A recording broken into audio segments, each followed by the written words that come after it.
Cool, cool. We'll be starting in about 5 minutes.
Hope you're all having a great morning.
This is the song you hear when I'm plugging from the Matrix.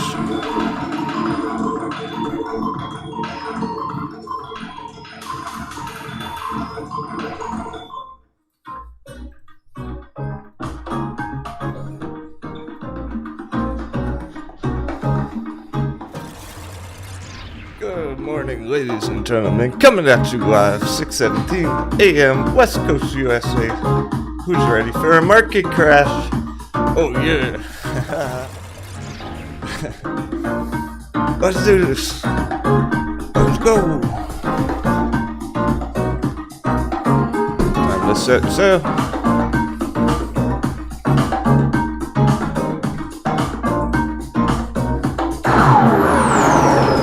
Brace yourselves.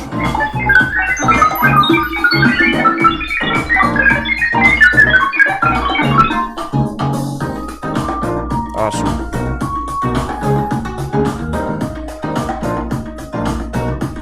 First things first, shoutouts, Outside, Paper Hand, Powderhound, Freddy, Tommy Lane, Robert, Evil Toro, Dr. Andy, Hornet, Amco, Headstock, Gizmo, Bert Fitness, Evil Toro, 43, David Smith, J Big, Gen X Gamer, Shock Wizard, Dolly Parton, JD Party Hat, Greenbeard, Scott Hines,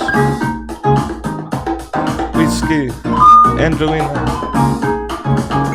Agro Grizzly, Nerdy Dork, Gary Shanghai, Tamagato. Whoa! Look at all those big brains in that chat.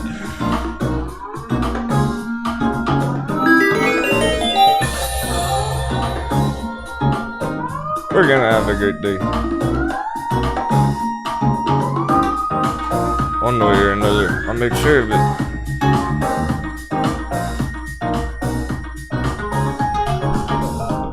Because we can, at the very least, have a positive attitude.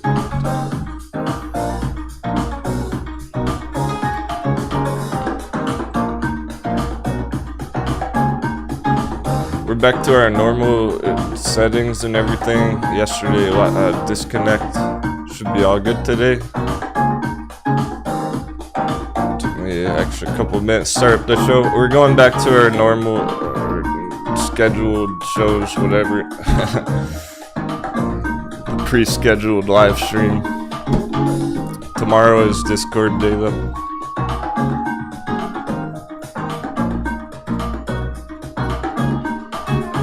So we usually start about 20 minutes before the bell, before the market. We got 10 minutes.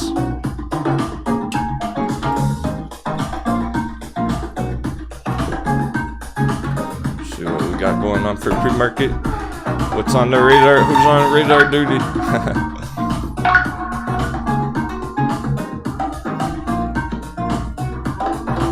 Bobby, Vitaly. Pretty much everyone who was here yesterday. Everyone who was here last week. Very good.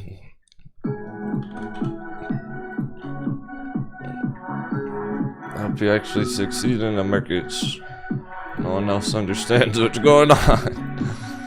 I'm sure you're seeing it now. And by it, I mean the market FUD, the panic, the confusion. The market crash talk on TV.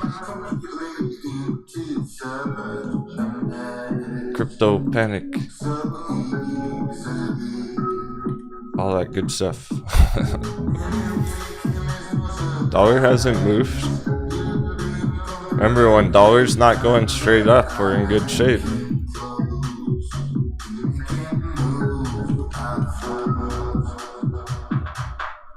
Holding the line, BTC. Hey, Elgin Crack.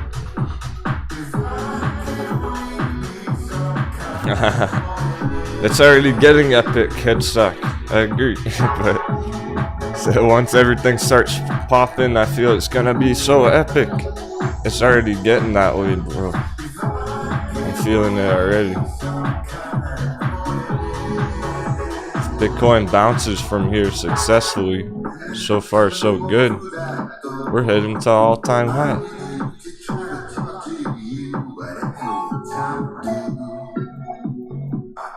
I'm looking at 77,000 Bitcoin.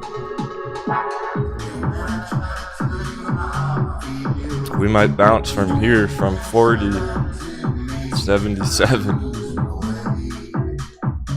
That's 100%. 80,000. Roughly 100% move from where we are now.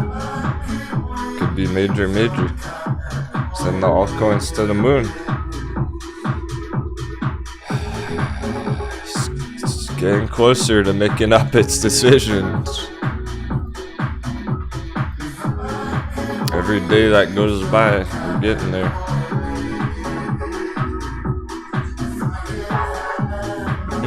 Bella's Health, 15% pre-market.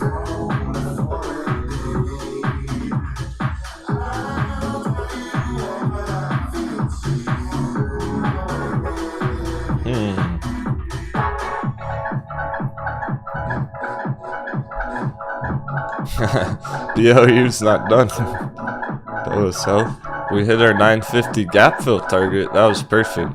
Sniped down right on the dot. Actually, we're like 977. Oh, we better get some sevens in the chat. I'm already seeing them on the charts. 777.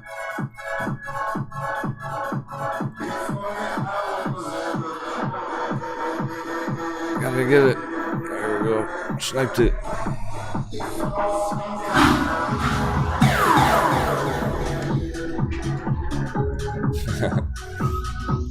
I better get some early morning sevens in the chat for breakfast. Hey Mina, Ben Hopa.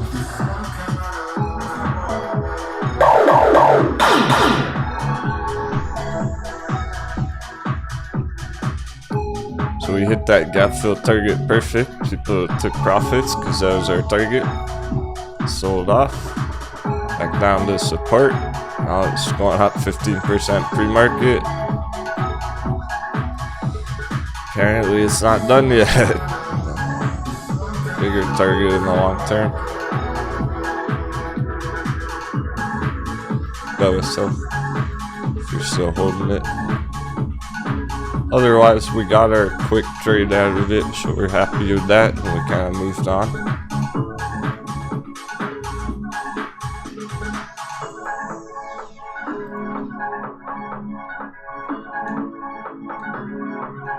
Okay, a bunch of these recovered the red from yesterday.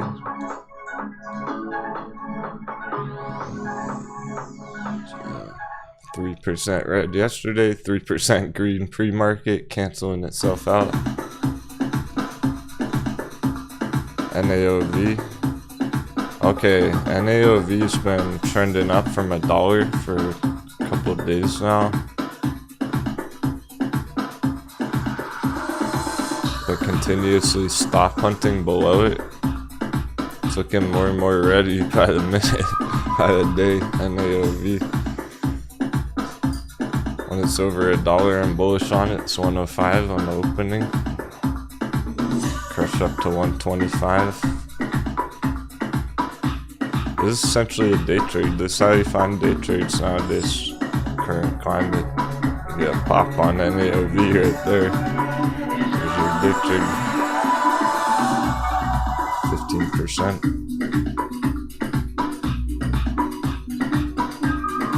It's huge retracement. Months and now. It's been going down for a long time now. 6 months. It's more than ready. Some green action.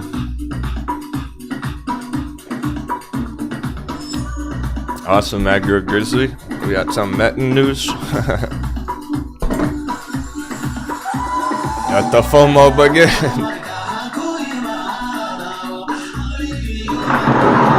Bring on the Metin FOMO.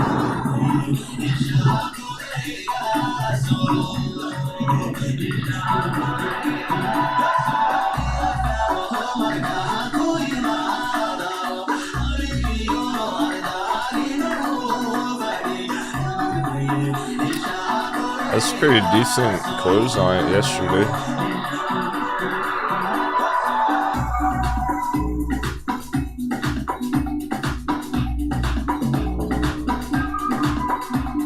Yeah, lots of buying pressure coming in on Metin already yesterday. Lower than it should be down here. Looks like we're starting to deviate. So.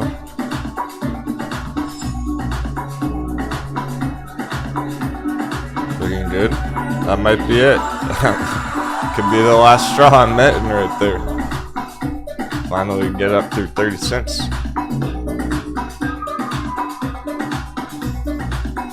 They're starting their preliminary crypto mining operations in Pennsylvania, United States. Yeah, see, I'm telling you, they haven't even like turned on their Bitcoin mining machines yet. They bought $10 million Bitcoin mining machines. They probably haven't even plugged it in yet. It's gonna take a whole 6 months, a whole year for them to start turning profits from their mining operation. Mining Bitcoin is not profitable instantly. You don't just buy $10 million of mining machines and instantly you're making money off it.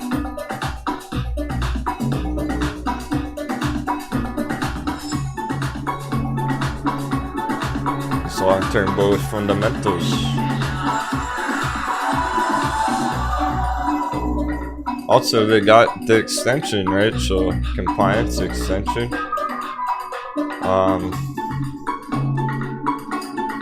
There's some slight concern about it being listed as a penny stock. It could get unlisted.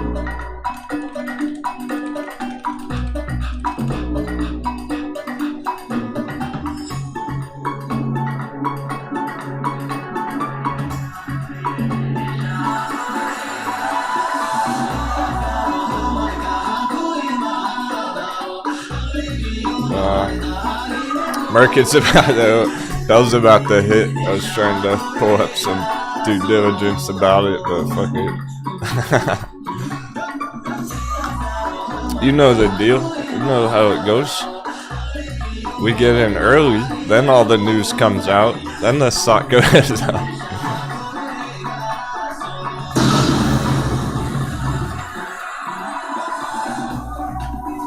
That's all you need to know. We got in early, now the news coming out, then the stock goes up. Alright, sweet. Lots of green buying pressure, pre-market, dollars somewhat working in our favor. It's not too bad. S&P is still fucked.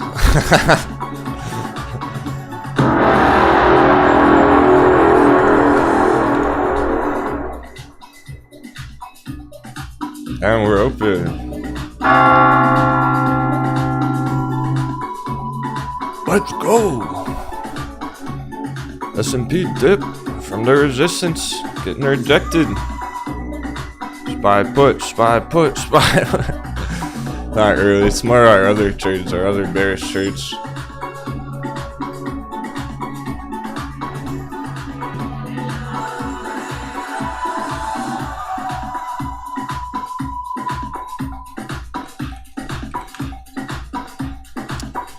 Okay, grayscale Litecoin opening where we left off yesterday, 720.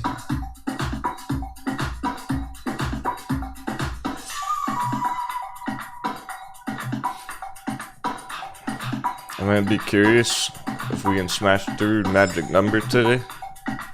Grayscale Litecoin there. It's not got too much further to go, like 10%. Get us through that magic number, we'll see. That'll be interesting today, either way, wherever this goes. Because this very well could be the bottom on it. Being that yesterday we were up to a 42% premium discount. Insane. I've never seen it that high. It's never been that far up before. Is our premium discount up here is up to a 42% discount. Now it's down to 38, so that might have been it. Well, we didn't go back to 40 discount. That's already ridiculous. So entries on that, you're paying about $78.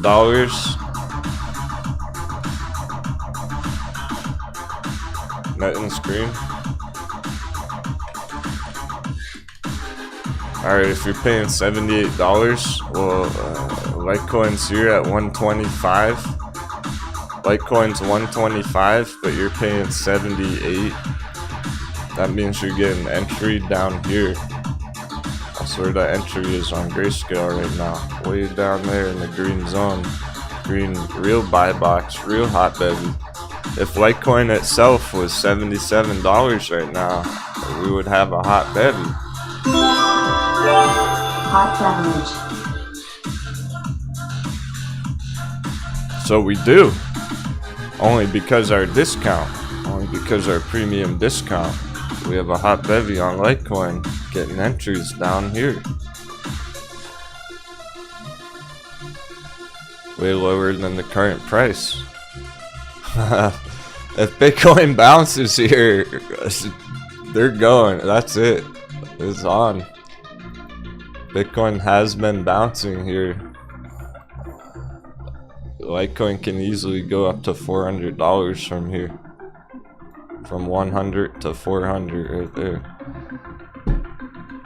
I'm not expecting Litecoin to get a hot bevy down here. I don't think it even will come down here, so we're lucky that we got to pillage Grayscale at that price.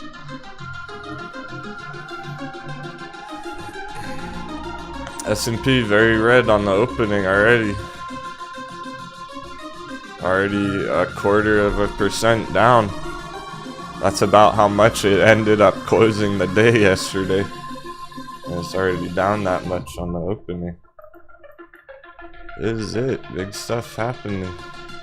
Yesterday was very, very important. The S&P on crypto. Now we're gonna see how's the follow through. How much follow through do we get after yesterday?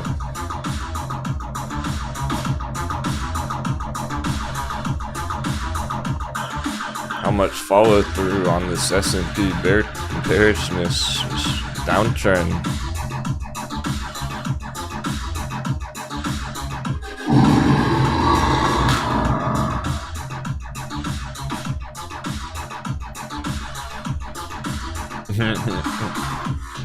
Robert's heart's racing.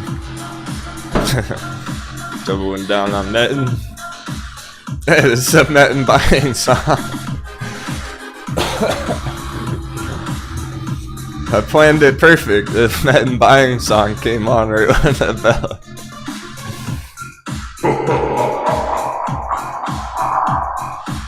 Am I Zena?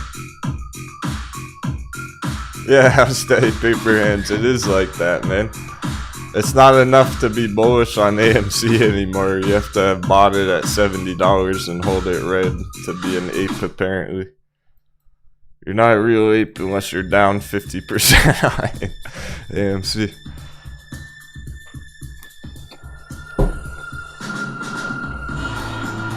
I'll be a stock buyer any day. Fuck that.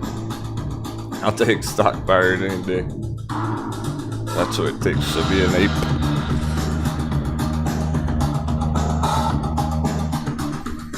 Apparently you have to keep buying it every week to really be a part of their crowd. No thanks.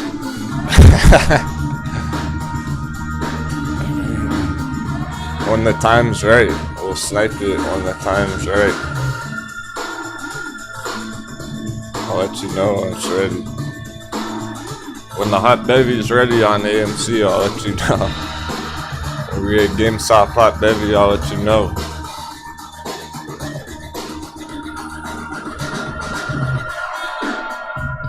I'll buy one GameStop at the hot bevy. I'm prepared to buy a whole GameStop share to prove it.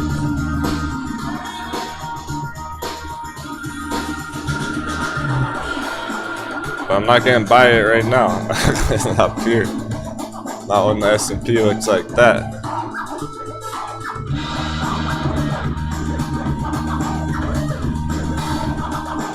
Alright, what else is moving? Grooving, wish bounce from all-time low. Pucks in, ready to go.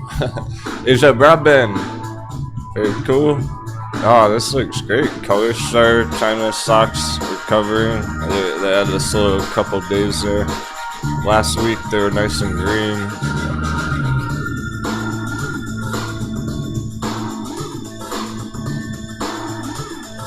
Very cool. We got Centage and YVR both sitting at 98 cents. Smash for $1 they can keep going and going. Speaking of the dollar, no move on the dollar yet.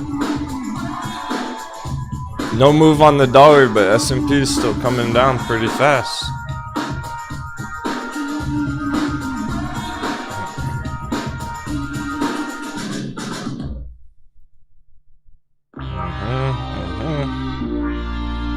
CBM, green again. XL from the hot bevy. Alright, we're getting green from our hot bevies.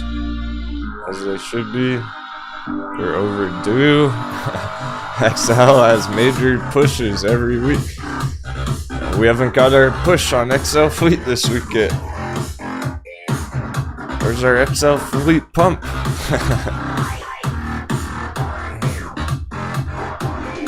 Headstock, you like back totalings?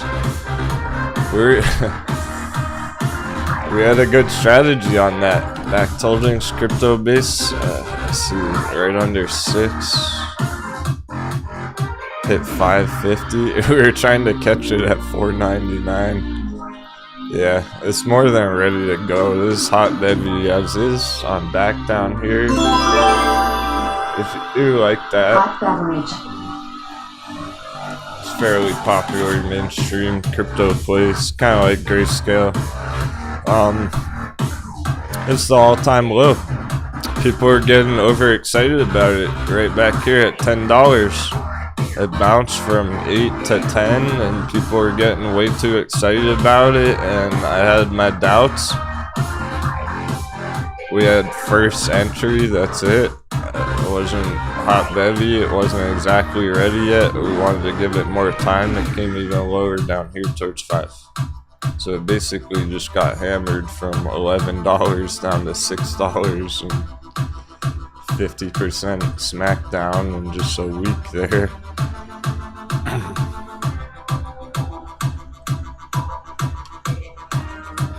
So now it's good to go. You'd be accumulating down there if you do like back. What I don't like about it is our target isn't as big as you would think. It's not as big as I would hope. Double check. Well, now it's getting there. That's why we like it at 5. Cause if you can get some at 5, the target's like 50. All-time high, long-term 50 area. So from 5 to 50, 10x is getting better.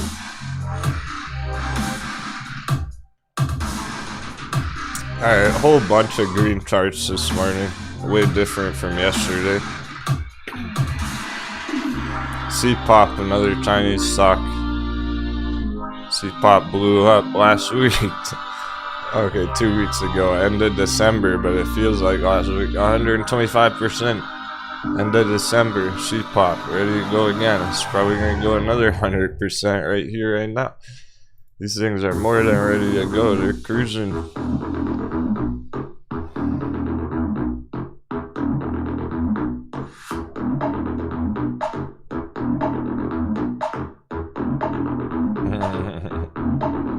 Robert's wanting to double down on a bunch of trades. Not sure if you should do that or get something new. It depends where you're at with them. Depends how much you have of them.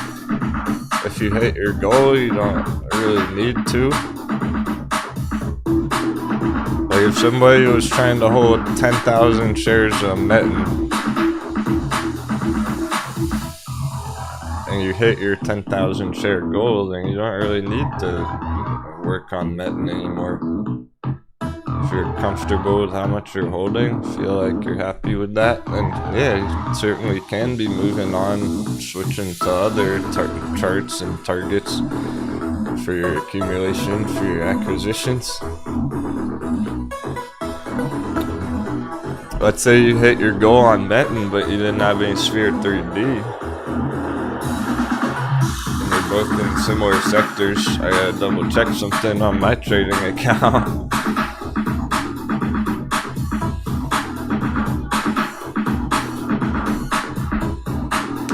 Nice, Scott Hines. There you go. He hit his 20,000 share goal on Metin. Shoot.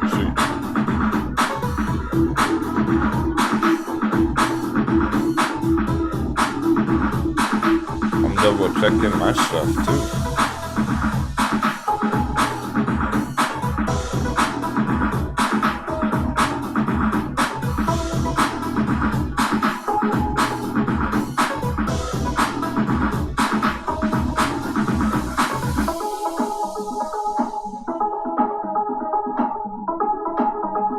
I have a bit of extra dry powder left over in here. Scoop up a quick extra 10 shares of Grayscale, why not?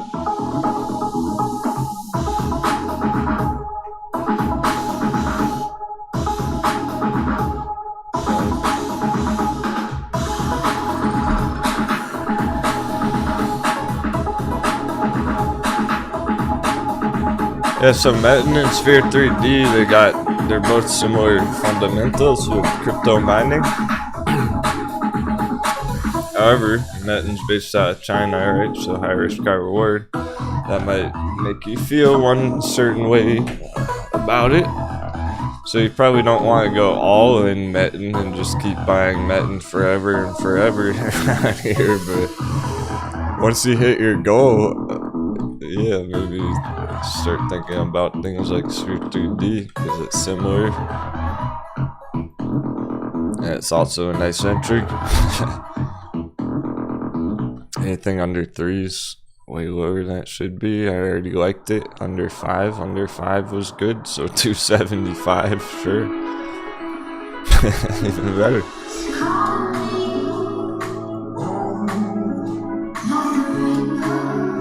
Yeah, Scott, you're gonna start working on TCAT now. Sounds good. Yeah, we're using these double down zone, double dips, whatnot, in that way. So while Ride's still down here, it might only be down here for this morning or the rest of the week, and then next week, next month, it's getting lit. However long it's down here, you can be accumulating it, adding to your position to hit your goal. Maybe that's 100 shares or 1,000 shares of Ride or whatnot.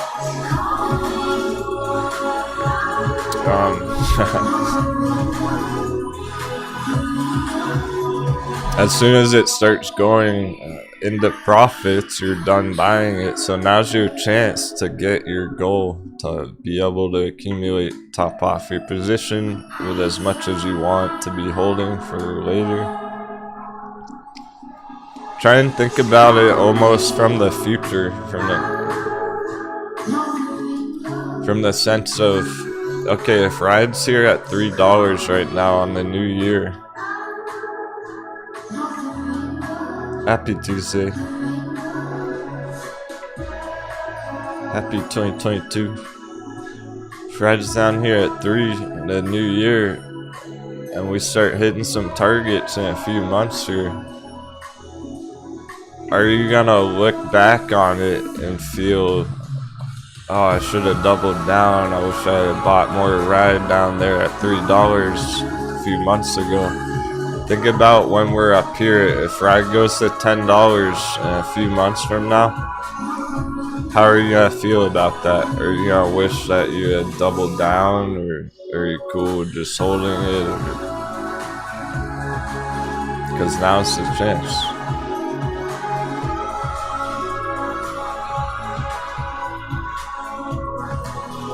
So let's say somebody had a portfolio that had Tesla and Ride.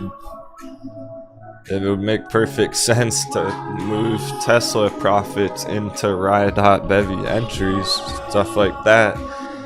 There's time to be doing that right now.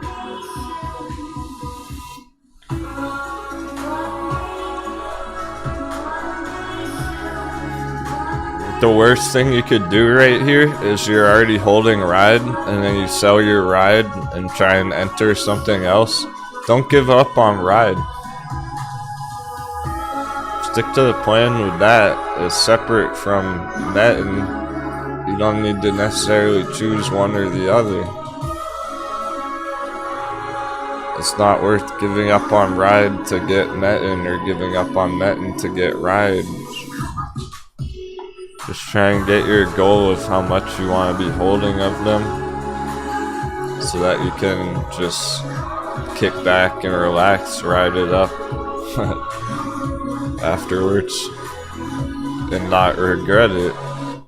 You don't want to look back on this. You don't want to have a small piece of Ride down there and then it hits $30 at the end of the year, and then you look back on it like, man, why didn't I double down? I should have doubled down when I had the chance. Guaranteed people are gonna be saying that.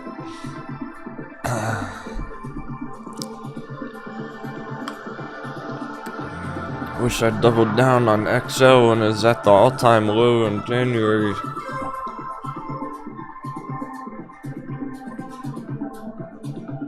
Now's our chance to get what we want. It's a buffet. It's a hot bevy buffet. They got it all laid out on the table for us. Got some Ride shares on display right here. We got some XL hot coffee over there. We got a piece of cake. That's our T-Cat. There's some cupcakes over there. A nice buffet going. All these treats. Just ready for a pillaging. It's a steal. I feel like we're just highway robbery.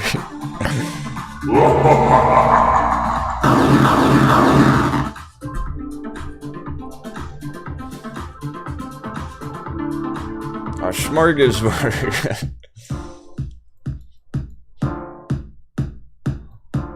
So we're probably all gonna look back on this in 3 months, 6 months, and be like, oh, I wish we had bought more meta. this and that. We should have got more nickel under 10, whatever. We're all gonna be feeling that way when they start going up, so now's our chance. The worst thing to do is feel the opposite, be on the other side of the trade, feeling like, oh, I better panic sell because these things are crashing, going to zero, they're never gonna recover, this and that. That's how you fuck up. Being smart by sticking a plan, accumulating, getting the hot babies, planning for the future, trusting the charts, trusting the value levels. Nice, Robert. You got in at 950, Nicola. That's like the first time I've heard about one of your entries that wasn't a FOMO. You actually FOMO'd in at the all-time low for once. Robert's learning. Progress. Proud of you.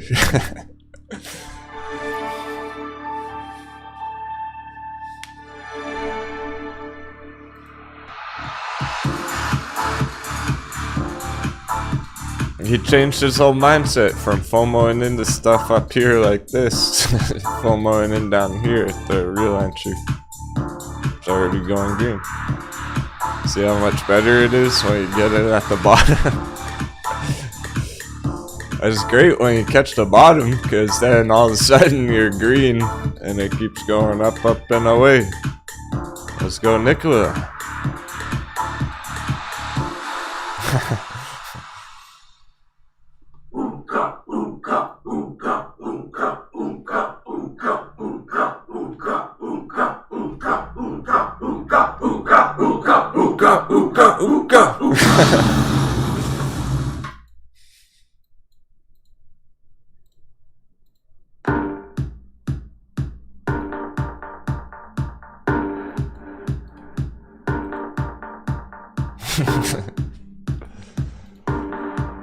That's our tribal chant.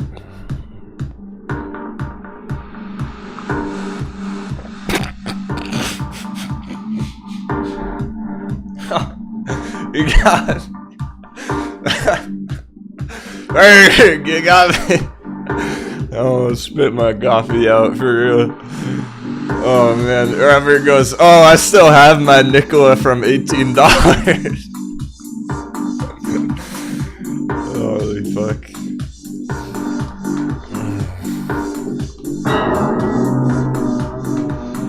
I thought you pulled it off. 950 entry. He's still holding from 18.5. Sorry to laugh at you, bro. I'm laughing with you.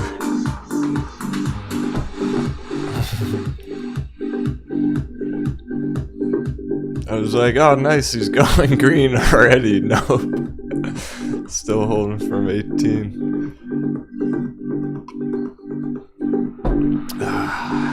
Well, at least you doubled down. At least you got your chance to double down. That's what I'm talking about. If you are holding it from 18 there and you're getting more at 10, you're lowering your cost average quite a bit. Your cost average down here at like 15.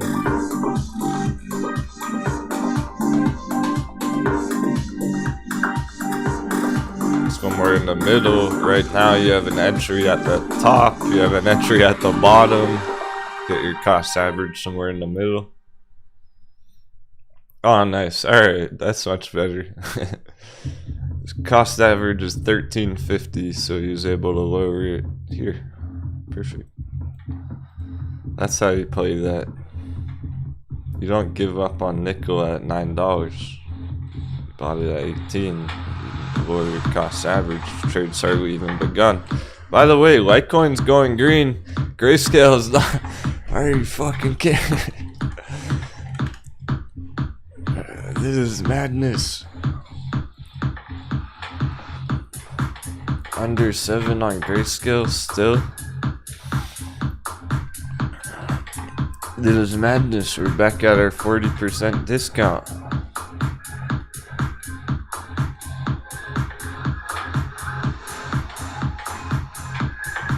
40% discount. Hot baby discount. You're paying $76 for Litecoin. And Litecoin's going green from the support.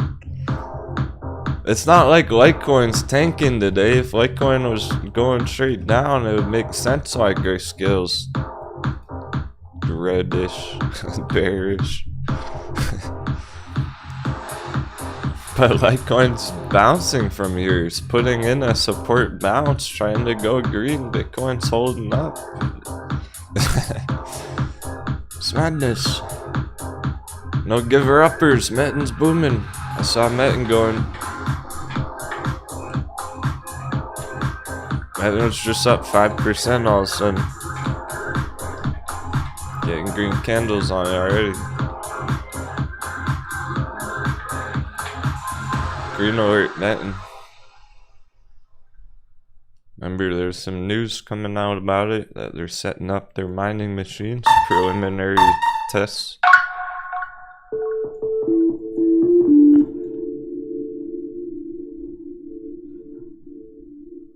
Damn, I mean, once they actually have all the machines running, Metten's $1 stock, man. It's worth $1. Bitcoin mining, it's worth $1. Not 25 cents. It's kinda crazy it's even still down here.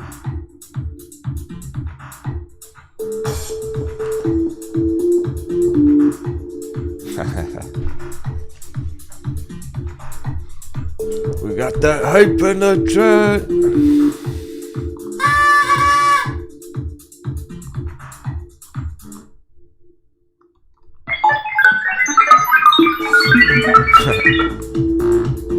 Let's check in. To the matrix.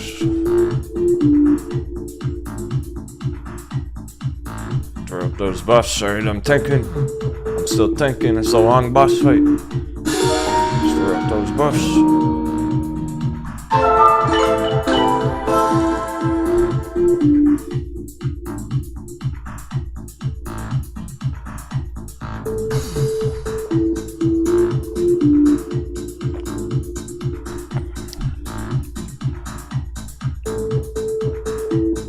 It's kind of funny because the news about Metten today, that's stuff we already knew a month ago before just finding out about it all. We've known about the Metten Bitcoin mining acquisition for a long time now. Now they're just starting to have news about it like 2 months later. Let the FOMO begin.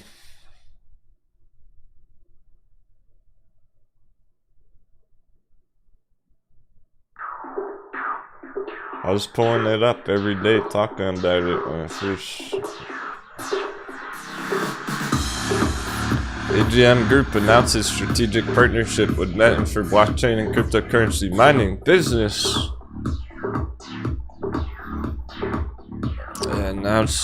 Entered strategic partnership with this software group, AGM Group Holdings.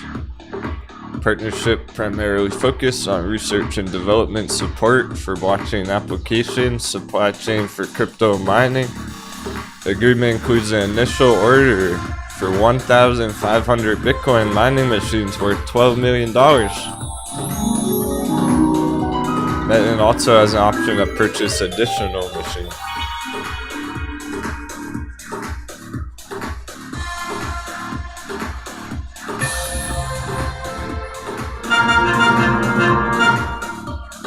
Oh, I forgot to check that date, but that was like 2 months ago. Hey, good morning, Jeff.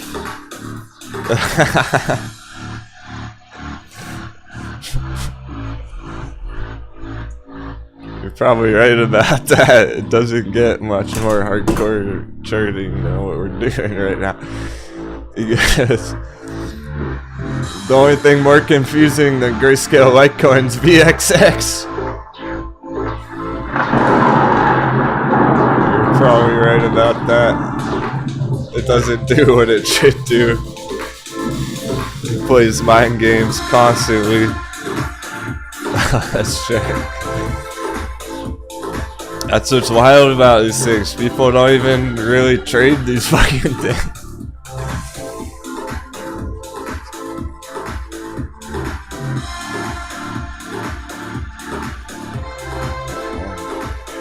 VXX is not popular Wall Street bet trade.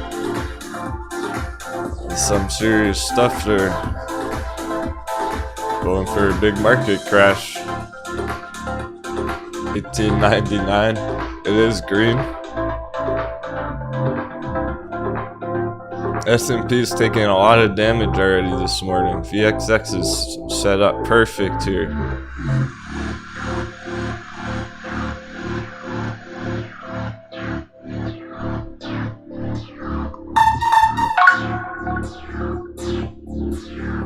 With this dip on S&P, VXX should get back through $20 today. It already did yesterday. Yeah, it's a bit lower than it even should be. It's weird like that. It shouldn't even be quite that low considering where S&P is right now, but it is. But the point is it's still maintaining, because here's S&P from yesterday. Still way lower than yesterday, right? So S&P is still going down from yesterday. VXX. That's what's weird about it. So I agree with Jeff there. This shouldn't be lower than where it was yesterday now. It is kind of fucking weird like that. Yeah, I saw the heavy shorting on it and everything. It takes a lot of shifting sentiment for this to play out. We need other traders to see what's going on here. Once they see it, they feel more comfortable going long on it. And that's like the S&P. Coconuts don't know what hit them yet. They don't realize how sketch this is. On the S&P, they think it's just gonna bounce and go back to the all-time high.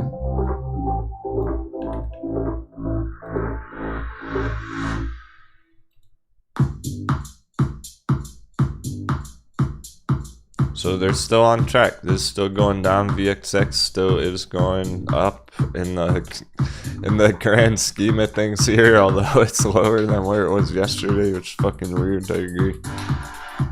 Excuse my language. But we are still trending up overall here on VXX, so it is still maintaining on track there, even if it's kind of screwy looking, even if it behaves in a weird way right now. Yeah, I really think so, JD Party. Hedges are changing the way they make their trades to befuddle the retail environment. Also, it's not only that, but the hedges making their moves. Look, I think hedges, big money, people like Buffett, billionaire investor, I think they're exiting S&P. They've been getting out of the stock market for 6 months, a year. They've been slowly getting out of these things. You know, Elon sold his Tesla shares, whatever, a bunch of them. Those guys are getting out of this stuff. So you have big money whales making wild moves all over the place. Good, bad, and ugly, and that does confuse retail. But it's also retail kind of trading against themselves. The whales are splashing in the water, making some waves, and the retail is just getting washed around. They don't know how to handle it. They're losing their balance.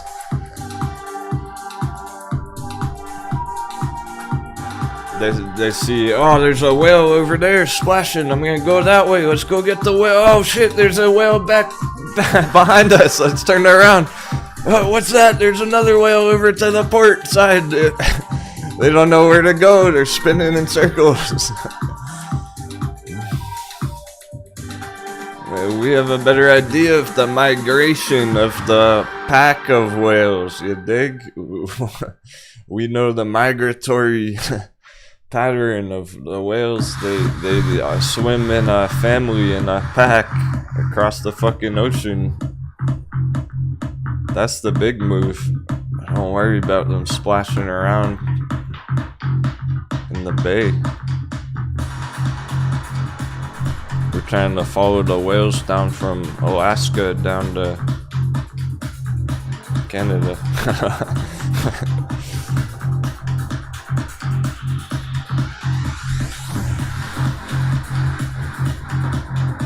Yeah, Matt Bull's getting excited already. Well, how about the crypto bounce hitting 42? We got green candles on Bitcoin too, so there you go. That's what I was saying yesterday about everything's important on Bitcoin yesterday. This critical level right here for Metin, for Sphere 3D, for TCAT, for Grayscale, for altcoins, you name it. It's all coming down to this Bitcoin move. If Bitcoin goes bullish here, which it has been turning, it's been developing, it can have a super green day today, BTC. Catch a lot of people by surprise. Imagine what Metin might hit 30 cents just today if Bitcoin keeps crushing it. Litecoin's going up a lot. What the fuck? Grayscale. You know what to do. You gotta know by now. There's only so much I can say about it. It makes no sense. It makes 0 sense. A Grayscale Litecoin at $7 when Bitcoin and Litecoin are putting in nice green today. How are we still at a 40% discount? It's not gonna last. That's what I do know. You can be confident about that. That 40% discount is not gonna last. It's never happened before. It might never happen again. Ever. I don't know if a Grayscale Litecoin ever will have a 40% discount ever again.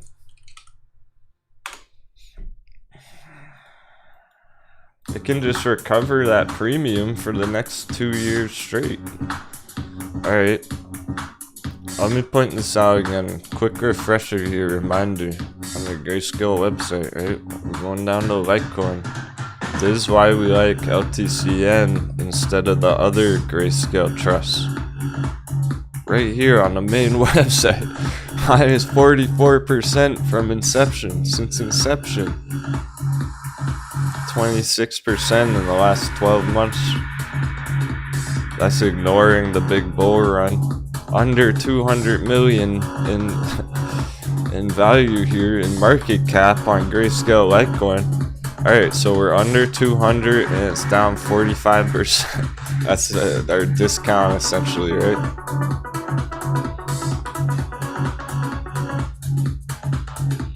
Okay. How about Ethereum? $9.5 billion. 300% positive since inception. That's pretty different. That's drastically different. Grayscale Litecoin minus 40% or more. Grayscale Ethereum plus 300% since inception. This is what I expect Grayscale Litecoin to look like in the future. Way bigger market cap. It'll probably get to $1 billion market cap, at least. I can see it being $1 billion market cap. That's 5x where it is now.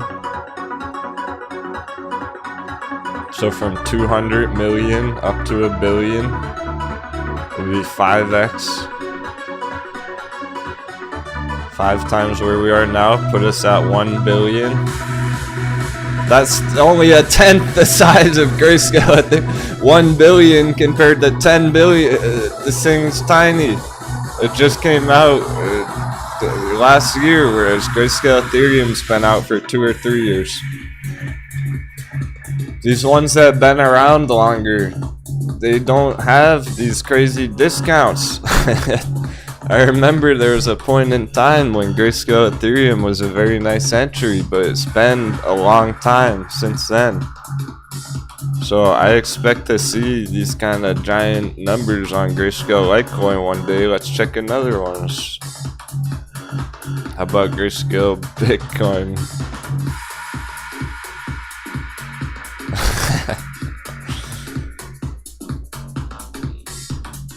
$27,000%.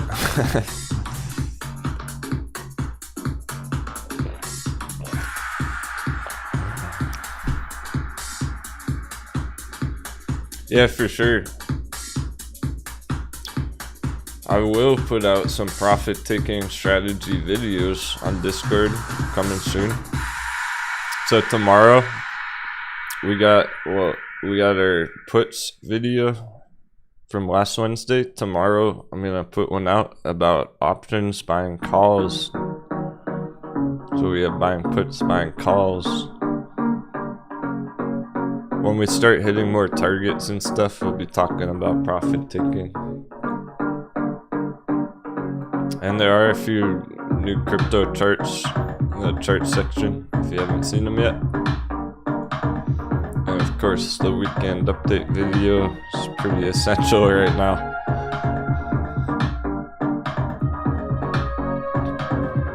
Look at that percent, 27,000% since inception. So imagine if you got Grayscale Bitcoin when Grayscale Bitcoin first came out. Damn.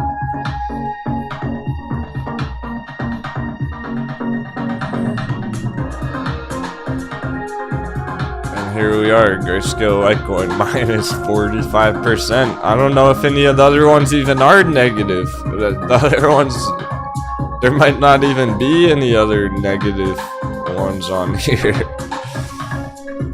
Chainlink's positive.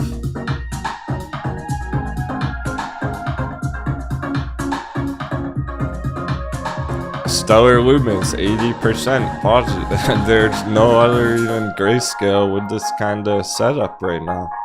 It's the only one.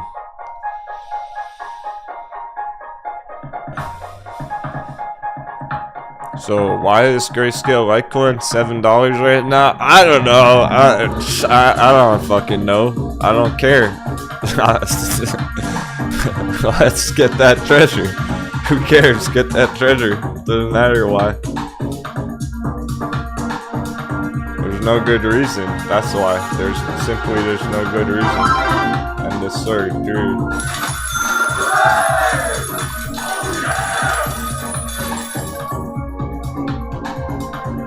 Load the boat. Load the cargo. We're going back for more. Not leaving for town just yet. We got our metin all stored away down there. We got our whole storage deck full of metin down there. We need to balance out the other half of the ship.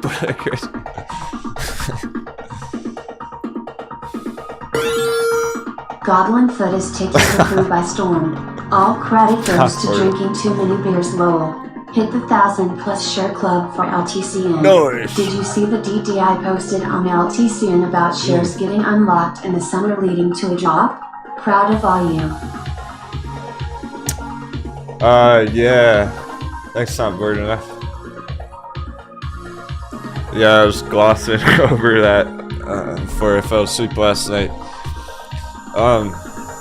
If you're talking about back here in the past, that's very true. That is a big part of this cycle back here on Grayscale. So I think what Not Bored Enough's referencing there, ignore the goblin foot.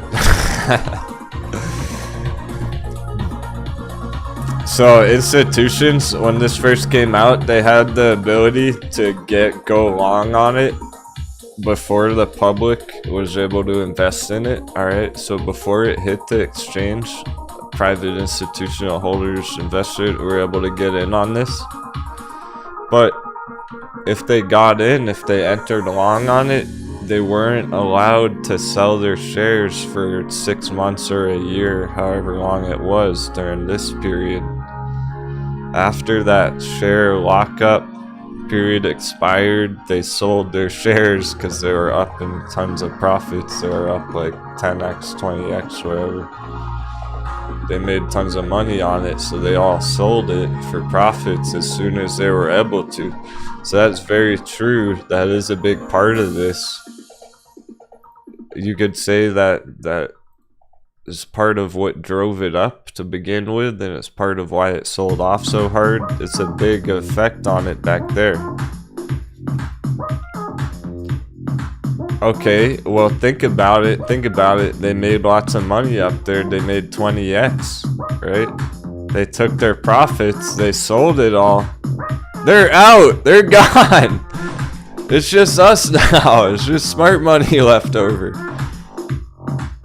Oh yeah!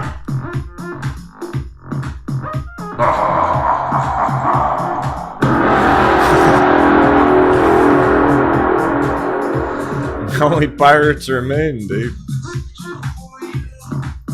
They took their profits. Coconuts got wrecked, panic sold. Everyone forgot about it. They're not in it anymore. They're probably buying the dip down here just like us. After taking profits up there, they're probably starting to get back in now if they're able to. That's part of it. I'm not sure if they can even get back in now or not.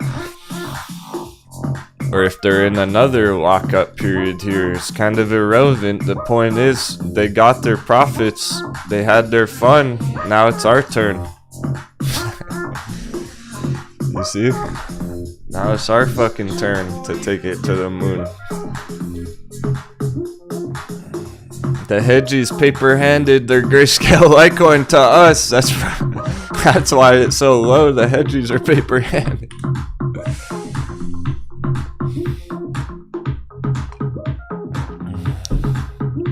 When else can you actually verify, like, oh, hedgies sold it all back here? We're 7 steps ahead of the hedge funds here, getting in after they dumped it. Badass. Lots of reasons to feel good about that. There's so many bullish reasons for it to go up, so it's kind of a mockery. It's kind of ridiculous that it's still down at 7. I don't see it going to 5. It seems almost impossible with all those bullish things about it. But how is it even still down here? It's getting silly. It's getting funny. I'm not mad about it. Trust me. Not mad about it. When all my friends are taking advantage of it, I'm stoked about it. Yeah, we're not getting profits on it. No one's able to take profits on it yet. But, oh man, we got what we wanted. We got our magic number double dip, our last centuries for the rest of the year. Top off our positions. Now we can go to the moon and everyone can be happy. Not everyone was able to get in before back here. They didn't get in and then it smashed like $27 back in November. Keep that in mind as well. We were at $27 November 15th. Mid-November. Not even 2 months ago, we were at $27.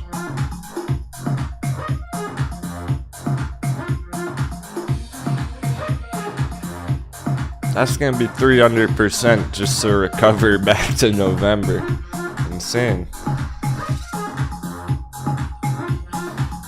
The trade hasn't even started. We're already looking to make 300% off it.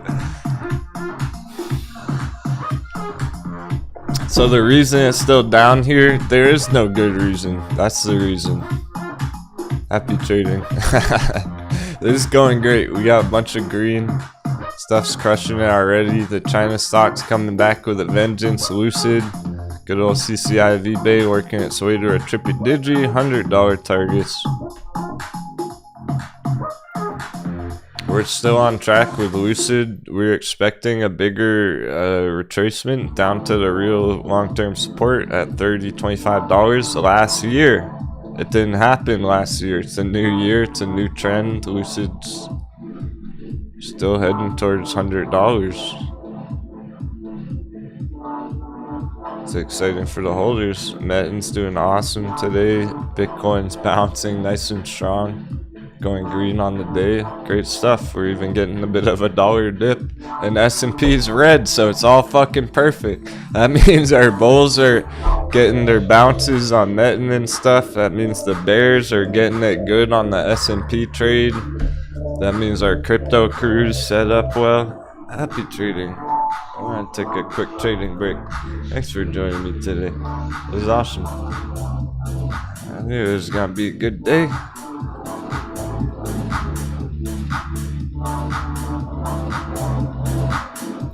Hey Becky.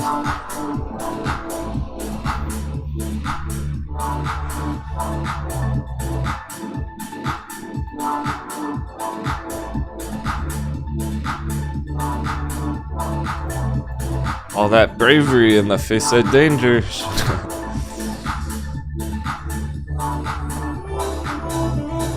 Making Captain proud. Metin bulls make Captain proud. Metin bulls are never worried, never panicked. They're always just loading up more and more. That's how it should be. T-Cat bulls need to take a lesson from our Metin holders. T-Cat bulls get too emotional, but T-Cat, take a lesson from Metin holders.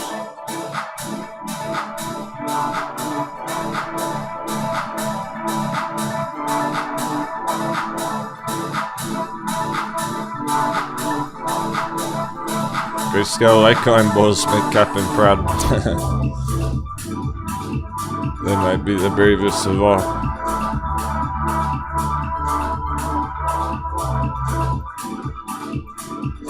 Neuro, just going well yesterday. Easily can continue. Oh, so many green charts today. Hardly anything's red. No big deal about yesterday's price action. If your favorite chart was a few percent red, it's all good. Because it's not anymore. Almost everything literally on our watch list green right now.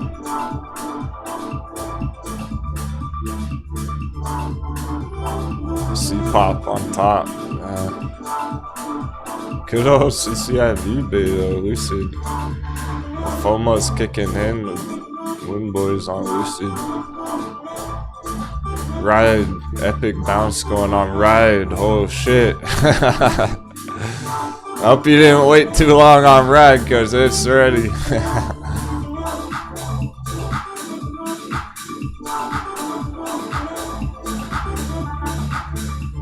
Fasten those seatbelts, who's ready to go on a ride? To the moon! Great stuff.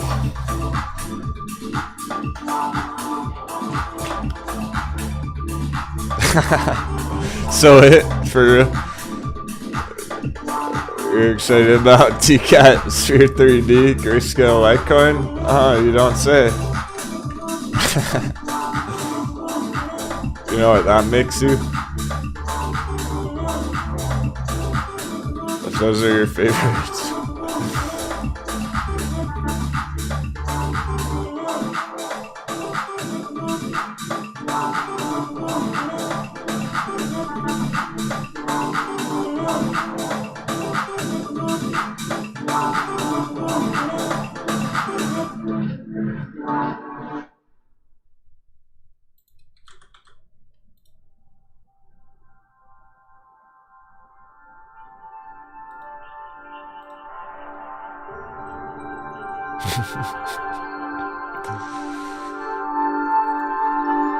They're so lit. He just said his favorite Sphere 3D grayscale TCAT. That makes me a conehead. Let's fucking go.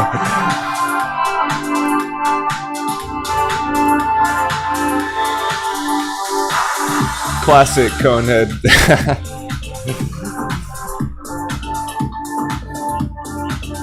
The bravest of all. Think like an alien. Forget everything you knew down on Earth.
Hey, stock buyers, let's get some more sevens in the chat.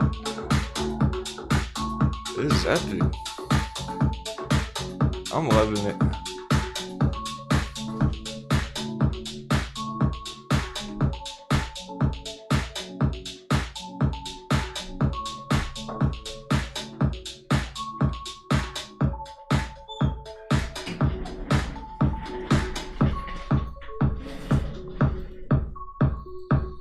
See how fast January's been going by already. Just 6 more months and 2 weeks and you completed the Diamond Hands Challenge.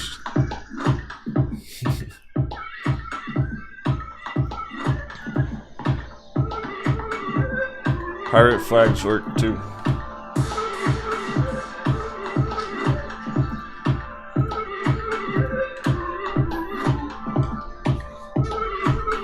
Things are changing. Last year's long in the history books now.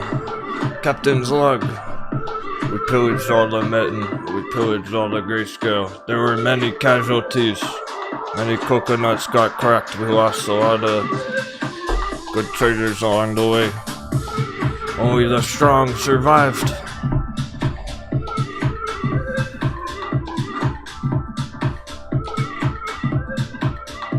Only the emotionally tolerant. Speaking of Goblin Foot, LSC on the 15-minute chart is a prime example. Not again. Oh, that's funny. Not good enough, X-Men. Loopring's always fun to see what's going on. It's one of the more popular cryptos, the GameStop hype. At least it was a month ago. It used to be last month. Last year in the history books.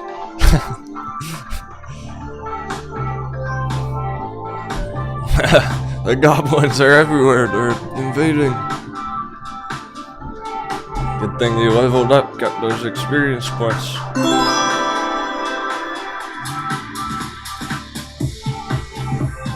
It was an intense market opening, so cooling down a bit. Stay focused. Here's your support. Here's where it's trying to go.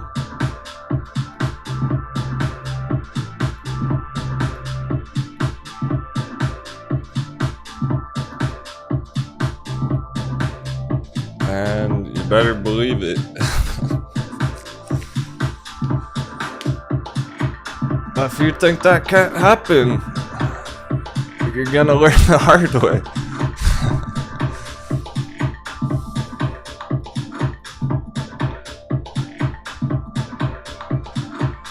The 2 altcoins both start with the letter M. And Metin today. The letter of the day is the letter M. Grayscale Litecoin 77. Magic number $39.99 discount. I'm loving it.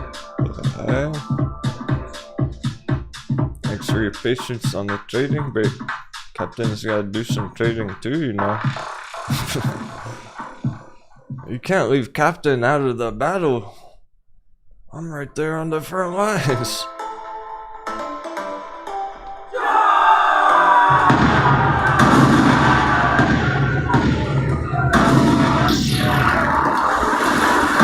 Go.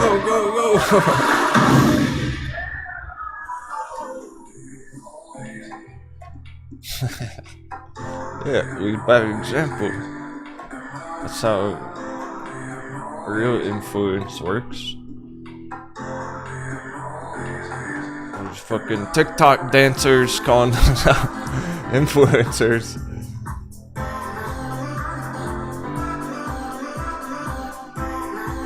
We're gonna do a little dance on the Metin chart, on the Metin breakout.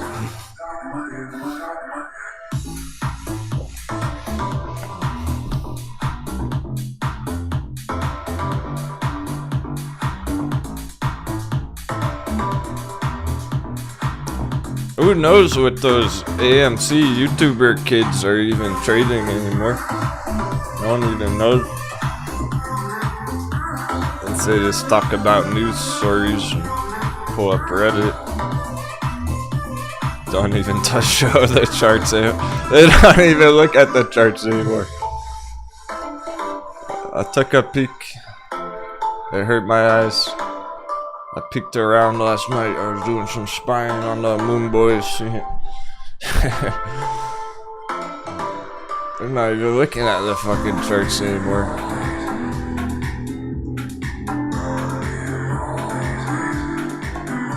China stocks coming back with a bang today. SOS, Metin. Metin is based out of China. No one seems to mind. I haven't heard anyone be concerned about the fact that it's based out of China. Seems like that fudge kinda... Well, it's in the history books. That's last year.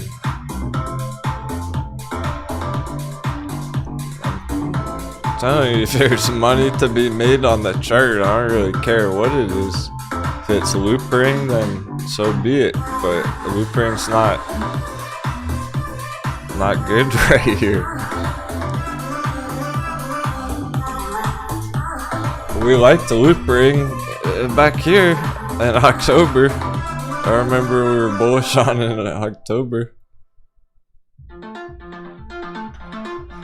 The long-term $5 targets, it never quite made it there, so it's not going to right now.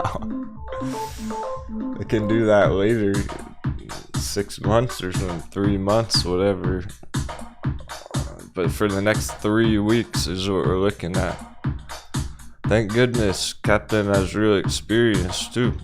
That's why I'm confident going into battle with my crew, because the last thing I would want to do is give you bad information. Or not be able to back it up with any logic, technicals. But here you go, it's perfect channel trend.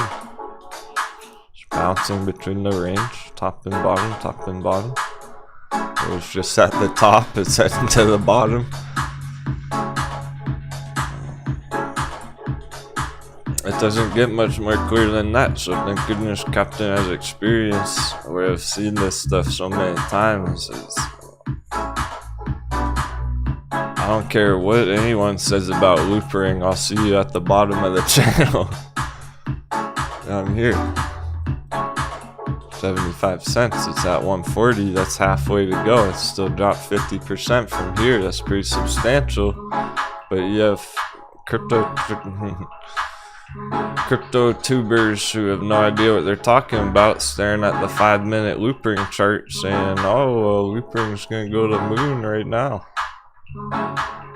With no good reason. It's bigger stuff going on than that. It's long-term stuff. Swing trading stuff on the cryptos. Crypto's not for day trading really right now. It's for swing trading. Long-term holdings, so just swing on loopring and you catch the bottom and then ride it back up the next move to 5. So that next move, hey, that next move's looking pretty good. 700%. If you can catch it down there at 65 cents, 60 cents, almost it can be a 10x move on the next go, the next round. So forget loopring right there for now.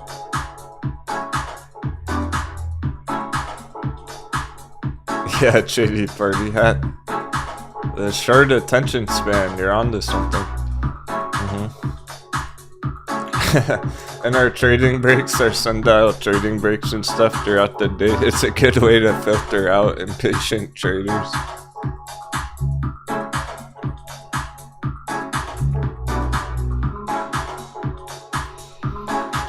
A lot of times you have to chart all day long and analyze movements all day long and see how the this savage dollar dip right now in action. Fasten those seatbelts. Let's be work time. But we'll have to see if that maintains the downside all day long, setting us up for the rest of the week here and whatnot. So a lot of times you have to analyze the trends all day long to get a better idea of where they're going next. Take us all day to figure out what's gonna happen for the rest of the week. We have a great idea, we have a great plan laid out right now at the moment, so if everything goes according to plan, we know exactly what's happening. We're getting Bitcoin bounce, we're getting S&P hammer. We're getting hot bevy bounces, FAMI going strong today, Metin, Nicola, those are all ripping today. In their own respect, in their own way. DRV, bearish real estate, keeps climbing up and up. It was all the way down 31. I'm hearing more and more talk about real estate bubble, housing market bubble. It might actually burst with the S&P. This chart goes up when the price of houses go down, which hasn't happened for years since really the last market crash, but a decade really, 2008. Real estate's been inflating for a decade or more. Way overdue for bubble burst here.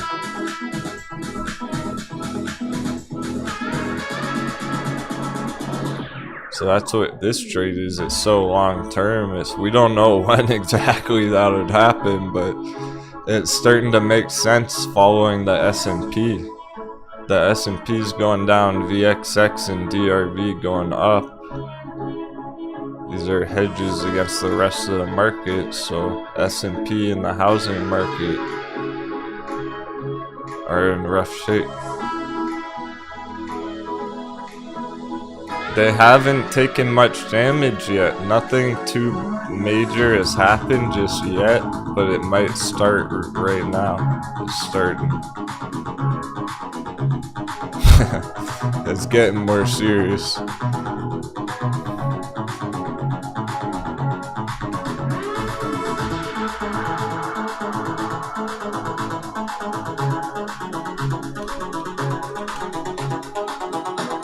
Here's S&P crashed into the iceberg.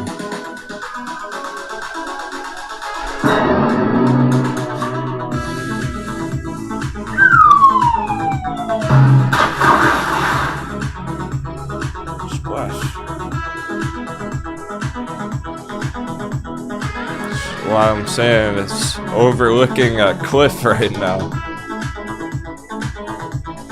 It's teetering right on the edge, about to fall through. That's no good. for S&P. It's good. That's no good for retail mainstream stocks. When I see stuff like this, I don't want to touch those things. I wouldn't touch any of the mainstream stocks right now. Fuck that. You thought holding Net in red was bad? Try holding Tesla red through that. Or Apple or Nvidia or something. That's brutal. That'll wipe you out of the markets completely, potentially. Because it crashes like that, all those things can go down dramatically, drastic losses. Huge losses on some of those things because they've gone on bull runs that whole time. Tesla's gone up like 100x during all that, so it can go down quite a bit. So if you had your portfolio was just allocated with a bunch of mainstream retail investments like that, that's who's in trouble right now. And then let's say it crashes, all those stocks start going down finally. We're used to our hot bevies holding red last month and everything. They haven't even entered the storm yet. The storm hasn't. We're 7 miles ahead of the SS Titanic, the coconuts. The storm's just blowing over to them right now.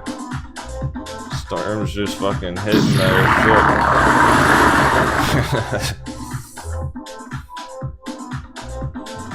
That brutal storm we made it through for December, it's about to hit the moonlight.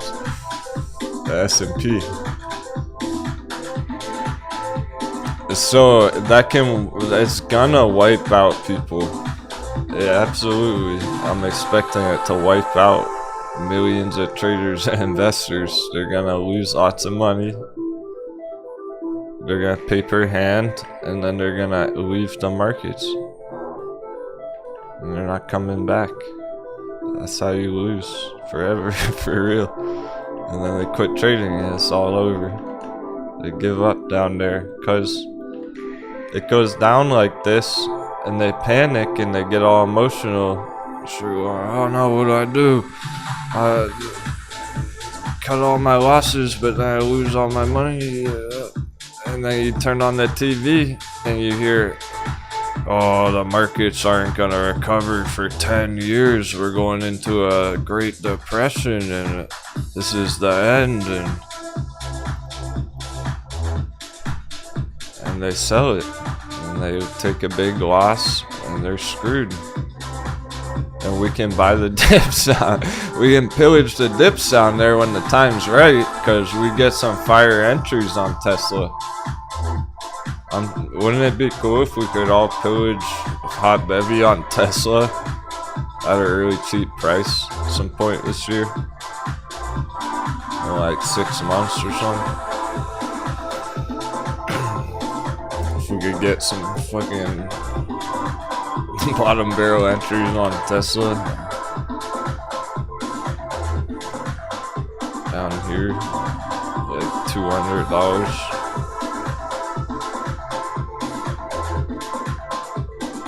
So why not plan for it now? We might as well be talking about it now before it happens. We can pretty much expect this, be ready for this shit. Potentially even buy the dip down there. That's the dip you're looking for. Forget all the little dips up here. That's not the dip you're looking for. It's the dip you're looking for.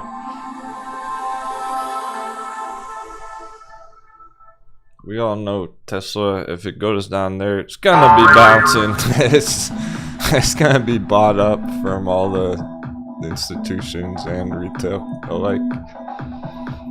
Everyone's gonna be buying Tesla down there, I'm sure, so we can plan for that. Be patient, and we just might get what we want out of it. So that shit, the storm hasn't even begun there. The lightning hasn't even struck yet on the S&P stocks like that. So real estate can be in trouble following all that. Somehow, some way, incredibly enough, Bitcoin's maintaining strength, being bullish here.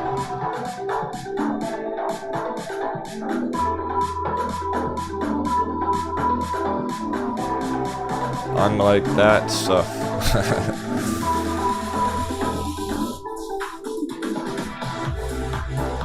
Alright, so I would never go long on that kind of stuff up there. You're FOMOing in. You might not realize it, but if you're buying Tesla up there, you're FOMOing in.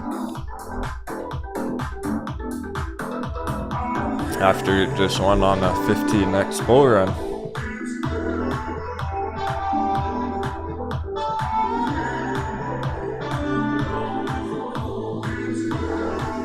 But Nikola again.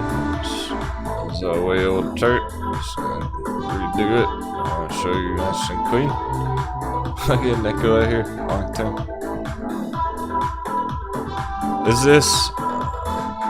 this at the moon? No. It went to the moon 2 years ago. Is it at the moon right now? No.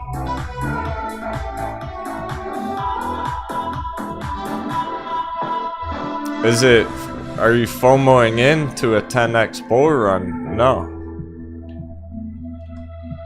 Is it in danger of coming all the way back down like Tesla? No.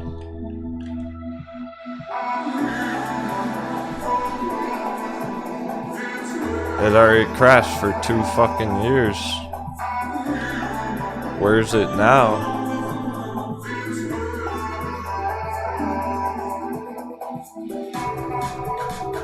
Right here. Right here, baby!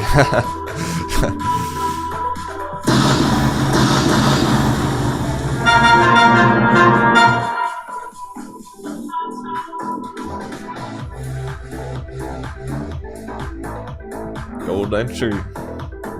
I'm then ready to go. That's where it is.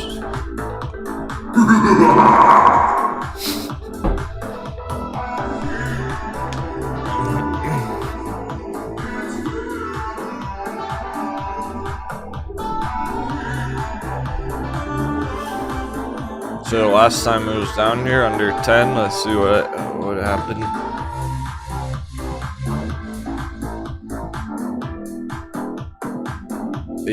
%.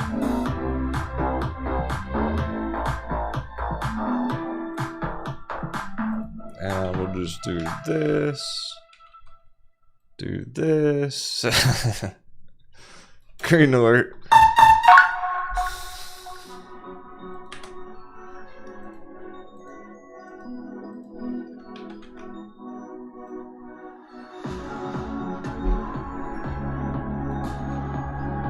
Let's go.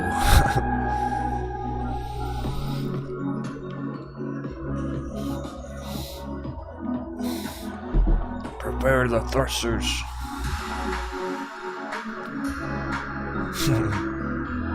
Engage the rocket fuel.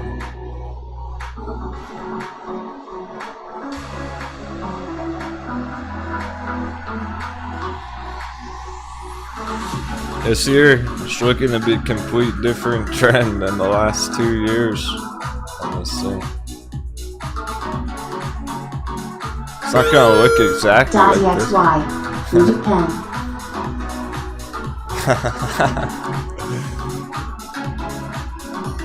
I'm glad you're hyped today, not bored enough. It's a good trading day.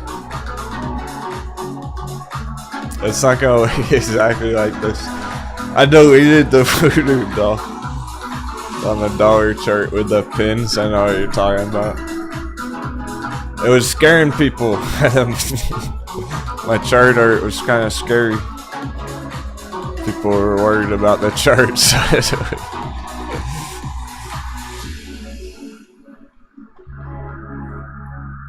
Alright, let's just, if we were gonna put a reasonable projection on here, and really draw it out. Here's Nikola.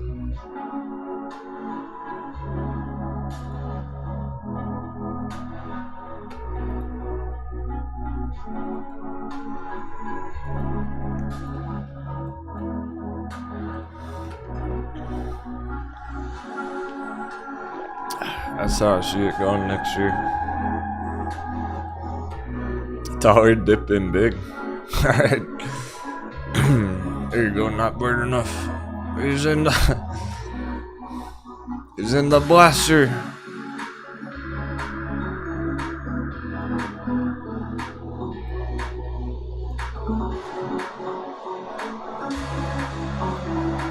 That's him in the blaster, the cruiser, zap it. What's the dollar?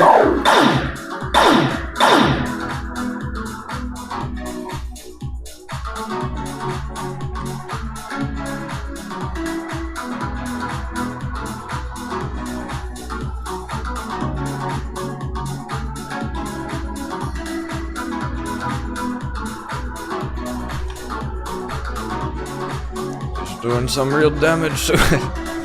Perfect. We're getting some relief rallies. Relief bounces.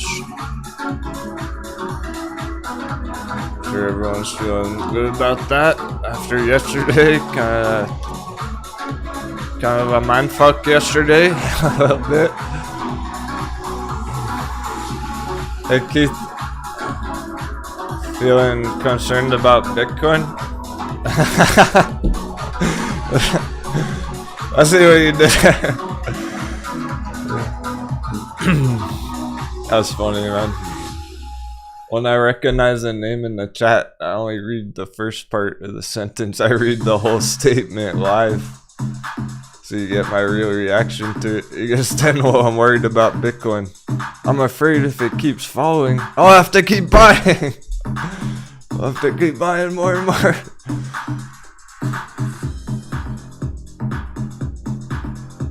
That's sad, dude. At this point, don't count on it. Dollar dip, crypto rip.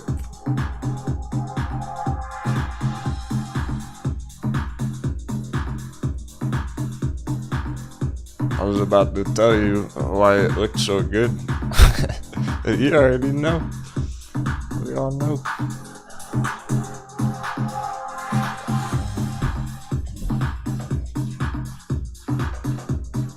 So we're on track. If you don't understand something on the higher level concepts between crypto or the dollar value and the S&P, just ask in the chat.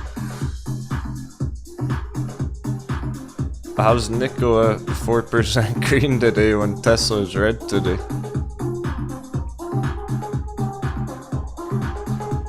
Because it's undervalued. It's recovering lost value from last year. Yeah, so it's building up that immunity. You holding any TAL? T-A-L?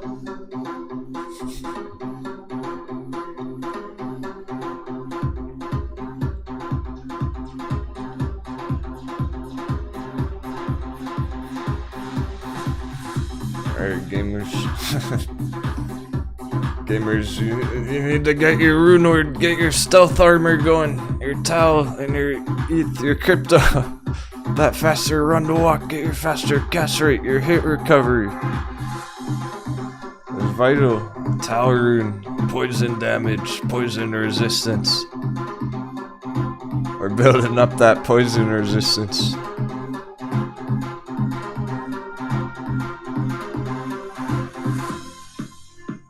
So we're just socketing our armor. We found the armor, but we're buffing it up. We gotta deck out our armor with our TAL runes, with our crypto runes.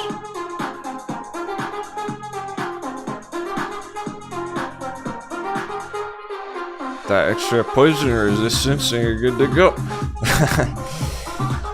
Now you know what I mean last year. I was talking about holding through 50% VIPs, holding through 77% crashes. Can you emotionally handle a 77% crash like the Captain can? Now you probably can. You're seeing what it's all about. Sometimes you have to. Sometimes it's unexpected, or you're busy at work, and by the time you check it, it's already down. What are you gonna do? You're gonna panic sell it? Oh, we're gonna stick to the plan. Double down.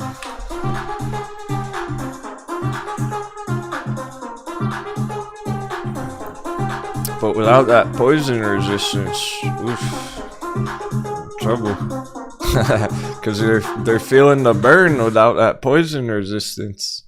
It takes a toll on you when it's red every week or whatnot. And then eventually you break and you lose all your health bars.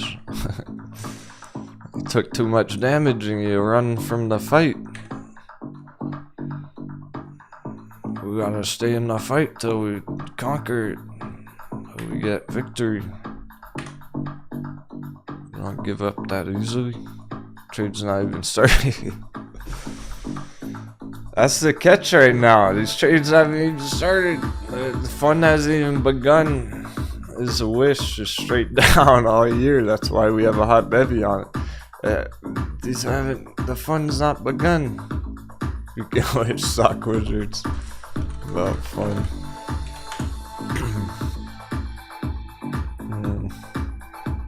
Still coming down from October though. Still down big from October. There's a chance there it'll go, but I'm not confident about it. It seems pump and dump.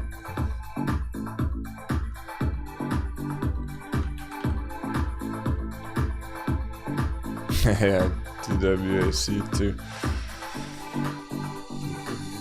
You gotta feel a certain way to enter those. I'm hearing mixed opinions about them. They seem kind of controversial or whatnot. So I don't know if you feel how you feel about it. There's nothing even to chart here. There's no chart on this thing.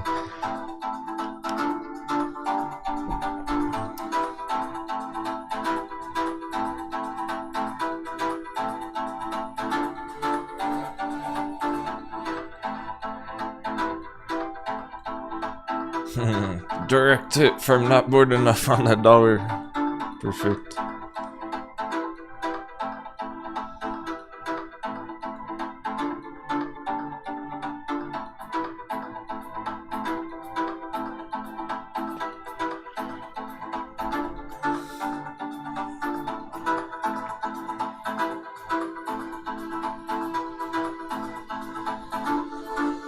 I mean, it's perfect if you want some green. If you want to get some profits, get some bounces and everything.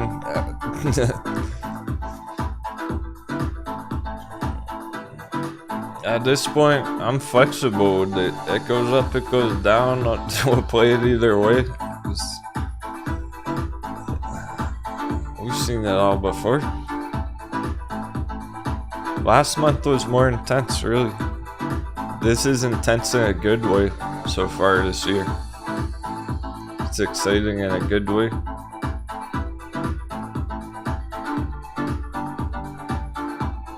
Last month was really intense in the other way because it was all those last tests of emotions really making us wonder about some of them. Because nothing else was working in our favor. The dollar wasn't working in our favor, and Bitcoin was going down, and we didn't know if they were going to develop according to plan or not, if our plan was going to work out or not, for sure.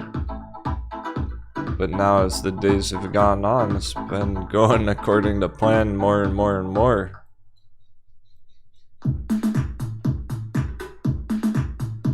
Yeah, Crypto Maniac, I mean, DWAC, it's having a bit of a pump here on the day and fun with it. So they might pump, but I can't suggest that to the crew. I can't recommend that as a good trade or anything. You'd be taking a dice roll on it, essentially.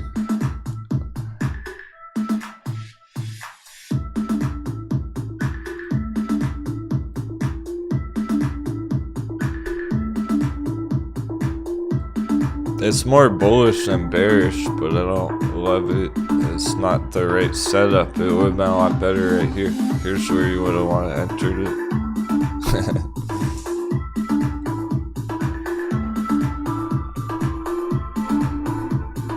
That's the perfect entry on it right there in October. Some people did in the audience.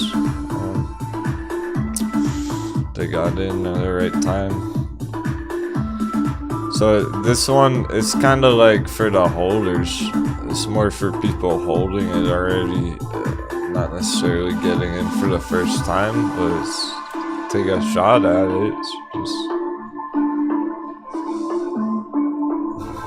I can't recommend it to new entrants for traders because it's already up hundreds of percents from October. You'd be FOMOing in.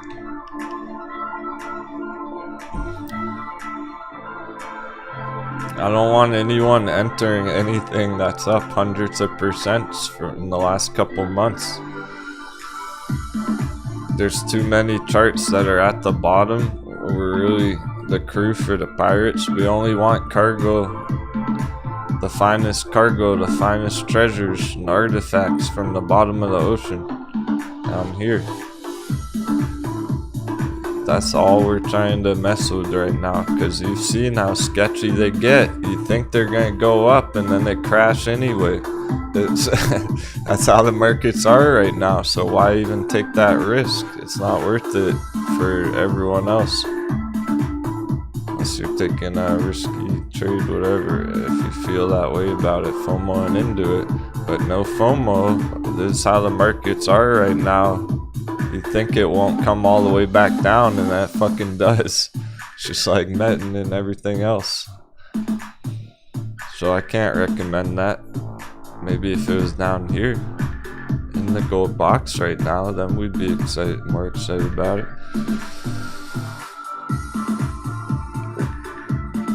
For new entries for the pirates, we're looking to have long-term success. This isn't gonna work out in the long term. It might work out a few times for you taking trades like this, but if you do that over and over again over a long period of time, it's not gonna work out. It's too risky. Those kind of setups.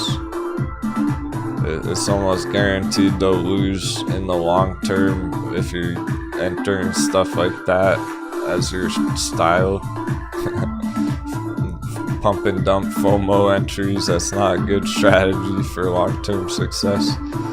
Wait till it comes down here, then you might get in it. Otherwise, I would just let it ride.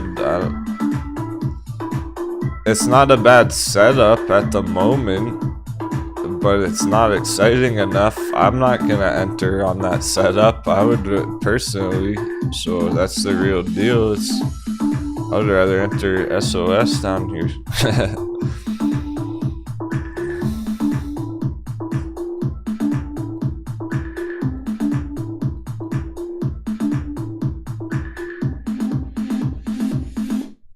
I would pretty much rather enter any of these other charts backed at the all-time low. How about backed all-time low? People were excited about it at 10 like the last week, 2 weeks ago, and they got screwed on that one. Same thing on backed right here, where there's a nice setup from 10 and it had potential and there was a lot of excitement about it in the chat, but I was like, nah, just wait. I don't trust it yet. It dropped 50% last week. It's not worth those risks right now. Wait till they're down here first. Get your entries down here. Only entering stuff down at the fucking bottom. Crypto's fucking booming right now. Oh snap. I can't even censor the language anymore. It's getting spicy. Crypto's starting to boom on the day with that dollar dip. Dollar dip, crypto rip. You know what that means, Metin. Fasten those seatbelts, Metin. Litecoin's 131. Light speed today.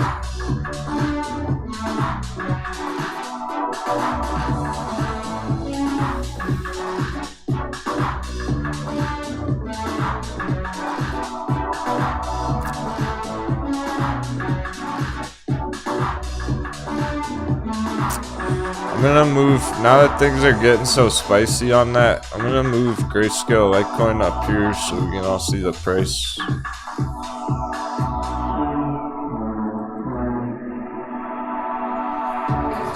It's 7.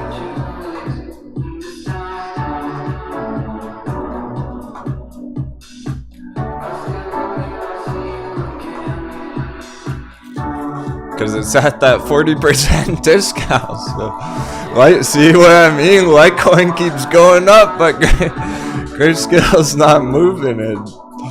There's no good reason.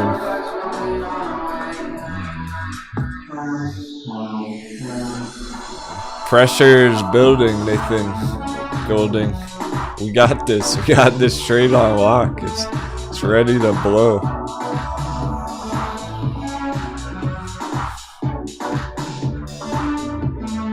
Hey Kelly. Crypto crew.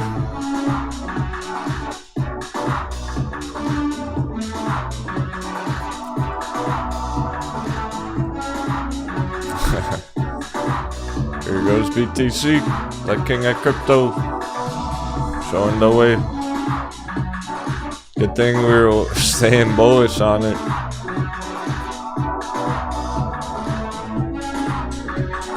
And catch up with the chat for a second.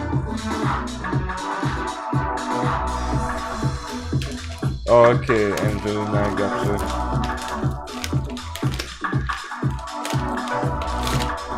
Might have to cut a trade for margin.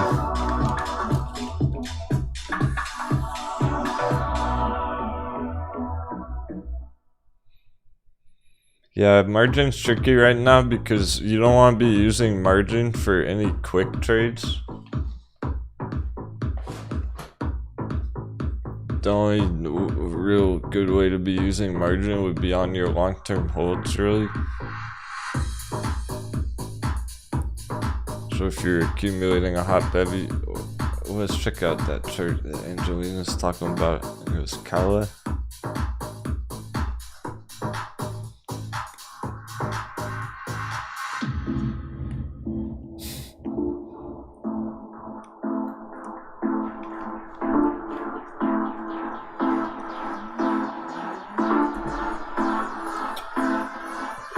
I know, Keith Denmark, me too, man.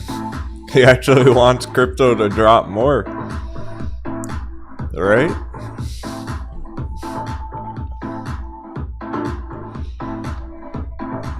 That's how I want everyone to kind of think about it. Feeling like, oh man, I wish Bitcoin would crash so we could all get a hot bevy on it, though. That would be beautiful, but man, it's too strong still. That's asking for a lot. It's holding up way better than the S&P right now.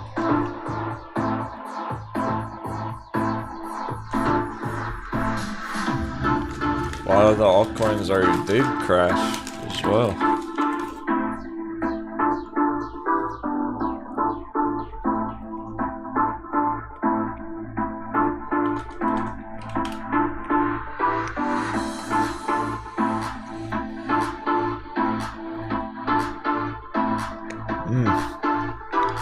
Okay, this is good, Angelina.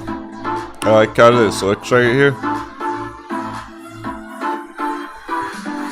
I hope you can give it more time. I'm talking about potentially having to cut it for margin. There's no need if this is it.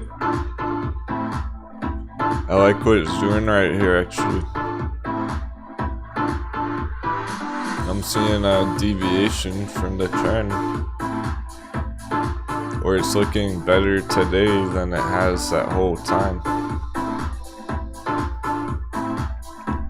It's starting to go up and through now, not just stuck in a downtrend.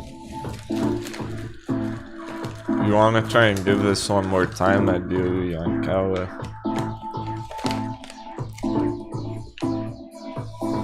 So if you're worried about stuff like this going down because you might get margin called, they're a lot of them are turning around very quickly. I would definitely give this one more time. Trying to pop back up to 70 cents here.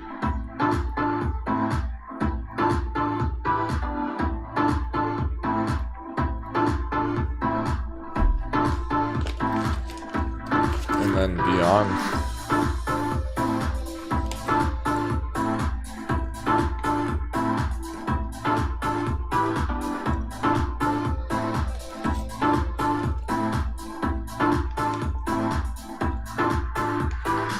Yeah, the indicator's looking good, nice and healthy. It's a 30-minute, lots of bullish momentum.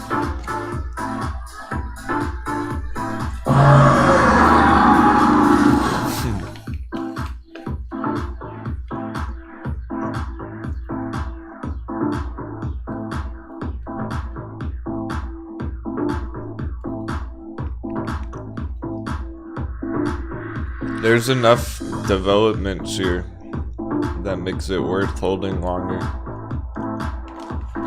Cali.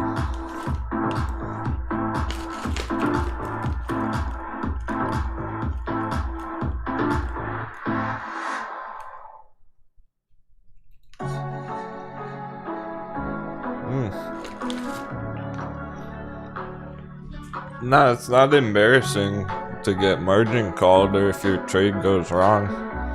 That's nothing to be embarrassed or ashamed of. I just want to help figure out how to handle it right now where it currently is. It's okay if you do have to cut it and move on from it, as long as that doesn't wipe you out.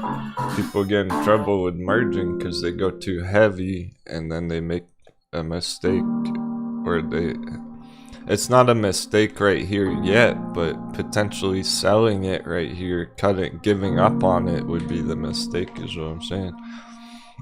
So they go too heavy on it and that doesn't work out and they take a huge loss.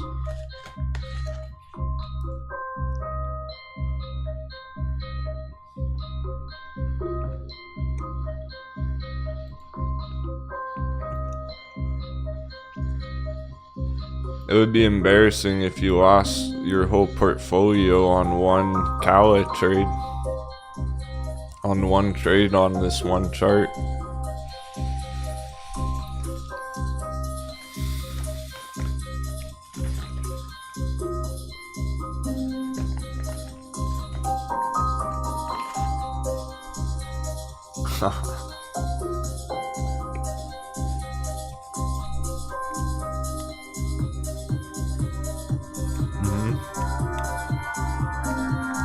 Yeah, a bunch of you are down 30%, 50%, I understand. I am on some of my positions too. This is what it's all about.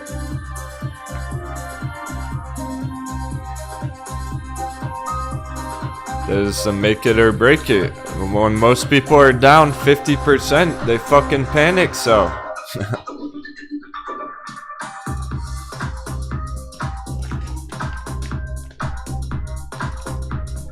Yeah, Robert, I still wish I had gotten some Blockbuster.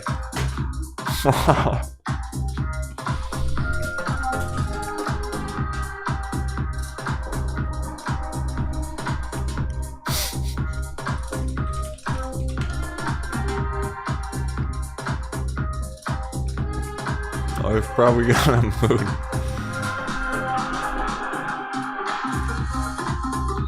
But it's a total pump and dump. It's funny. Crazy enough, it just might work.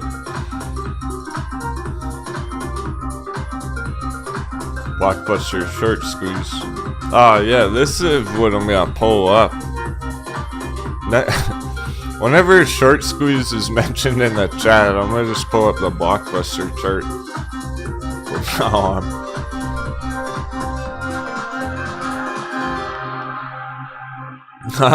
Fidelity wouldn't let me get any Blockbuster. You have to call them and be like, hey, Let me do what I want with my money. I want some blockbuster. You have to convince them. Then they might let you get some.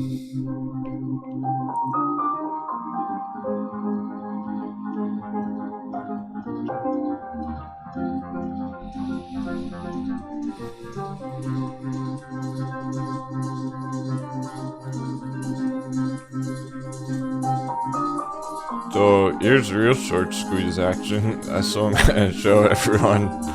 We're talking about short squeezes, and that's way the heck down there. Goodbye, Blackbuster.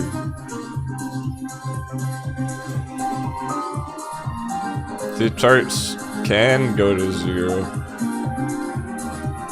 Charts can crash to 0. So you want to make sure bullish long-term fundamentals, you feel comfortable with what you're holding, but whoa, look at that short squeeze.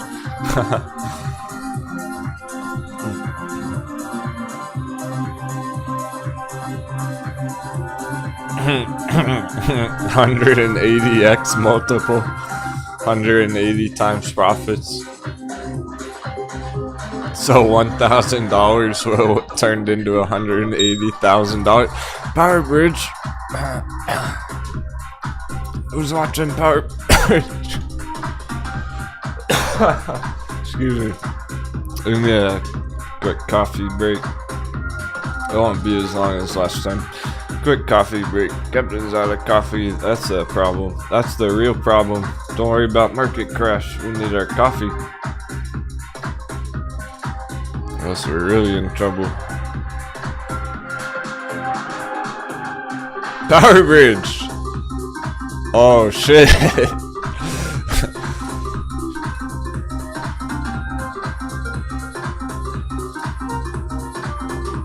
I heard Power Bridge bulls were ready for some green!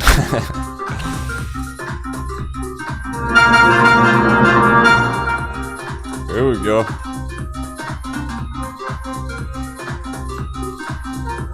This can be big on Power Bridge here.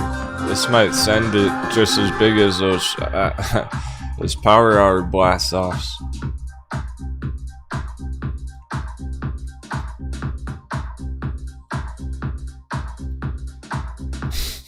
Way up there at $1.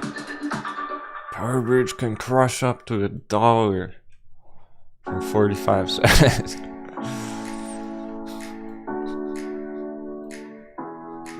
Even by the end of the week, potentially. That's how crazy Power Bridge be.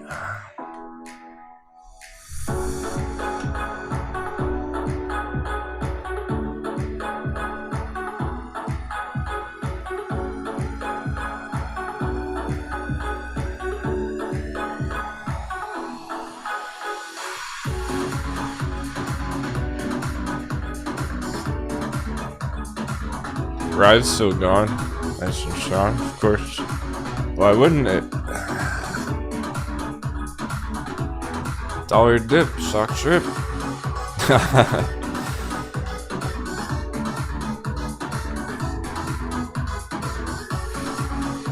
Good. I hope y'all make profit soon, so you stop feeling let down by the markets or something. Don't let the shakeouts get to you. I haven't heard of that many mistakes.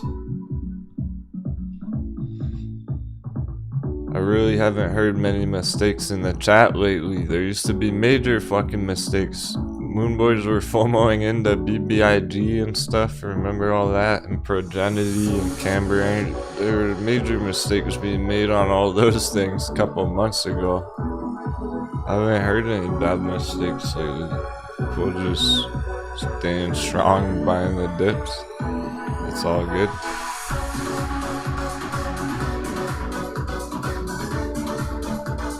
Heisen's ready.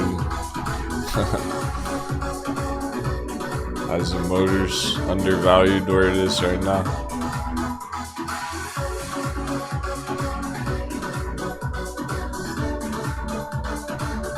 Oh, power bridge. Giant candles throwing in. Straight up. Are you ready?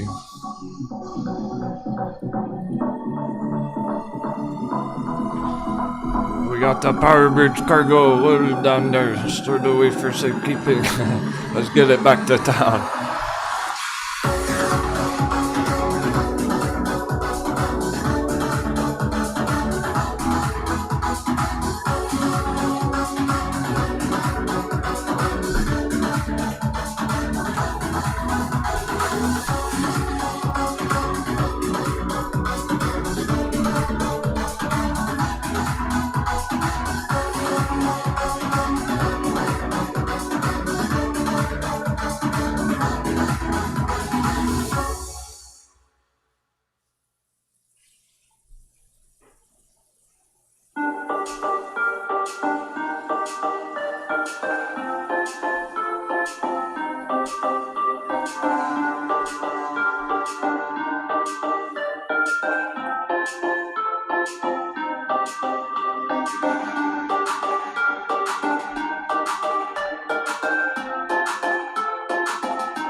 Here we go.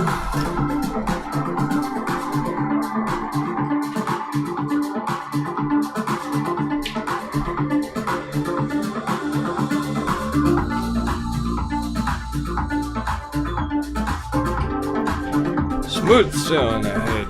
Alright.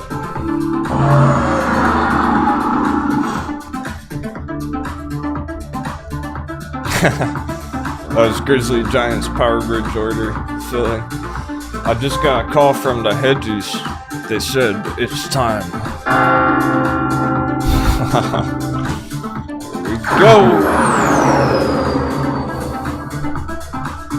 Stuff's pumping like crazy. It really is. Everybody's not fucking around right now. Highs and straight up all day. It's not all. Did you see Bitcoin? Dude, crypto right now. A 1 hour candle.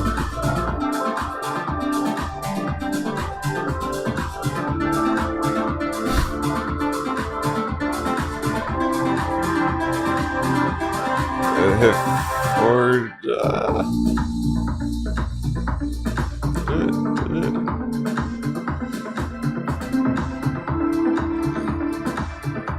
Hit 43. Just barely. That's higher high.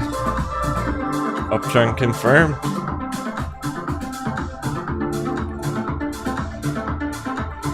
Green alert. Uptrend confirmed. Higher lows, higher highs. Even from back here.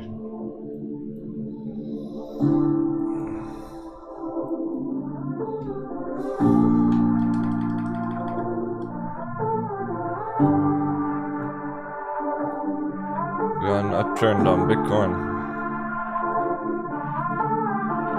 Confirmed. Breakout valid. Rocket ship launching. Oh.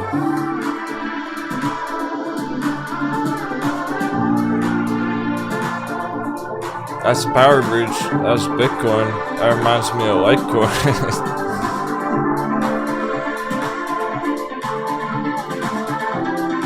Tell you Litecoin right now.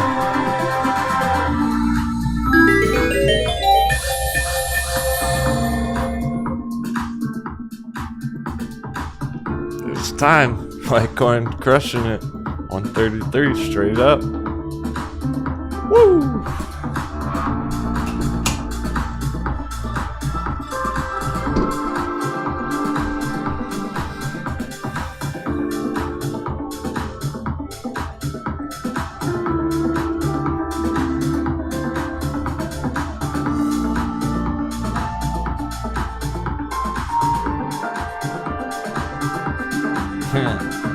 Right calls. Yeah, perfect time to go long calls. That's why I'm putting out a tutorial about it tomorrow on Discord. Buying calls. Be a good way to leverage. Oh, Grayscale Litecoin pops. There it goes. Well, that didn't take long following Litecoin. There you have it. I hope you enjoyed the 650 Grayscale Litecoin.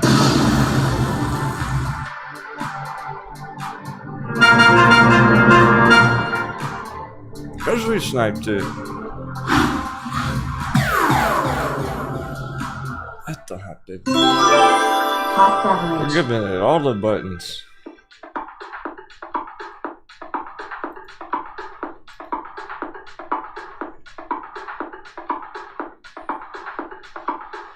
The hedgies called this as time.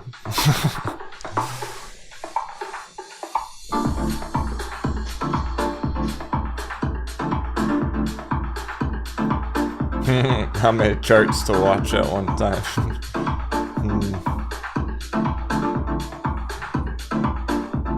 The less charts you're watching, the more focused you can be on any particular trade.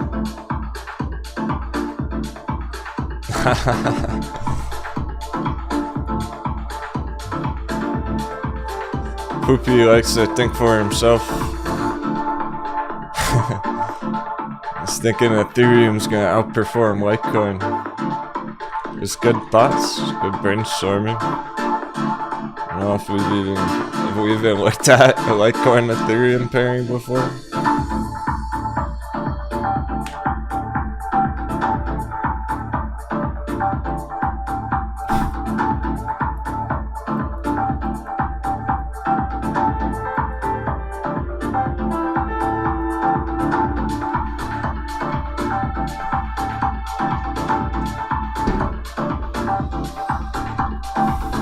Well, there's two ways it can change. There's two ways that this could change here. Either Litecoin crushes it, Litecoin goes on a big bull run all on its own because it's undervalued. So if I have 10 charts up at a time, I can make 10 times the profit, right? Fair enough, you're funny.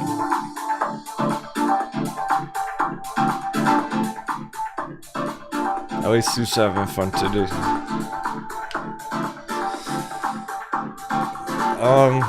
That's common sense. Now take a step back and throw your common sense off the plank.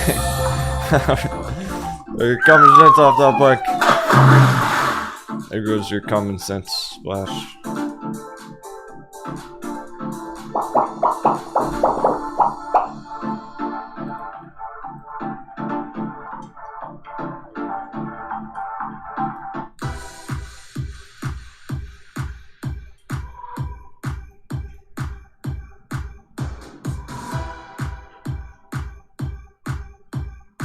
You can try, but is it going to be efficient?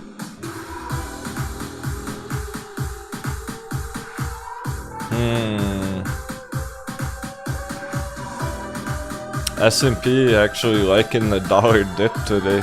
Interesting. It's actually helping the S&P.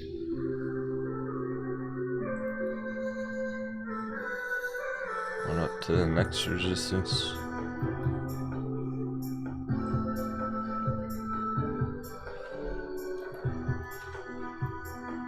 Didn't help yesterday.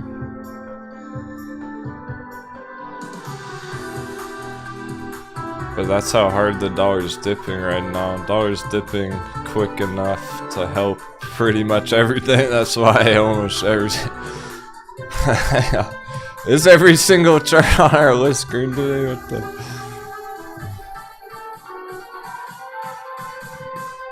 Just about. There's really not that many red ones here. There's all of them on the list. 10, 15 of them. Ding dong, no! Poor ding dong.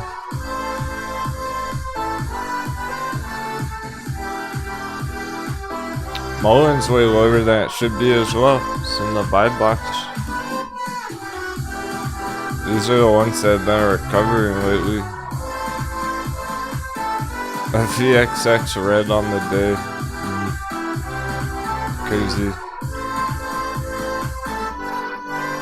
I want to see if S&P closes red or green end of the day. I don't care what it does in the middle of the day here. Let's see if it stays green on the close or if there's a fake out. Just turns red by the end of the day again. Because I'm not sure the dollar dip is even enough to save it right now. That's how much trouble it's in, where dollar's dipping huge and yeah, it's helping, but I mean, S&P should probably be up here already. So we'll see how much of an effect it ends up having throughout the rest of the week. Because it is all in its own cycle now as well. Actually, we got a resistance up here like this.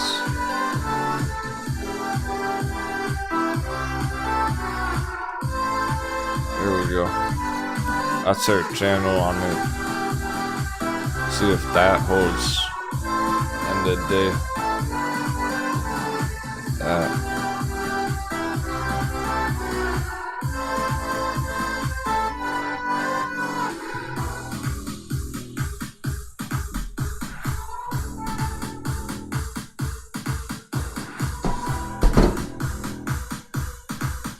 It's just us farming now from city country. Farming all that treasure. Actually, we're gonna need some more corn for our rocket fuel.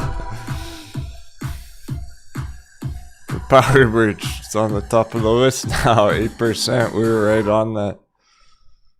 See that alert? It was very effective there. That alert just crushed a 8% day trade on power bridge. From our plan from last week or whatever the other day, it's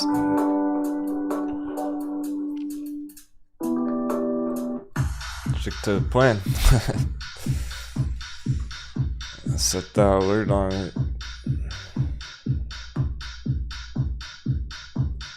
Expecting when that alert triggered, it would have a big push, so it was very effective. Because we planned it ahead of time.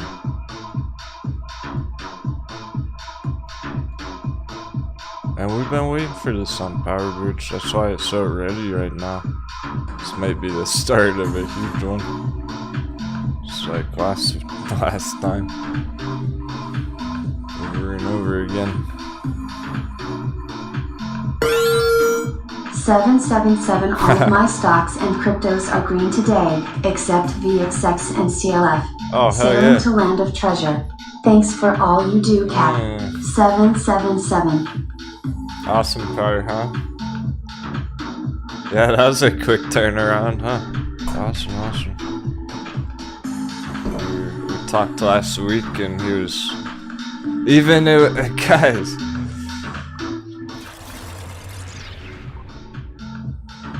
Talking on Powderhound just last week. It was even getting to him. The mind games were even eating away at his armor. So I had to give him some more poison resistance. Now he's back up.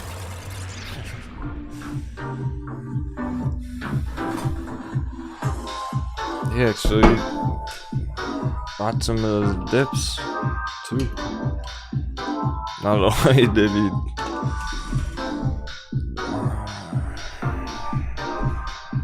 sort out his emotions, he actually doubled down on some of them. After he remembered how ahead of the markets he really is, that we really are.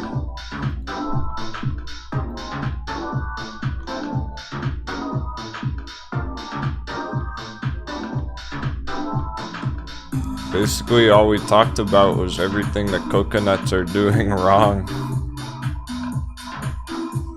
Yeah, a moment of clarity where it hit him how differently we're approaching the markets than the retail traders right now. They're in trouble. These are the times where you want to be brave and get the all-time lows. The all-time lows.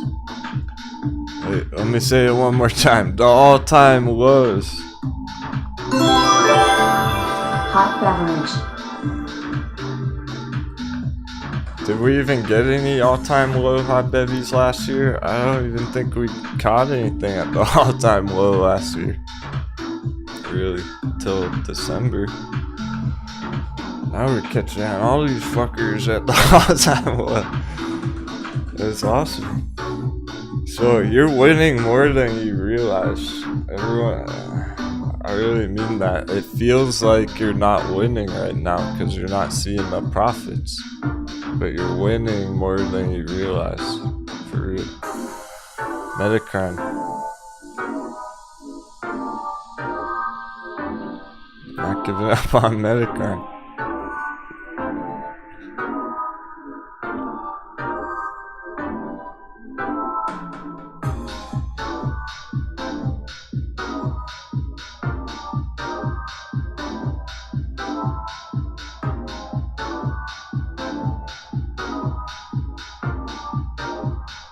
Somebody's trying to seal the deal.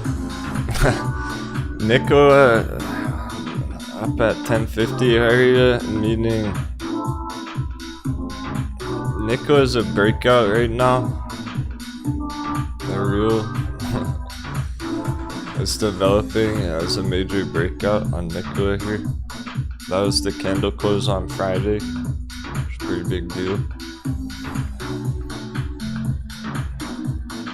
Nice long-term resistance here.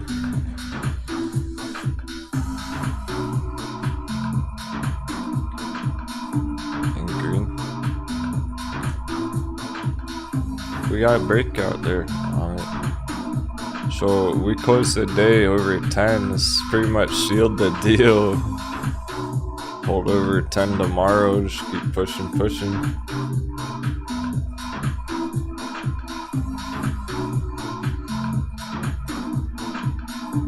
This is our next good area. $20.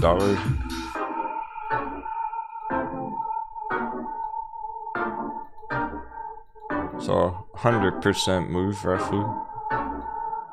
10 to 20. And that would start the real bull run there. The real long-term trend.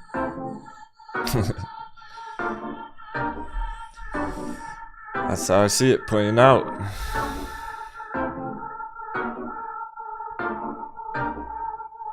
It might not even take too long. It could go pretty quick, like I drew it out here. Meaning 6 months and it's crushing these big targets. That's how fast it can be going here. Get up there potentially just by the end of the year.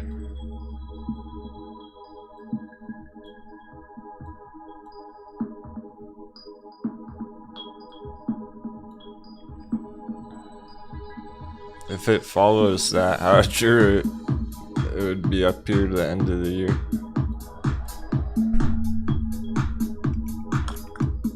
So we gotta give it a chance. Let's see where it can fucking go. Let's go. Let's see where it can go. By the end of the year, we gotta give it enough time to start a nice uptrend. These major bottoms is gonna take months to bottom out here, and it certainly did. That's why it feels the worst of it's over there. We got a breakout development. We already tested the bottom for the last 6 months. Now we can test the targets for the next 6 months. Let's test some resistances, some targets.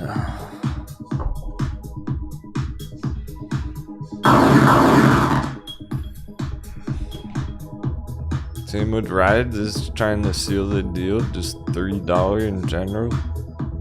Every day it's over 3. It's gonna help it. We got Spring. Speaking of springs, we should check Boingberry. Where's good old Boingberry sitting? Oh, Boingberry's about to boing. Of course.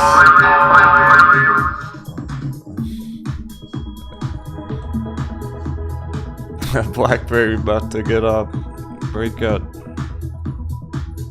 from the buy box. Leave the station. It's a new year, a new bounce. We're gonna be a big bounce.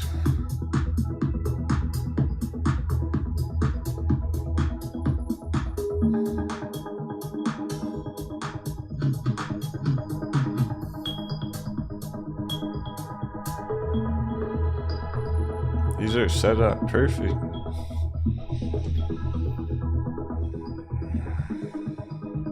T-Cat 350.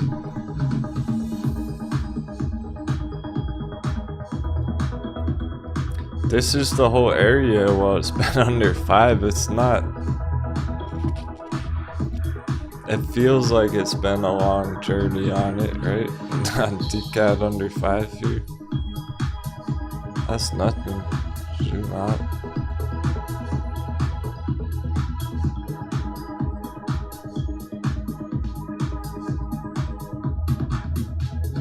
There's your under 5 inches T-Cat.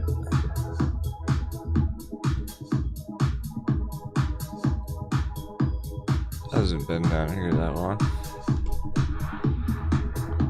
A month or two, that's all normal.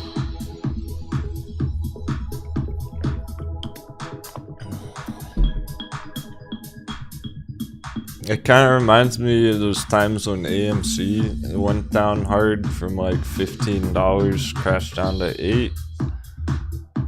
So it's kind of like AMC up at 15 and then it went down to 8, and it felt like it was taking a long time, but it really wasn't that bad.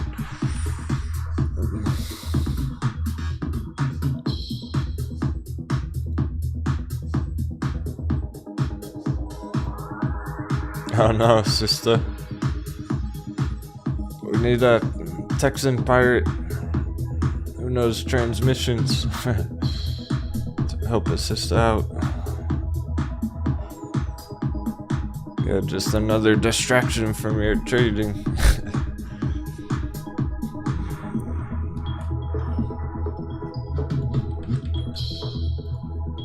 But I know you're excited about Asia broadband and it's set up perfect as well. We're going for $1 targets, ABB. Is that 15 cents? Can just be chilling on that one.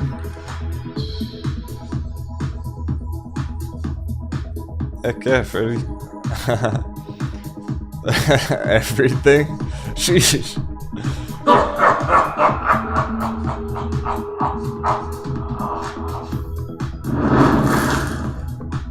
There he goes. Everything's now green for me after so many red days.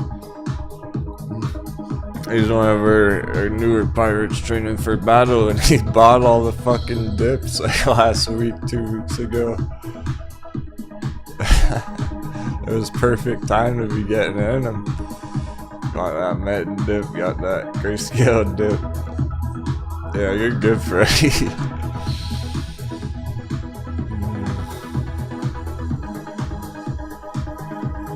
To time these perfect penny entries, very difficult. A lot of them we've just been accumulating for a whole 3 months or whatnot. And they're currently lower than they ever been, so what a time to be making new entries. Firing cannons.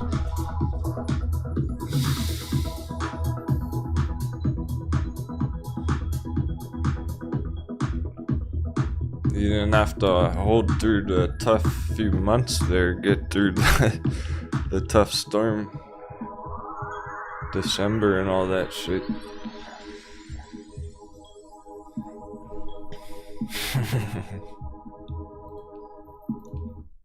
Can't wait to see how that works out. Because those are low cost averages. A lot of us have been trying to lower our cost average for the last few months. But the people who are getting in netting for the first time last week, goddamn. Or right now. Wait, this is that Metin buying song.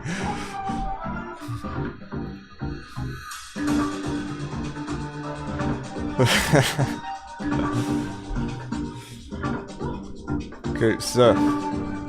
You can feel like you can sleep well at night, feeling like a real pirate. Like you really stole some treasure. Those things. Your T-Cat. Sphere 3D as well. Under 3. She's. It's a steal.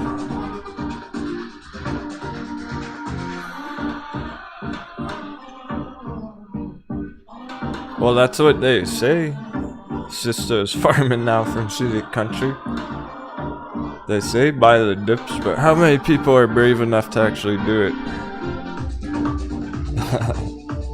Most people just panic sell the dips, let's be real.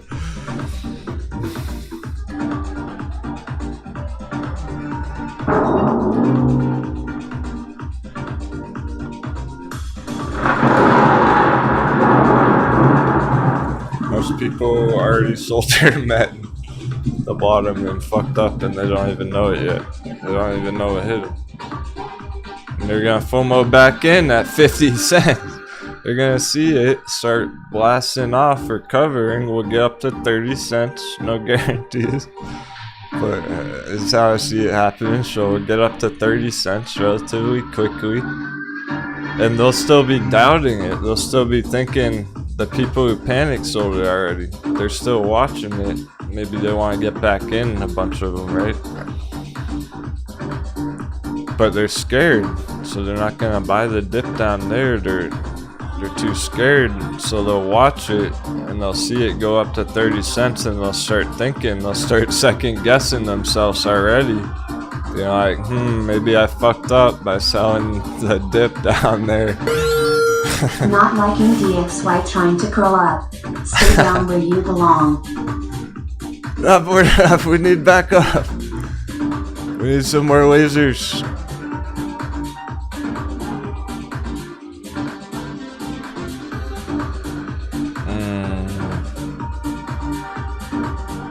It's bearish lunch hour, that's why.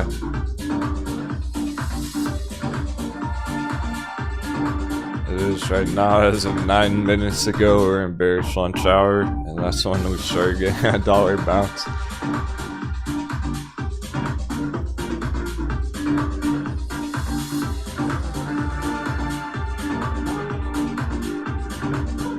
So anyway, let's say this is how coconuts get cracked.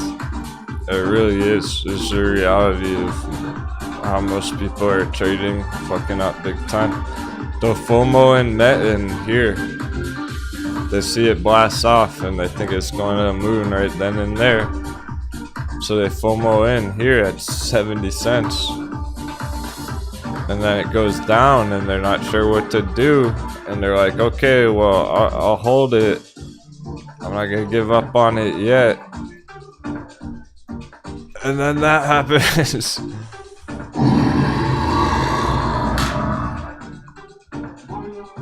There's one last test of emotions and they're like, what the fuck? Screw you, Metin, I'm out. I'm gonna buy something else. And they panic sell it. That's what they're panic selling, is getting stopped out mentally and emotionally. So then what? Then they watch it. Critical. Then they're watching it after to see if they made a mistake or they're still thinking about getting back in or whatever. It goes up here, they second guess it all. They're already realizing they might have messed up. But they're like, okay, whatever, it hasn't gone that far. And then it goes again, boom, 50 cents, and they're like, oh my god, I need to get back in before it goes to the moon. And they fucking buy it again, FOMO back in here after panic selling it already and taking a loss on it, trying to make up the loss that they already took on it. Don't do that. That's chasing your losses. You're better off if you did do that. If somebody did FOMO in here, you know it's way, way, way more effective, better strategy than that. Holding through it, doubling down, lowering your cost average, and then boom, you're in profits.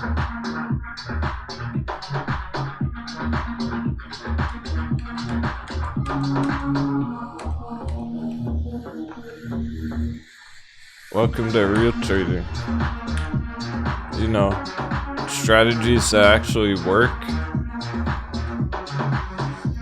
A lost art, ancient art form.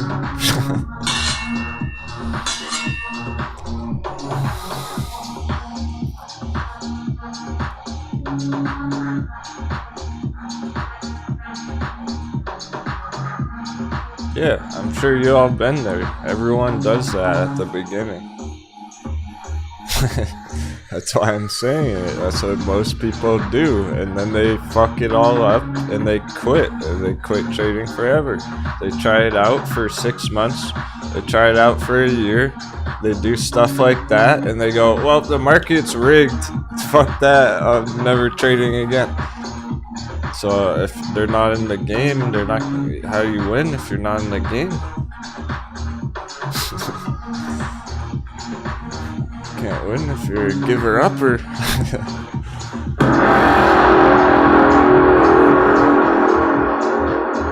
Yeah, but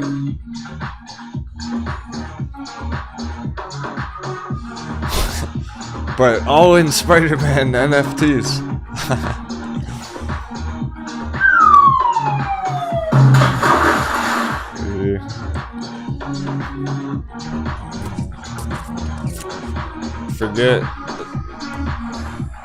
Forget the mainstream way of thinking. Those are the ones who screw it all up and don't have any idea how the markets work. Yeah, Steven Van Den Broek, Dale Brennan, never quit. That's right. 777. Hey, Thomas Quigg, Curve's doing well. I think all the altcoins are doing well right now because Bitcoin's smashing 43K.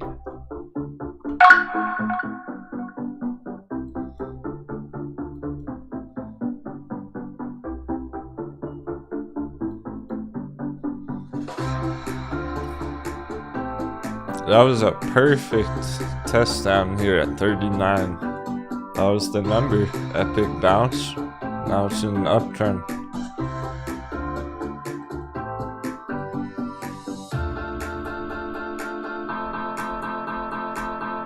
I mean, it is outperforming the S&P right now, even though S&P is green.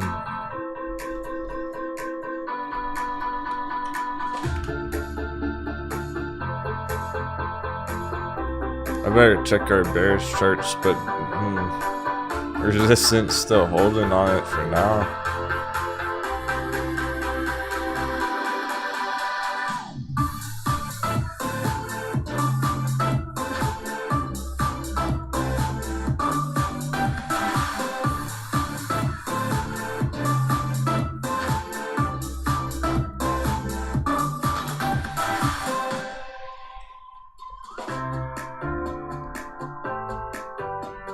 So yeah, it's a sufficient bounce on the S&P, but I'm not impressed. It's not enough to really be any development there. It's still down a lot from last week. Up here when it crashed in an iceberg.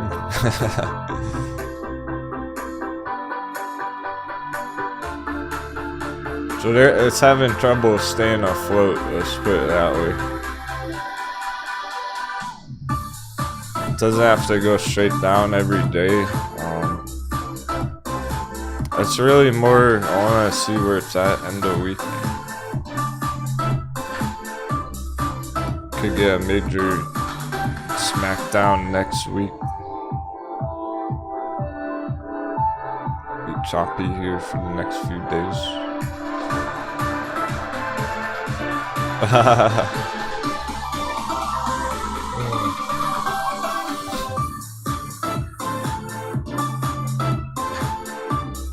Yeah, cheers, Freddy.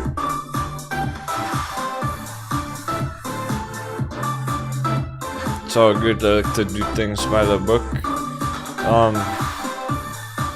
I'm just glad you're excited to crush it all year.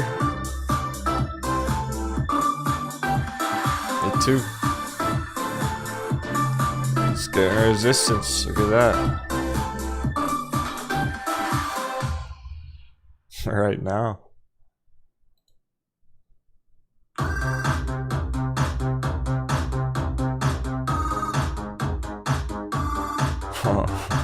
So nothing's changed there.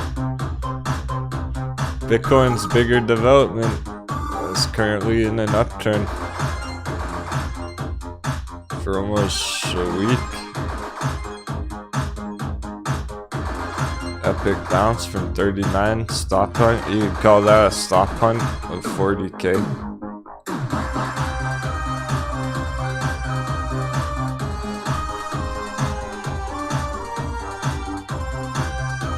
Look how hard it sold off right here. That's where it's trying to go. Some of the altcoins did this. Remember we overlaid like Dash and Bitcoin yesterday? Dash did this already. Bitcoin wants to do this. The altcoins are doing this right now. They're going back up here. Back from last week. 2 weeks ago area. So I think Bitcoin's trying to get back up here right now as fast as possible, up to 46.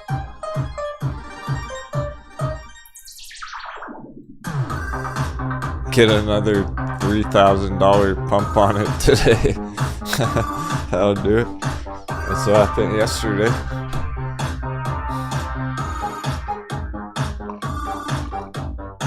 And it's maintaining that from yesterday.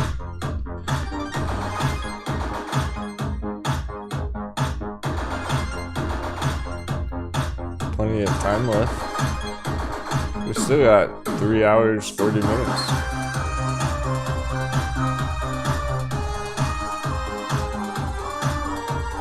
Of course, crypto doesn't end when the stock market does. Day trade on Bitcoin? Not on Bitcoin, on altcoins. Probably on some of the altcoins.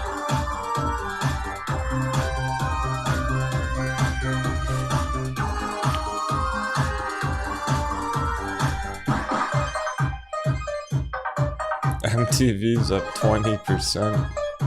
I saw that, I noticed that earlier. It was up 10% earlier.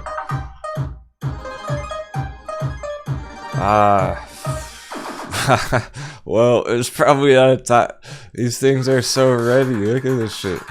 Boom.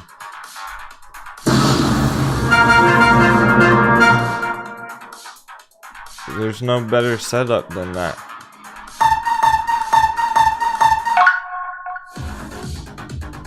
You don't see better setups than that. It doesn't exist.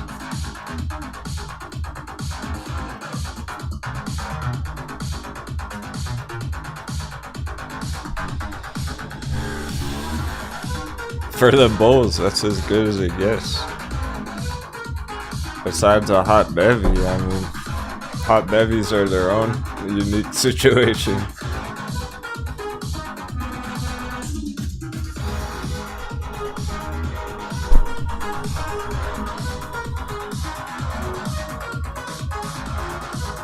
But on normal long-term bull runs, when you see that, the long-term support getting a bounce, you know it's the real deal. Trying to do what happened back here again. Back here.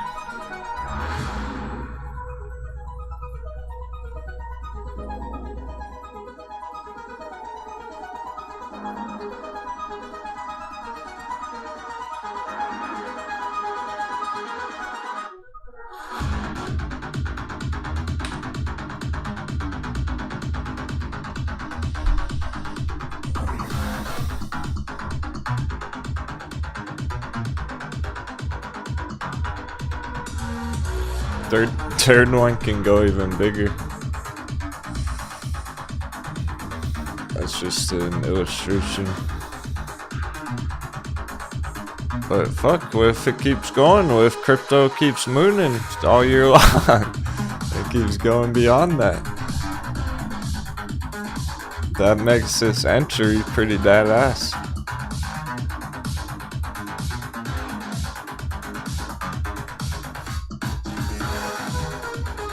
Arrgh, we don't say the A word in here.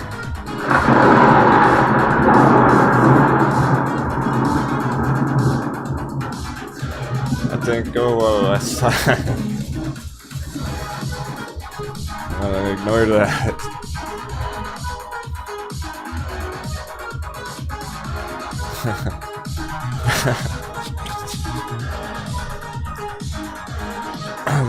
Sister is farming now. Said tricky fucks. Thought you were talking about the Matrix and Trinity fucks. I was like, yeah, Trinity fucks. That's true. Trinity fucks. She's pretty badass. That's what that means for the older on. That's slang for she's badass.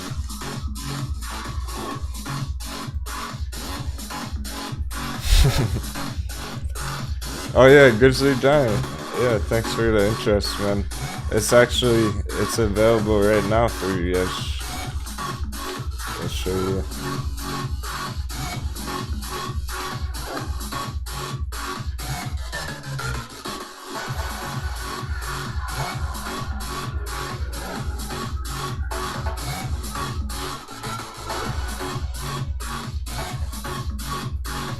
Yeah, thanks for your excitement, Grizzly Giant, Freddy. I am offering a discount now. 10% if you want to sign up for annual rather than by month. So you can get 10% discount. It's like our Grayscale Litecoin discount premium. 10% premium discount. That's the least I can do, so you get like a free month if you add it all up, do the math. But you can just upgrade your current one and get the discount if you want to. Thanks for asking.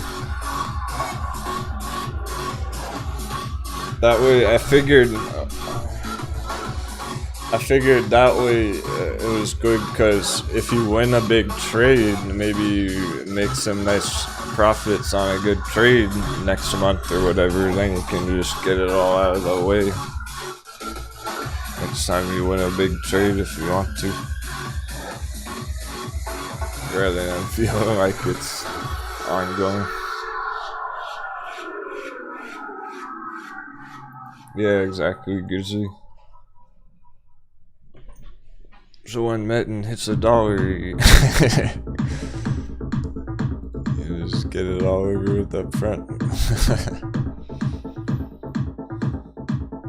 Thank you very much. Small Captain's tax to keep doing what we're doing. Otherwise, I wouldn't be able to go live all day, every day. And we are gonna have a Discord day tomorrow. On Wednesday.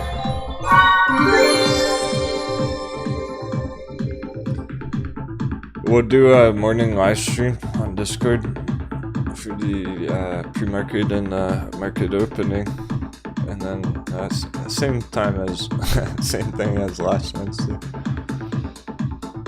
and then a bonus options video.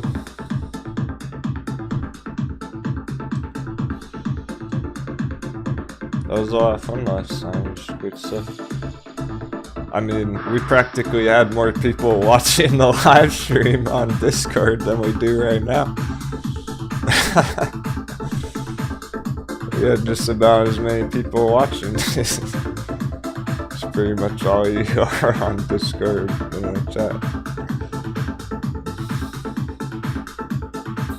And then there's a bunch of the crew who aren't frequent in the chat, which is all good too, because they're busy and they might just catch up with the show after work at the end of the night or something.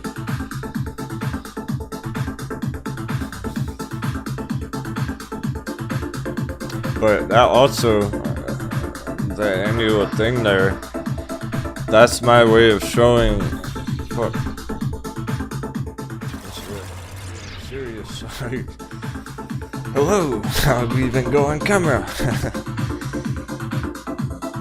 Skipping the matrix for a second. The annual membership, that's my way of showing you I'm ready to commit to crushing it all fucking year long. I'm ready to go hard on the charts all year again, just like last year. We're even more set up now. We're better set up.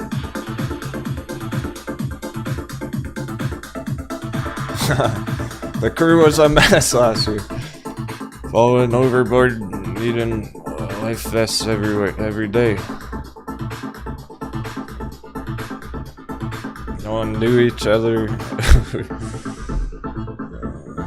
You still had to learn all the basics. Never been through a storm before. We're good to go now. We're rolling, we're cruising. There's people, a bunch of you still holding Lucid for fucking $17. How about that Lucid trade? Still crushing it. The holders.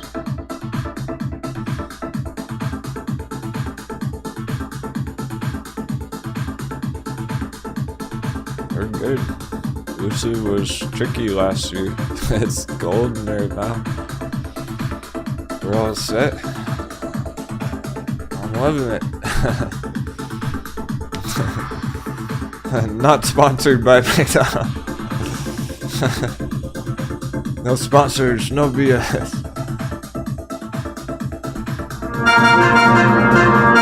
And no commercials. Because I hate commercials. The last thing I would want you to see when you click on the live shows getting blasted with like a dogecoin commercial.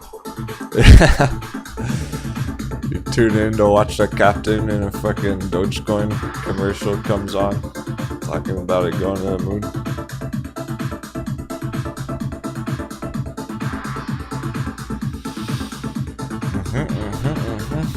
Powder Han sold in a bunch of CCIV bait calls.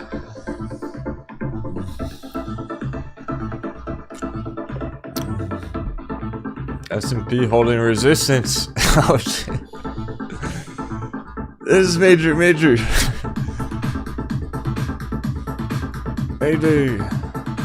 There's...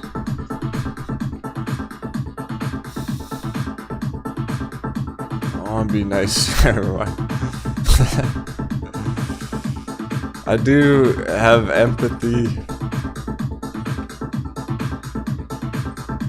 for the blind investors right now. There's so many attractive entries. Let's check our bearish charts real quick. Are they holding up? Mix, some red, some green. Etsy Bay, of course. Count on Etsy Bay, profitable on the day.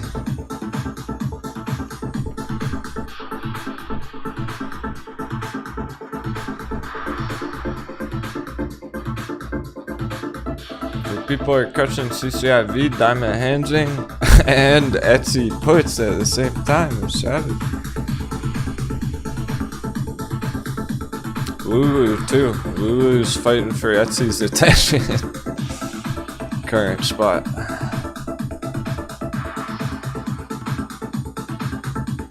But it's already like halfway down. It's been speeding up. Neo playing around 30. Interesting. Chipotle.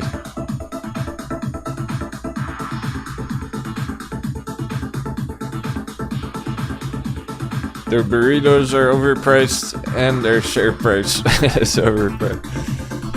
And their stock is overpriced.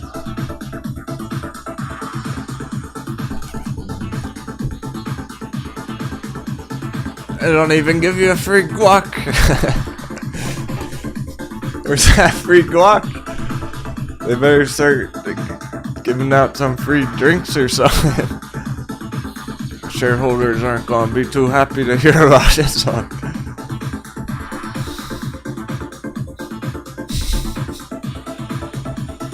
Tesla I read on the day.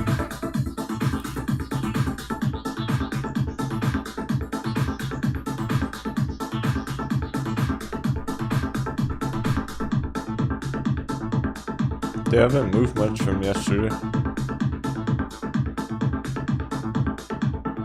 Oh right, were we looking for a crypto day trade? I forgot. I was trying to find you guys a crypto day trade.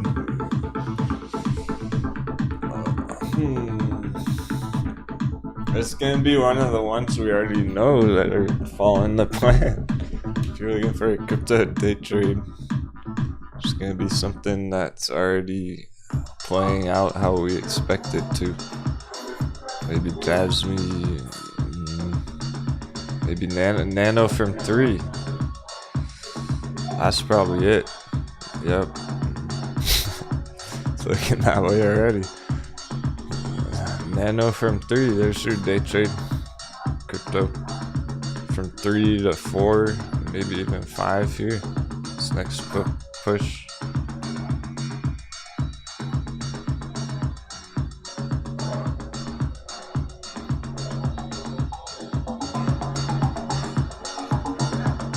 Nano put in a big bounce here. With Bitcoin going healthy.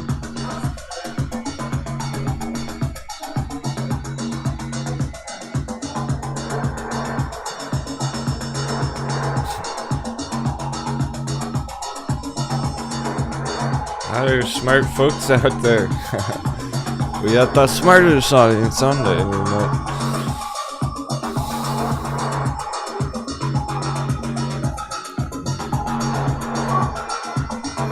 I can't relate.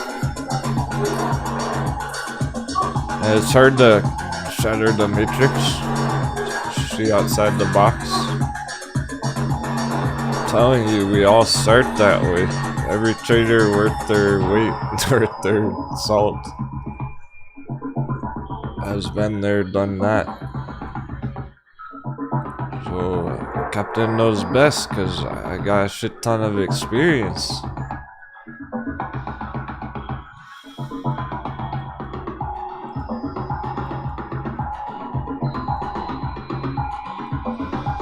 I've felt that way plenty of times about, oh, I'm just bag holding red for 3 months. And I've given up on them before, and then they moon.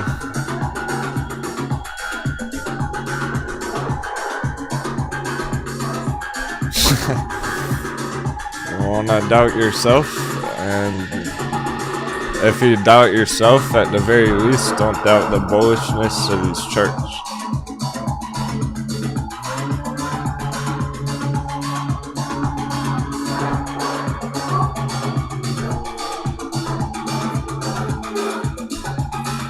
Even Litecoin's a day trade at this rate.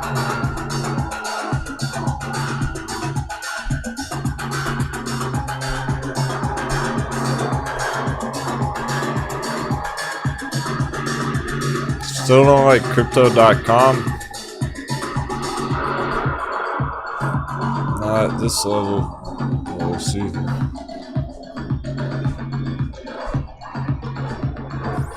We'll see. We're gonna find out how bullish these really are. I mean, I do like crypto.com, but I liked it a lot more when the crew was buying it at under 20 cents back in October. I can't wait to see how bullish these ones really are, because this one's right in the middle.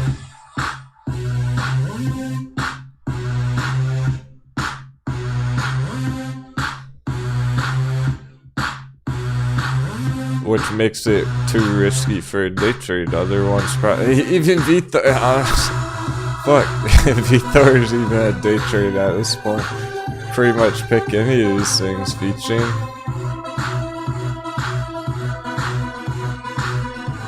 Day trade.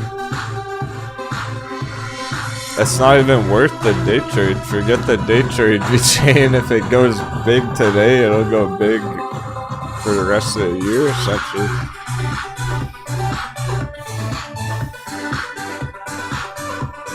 These are way bigger developments than any small day trades on the altcoin charts. Hey Tina.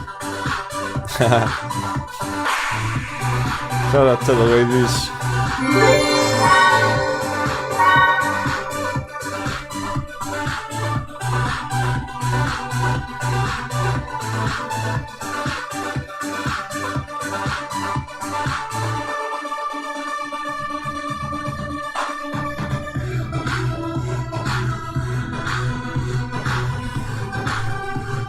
They're here to finish off the battle. Keep the men on track. I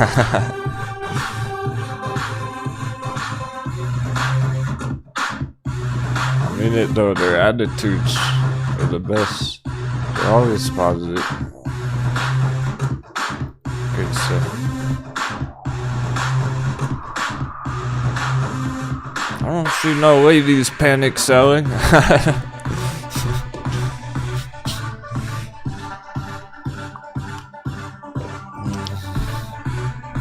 They're not about that. They like to get discounts. They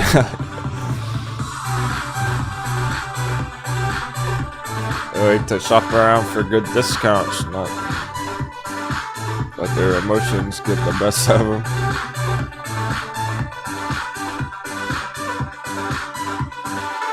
Yeah, so many good altcoin setups, it's not even about the short term. I would suggest forgetting the short term. altcoins really. Go for the gold.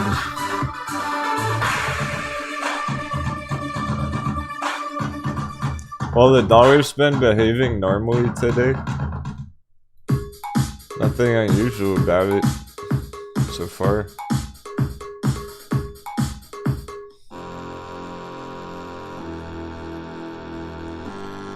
We still are in bearish lunch hour here. That's when the slight green started coming through in the dollar.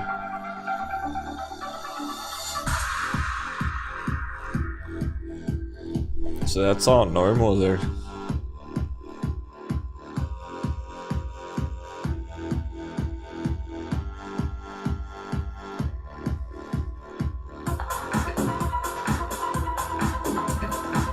It's okay for dollar to be choppy right now because it helps the stocks reveal their true colors. It's helping the undervalued ones go green when we get the nice dips, and it's helping the bearish ones go down, go red when we get the dollar upside.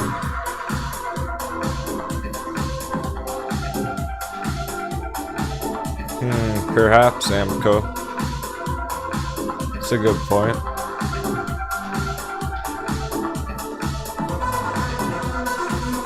A lot of those fast food conglomerates, they generate most of their revenue off property value with their franchisees. I don't know how much of an effect that is on Chipotle in particular compared to something like McDonald's, but that can only hurt it right now. If it is, that could be why it's in trouble. Because we were looking at the real estate bubble speculations earlier. We got our DRV chart going green lately. We got our bearish real estate trade going green lately. So our real estate doesn't look good right now in terms of the general market there. Things like AHT already bottomed out. I'm talking about property values and stuff.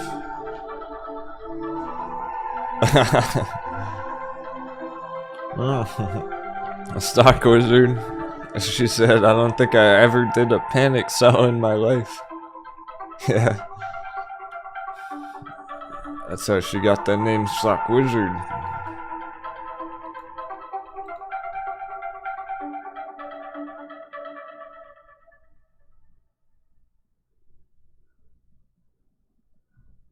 Yeah, Becky's saying the Federal Reserve's talking about stable coins, crypto. They have no choice but to address it nowadays. You can expect them to talk about it more and more and more in the future.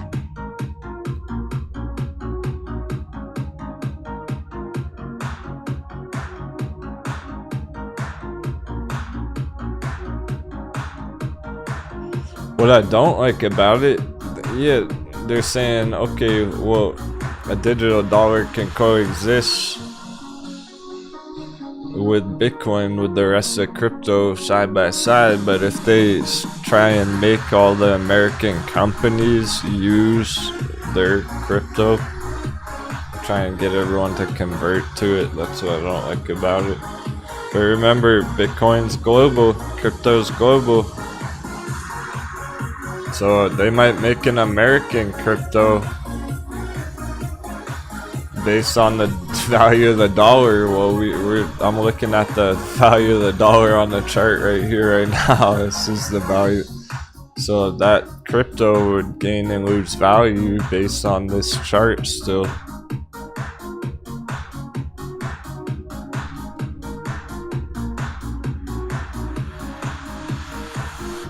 So I'm sure they're gonna be trying in the future. But remember, Bitcoin's global. So that would just be an American coin based off the value of the dollar on this chart. Whereas Bitcoin's all around the world. I don't think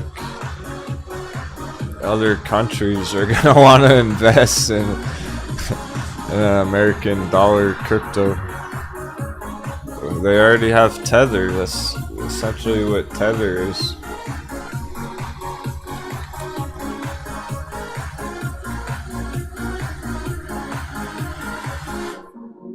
Coin market cap. Let's see what's a SpongeBob Square all in 40x today.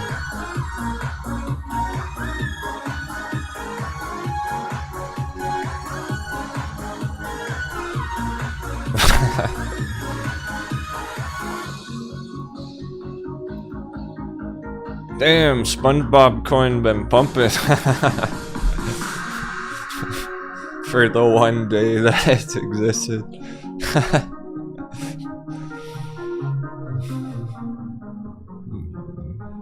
Spell the market for one fucking day, it's up 40x.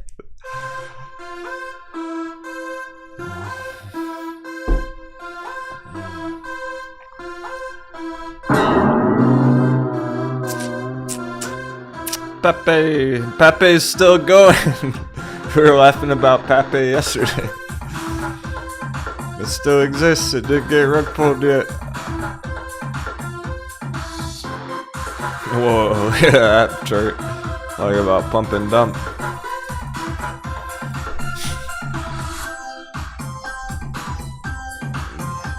There's a squeeze.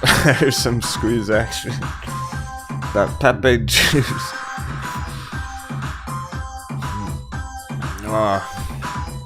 Moonshot farm.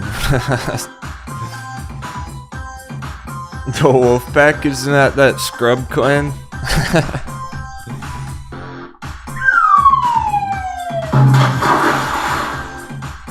Isn't that all that scrubs we fell overboard last year on AMC? They made some dumb clan called Wolfpack or something. There's Tether. See how it's a dollar? It's US dollar Tether. It's tethered to the US dollar. That's what Tether is. Sorry, $78 billion in it. So yeah, the Fed wants to get their grubby fucking hands all over that, I'm sure. Get everyone using their coin instead. I don't like that. That's not cool.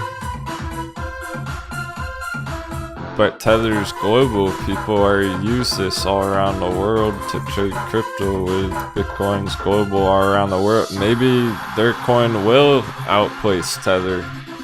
Maybe it will overtake Tether, but it's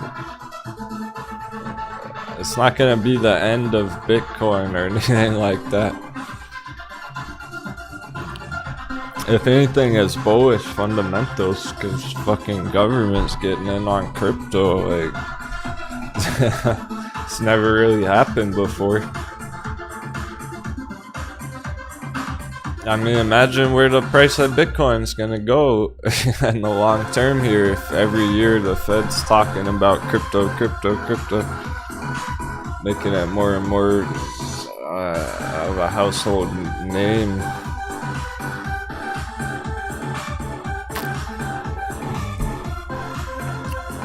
There's probably like millions of people who heard that today have never even read about Bitcoin before, never looked into it before, who are just reading about it right now. Like, what is this crypto stuff all about? You're miles ahead of the pack. Years even. You're years ahead of the game. Alright, honestly, check it. There we go. I've been dropping that fire.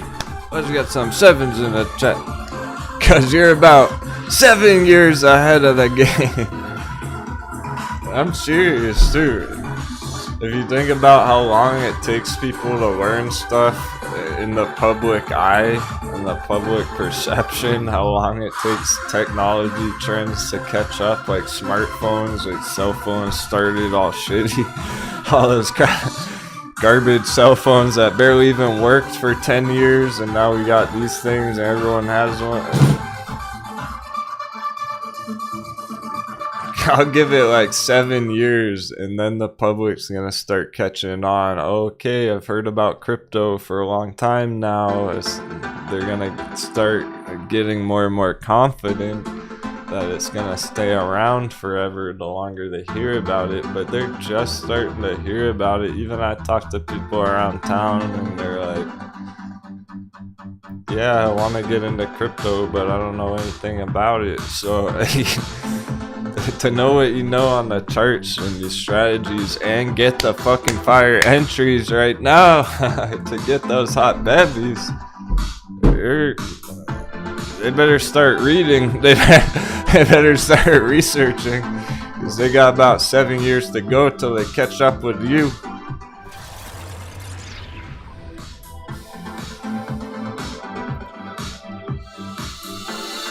How are they ever gonna catch up with your fire entries if these things just start mooning?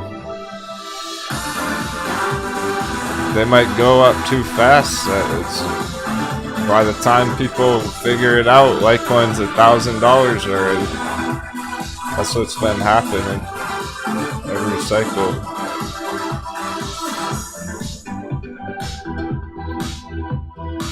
We're in great shape. We got 10 minutes till the end of Bear's lunch hour. Quick coffee break. And we'll dive back into the into the depths of the church. We get back whoosh 10% from the all-time low. 10% all-time. Alt grayscale pamping. Yeah, the discount's dropping. No more 40% discount. It was there for a couple minutes this morning.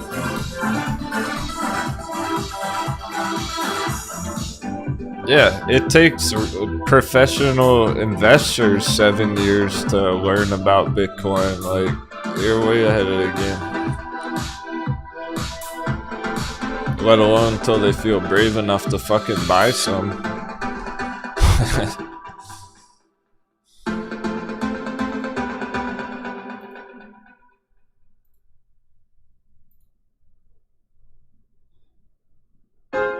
So that was a nice development on Wish there.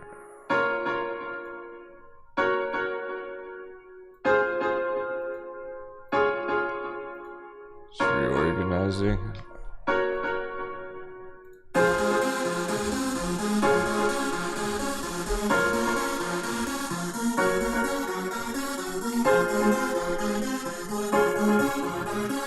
Yeah, Power Bridge and Wish having nice bounces from the all-time low today.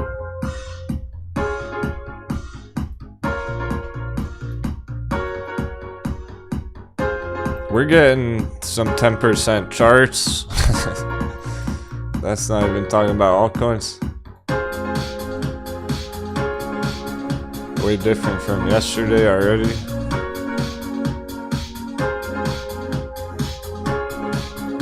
Still got 3 hours on the bell. Plenty of time for Power Bridge to keep crushing it for a ride. Hell yeah. Even grayscale.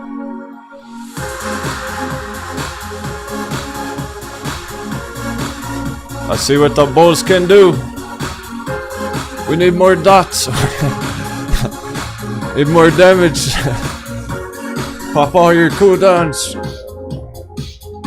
Grab your mana potions.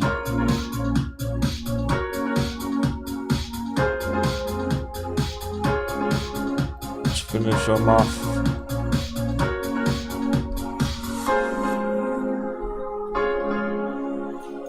Yeah, maybe. So it's a good speculation. We're gonna watch how that develops. See if we can figure that out for sure or not. People are potentially selling their S&P stocks for crypto. Maybe they're selling their Tesla, buying Bitcoin.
We're going. Going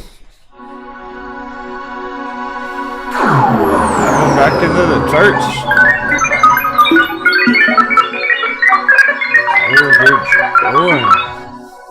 We're doing things. Big green things. That is awesome. I'm feeling return to the balance is returning. The market balance. Things are out of balance. Our rate's lower than it should be, not for long.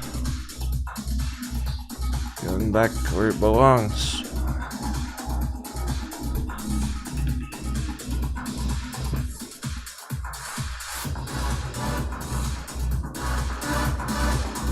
Y'all are doing great. Better than great. You don't even realize how much you're winning just yet.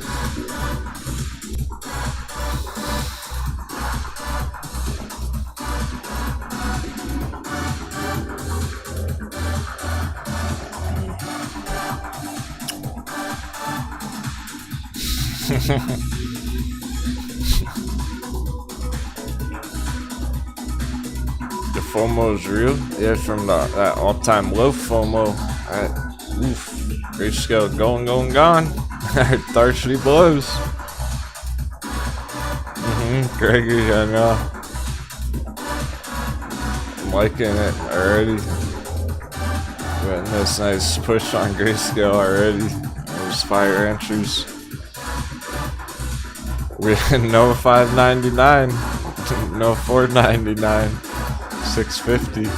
So random. It depended on all other variables. The discount was critical, 42% insanity. Now Bitcoin's healthy, Litecoin's bouncing. Perfect storm. Stars are aligned. It's like golden. It's gonna rain down treasure. So yeah, are you feeling good about that for all the traders who looted the boat? It's already looking like it's begun with a 15% insta bounce recovery from yesterday. We're up 15% from yesterday.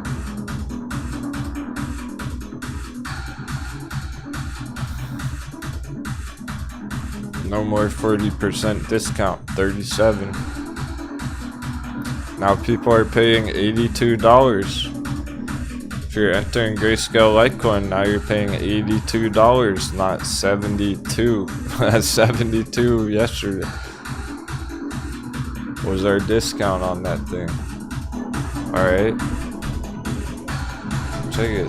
The Litecoin chart, 72, $82. Down here, here's Litecoin at 131.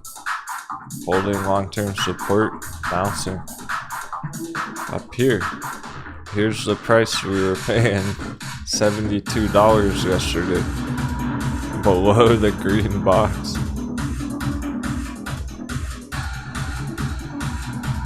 That was how big the discount was yesterday.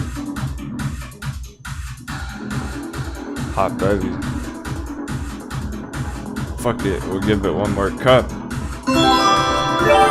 Because it's still down there, but not for long. It's leaving. So now it's at 82.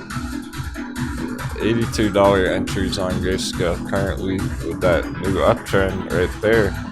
So it's already bouncing from our hot bevy.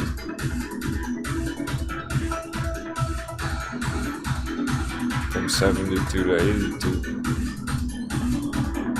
Might blast off real soon, and then it's no more good discount on it.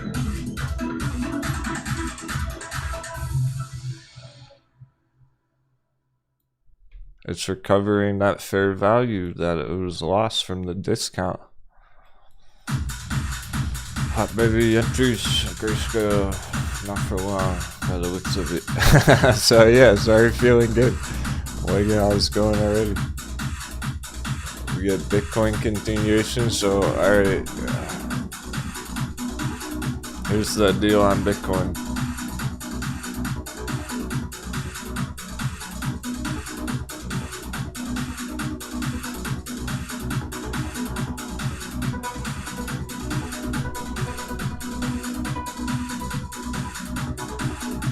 we're holding there on the long term, healthy, but here on the short midterm,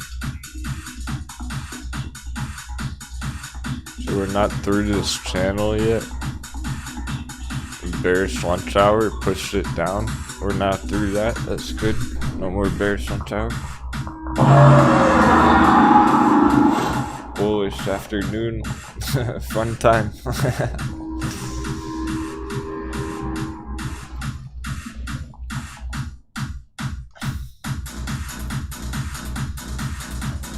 So it didn't continue through there. That's what we need to get through on Bitcoin here and in the real grand scheme of it all.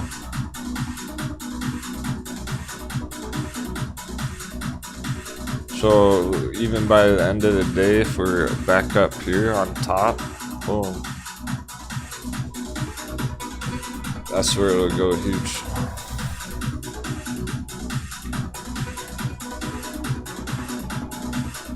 It's getting there. Bearish lunch hour, red candles. But it's really, there's no good feel for the timing on it, really.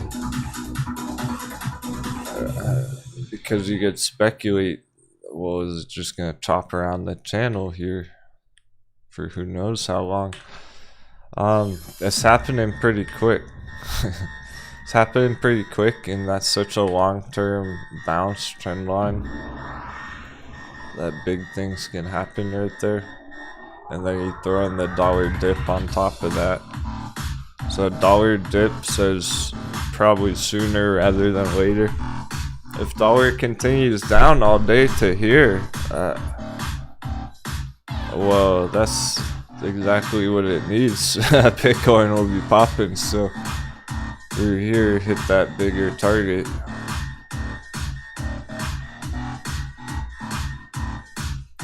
Soon,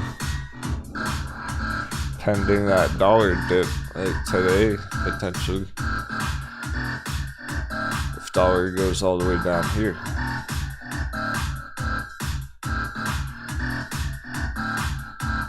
So big things are cooking up.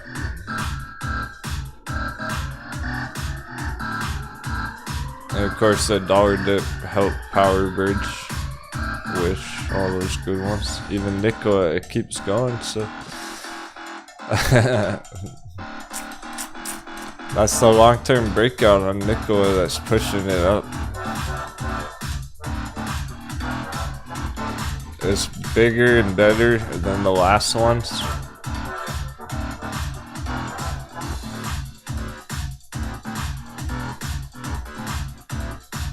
This is looking to be a much bigger move than the last couple breakouts from 10 on Nikola.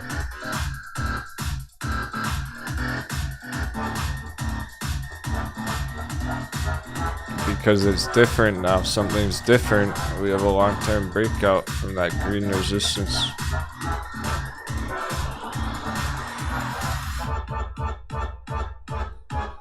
Going all the way back for the past 2 years downturn. Making it a hot bevy.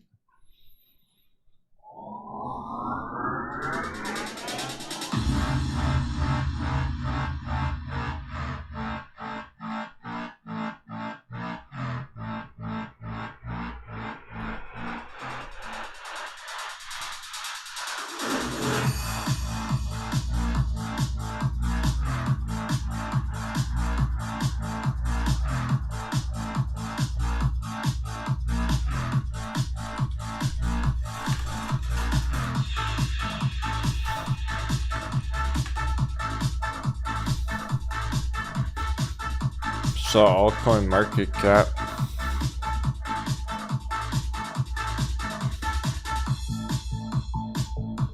Still quite bullish there. Maybe the total market cap's over 2 T's, 1.99.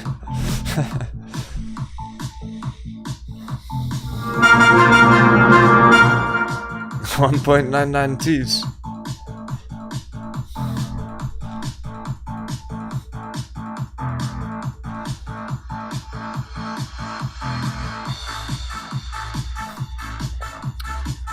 So we were right that it wasn't a big deal to be underneath for a little bit. Giving a nice range instead of that perfect number. But it's still an important number, so getting over it is big development. We went through it today. We did get through it. That last push on Bitcoin an hour ago. So it's by the end of the day we can be crushing over 2 T's. And then huge things are happening on all the crypto stocks, and TCAD and everything. There's a lot of panic on it all still. I can't blame them. Yeah. I understand how people would be worried about Bitcoin with the S&P there, but wait until it proves it. Let the chart tell you where it's going first.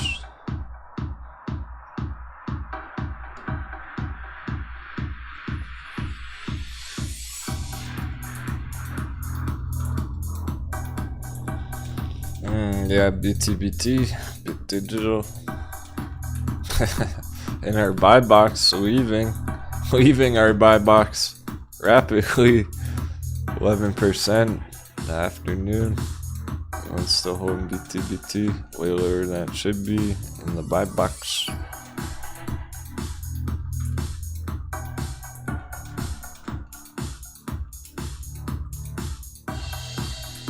So where's all the green action? It's on the ones that are at the bottom, undervalued.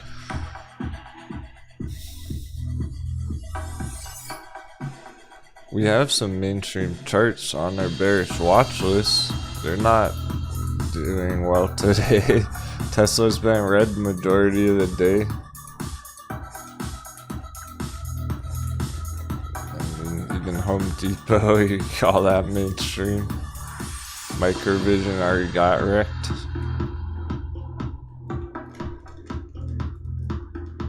Palantir's ugly. Here's your mainstream. Neo.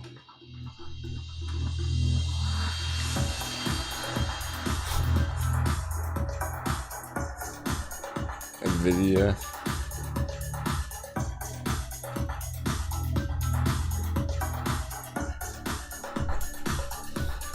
Yikes.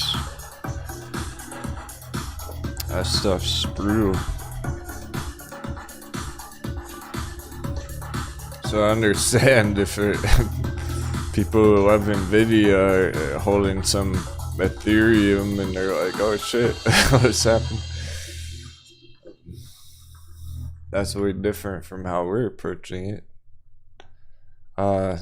We've never even talked about going long on Ethereum. It's just not attractive to me at these prices. Even though I like the fundamentals on Ethereum.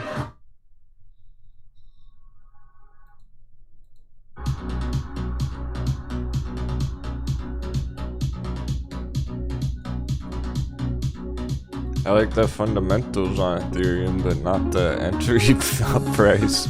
Not for new entries up there. Cardano getting that dollar bounce for now. So even though Cardano has risk, all these things have risk, they can get the bounce from here and go big again, pending Bitcoin. And Ethereum can keep going up from here back to 4,000, hit 5,000, whatever. It can keep going up from here if Bitcoin holds up. Even though some of these are pretty ugly. That risk. But depending how bullish Bitcoin really is right now, these things can keep going like this. So that's what's developing right now. We're about to find out.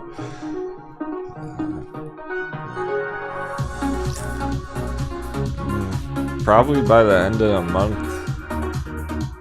next few weeks, we'll have a lot better idea where these things are heading.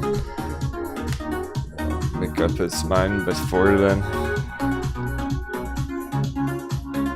because I'm not gonna decide. I'm not gonna say this for sure going down or for sure going up until the chart makes up its mind.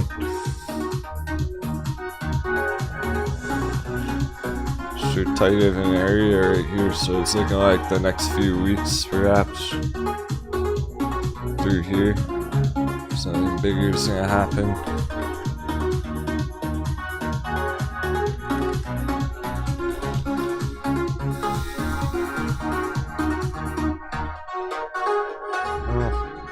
But that's just the ones. These are the altcoins that have gone huge already. I'm looking at Uniswap right now. It's pretty popular. I'm not talking about the ones that are at the real long-term support kind of bottom areas.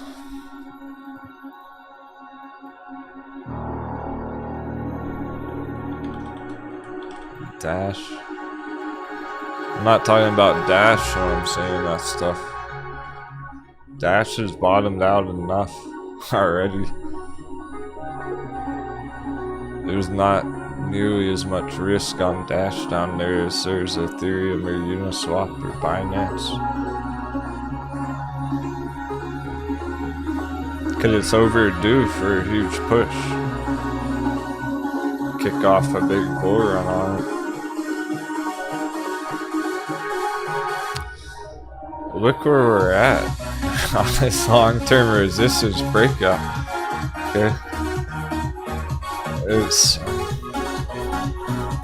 normally it would be stupid. It would be a coconut moonboy move or idea to just put a giant arrow right here. It looks kind of insane. Can that really happen? It seems crazy. Normally that would be coconut, that would be moonboy. Look where we're at. This giant resistance. That's everything. You ignore all this, basically. Ignore all that. Ignore this. That's where it was overvalued. It was overvalued right there. It was overvalued right there. Now it's holding on top consecutively since August, getting multiple bounces off that line.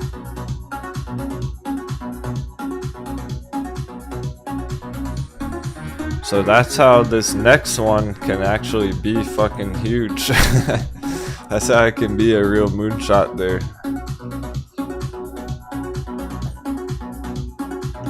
It's not just a random giant green arrow, it's because of this long-term breakout. It's more bullish than it's been for 5 years.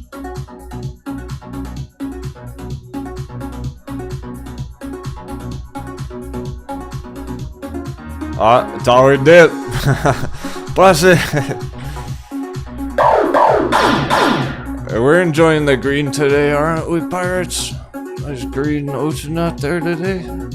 Catching some fishies. Let's get some sevens in the chat if you're enjoying the green today, because we're about to get dollar dippage right after bearish lunch hour. You can't make this shit up. 777. Next thing, Bullcat's gonna run in, serve me out, and Longboy will stop by.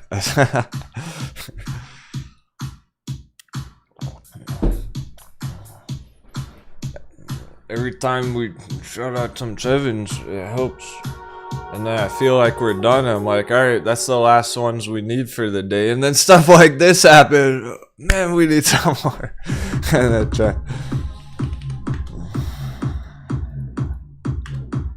the chart gods demand sacrifice. They need tribute. This is big. It is everything we were talking about this morning. If we get dollar dip continuation the rest of the afternoon, Bitcoin's gonna break out further and crush this number. Crushes it right up to here. Kapow!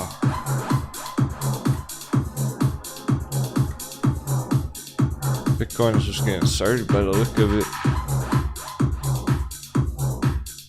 Trying to have a 10% day. That'll send the altcoins flying.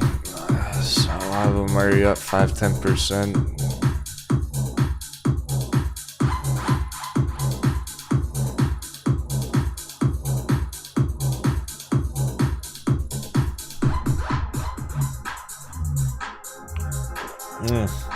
Actually, I was meaning to set Grayscale Litecoin alert. Not Grayscale Litecoin's mooning. Let's be real, it's mooning. It really kinda is. From down here. Starting to fucking moon already. I'll go parabolic. From yesterday. So I wanna put a breakout alert on Grayscale. That's the magic number.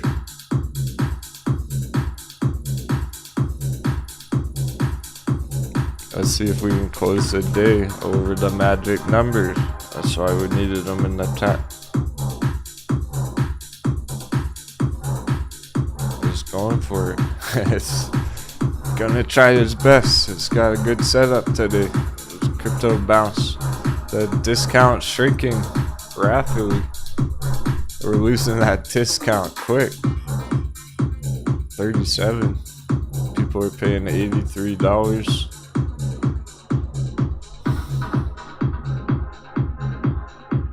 So I want to know if we crush that magic number. That'll be a big deal. Because again, it's from the all-time low. So from the all-time low, 20% bounce recovery, instant recovery from the all-time low. That's a big deal.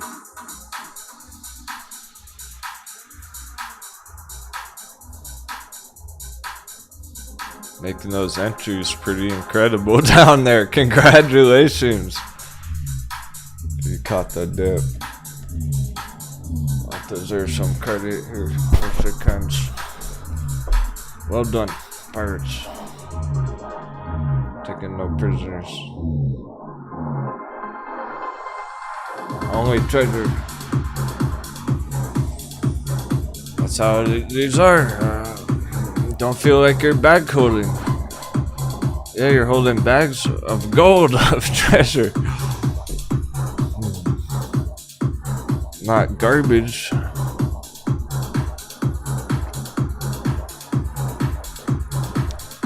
Call me a grayscale bag holder if you want. Holding a bunch of bags of fucking treasures. I'm cool with that. More like a treasure chest holder.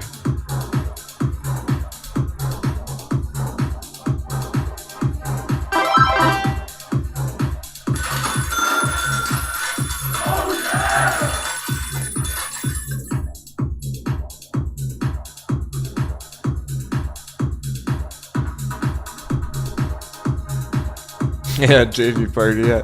Just hoping to get some more dry powder to make another entry before it blasts it off.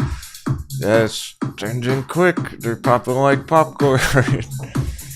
We got multiple 10% charts. Bit Digital taking the lead with the crypto fundamentals. Holy cow.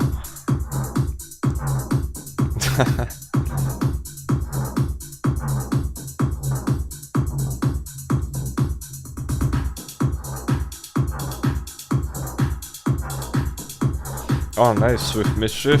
Firing cannons at Nano and MTV.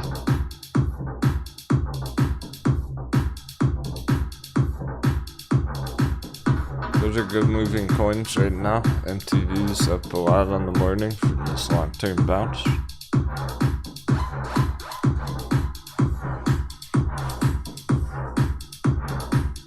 And Nano from $3 breakout.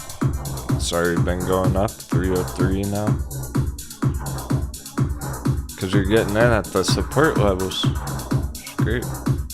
Nice head stock. It's already up a good amount on backed as well. Yeah, the timing was right on that. It's perfect timing. Bitcoin's putting in more green now with dollar dip and everything. It's all happening. Perfect timing on that backed entry head stock. It wasn't about the penny price, it was about the timing with what Bitcoin's doing today. well below our magic number, so we got it. That's the hot baby on it.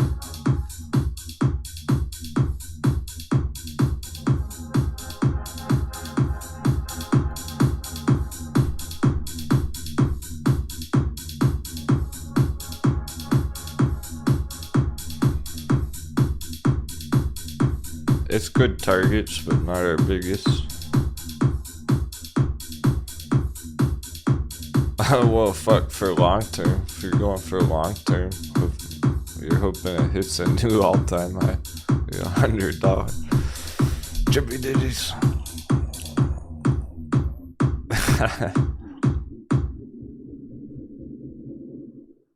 So hell yeah, to be up that much head stock already in one day from the all-time low. That's a good start. Alright. That's a damn good start.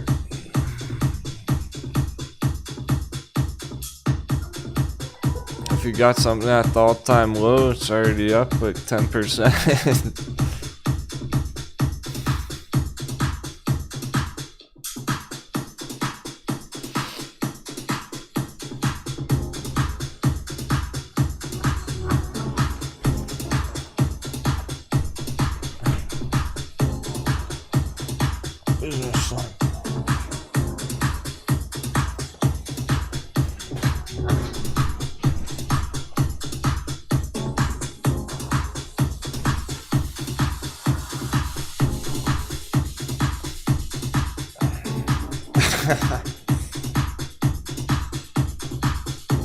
Quadrupled down on Grayscale Litecoin, damn. Yeah, I ended up with more than I expected to have either, my friends. I didn't plan on necessarily ending up with as much as I'm holding. But here we are. It was irresistible. It's fucking 40% discount. I can't pass that up. My goodness. When do you ever get a 40% discount on crypto? There's already good entries on it before.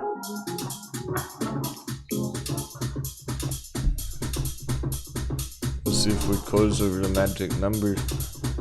Set it up for another huge day tomorrow. Bitcoin's gone. Here we go.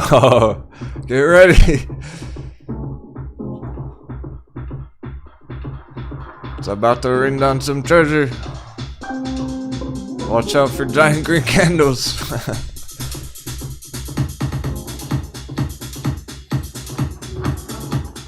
But yeah, damn, I wanted to pillage more altcoins too. There's so many more altcoins I wanted to buy. I don't know if me and Yolo do. Well, there'll be some. We'll find them. We'll find good altcoins next month too, the month after. Some of them might come down by then. Maybe loopring will come down for a better entry by then. Or crypto.com, one of those good ones that we like, but they're currently kind of overvalued. They went on a big run last month or whatnot. Those ones are cooling off. Maybe we'll get good entries on those after. But these ones where they're at, they're looking to go huge.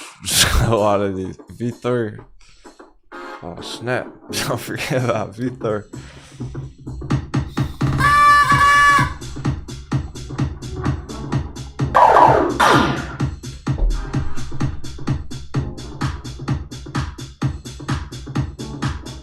Yeah, Scallywag. Simply irresistible.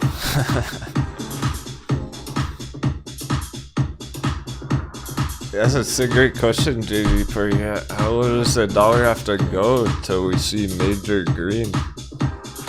This would be good down here, but it can go a lot lower than that. Why this is good, this helps us for the rest of the week. This short term move to the lower end of the blue zone. That's good for today and the rest of the week. After that, if it continues next week, now we're talking. And it can go way down here.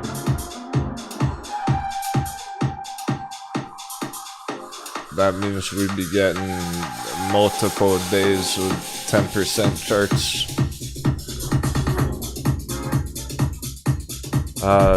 Okay, so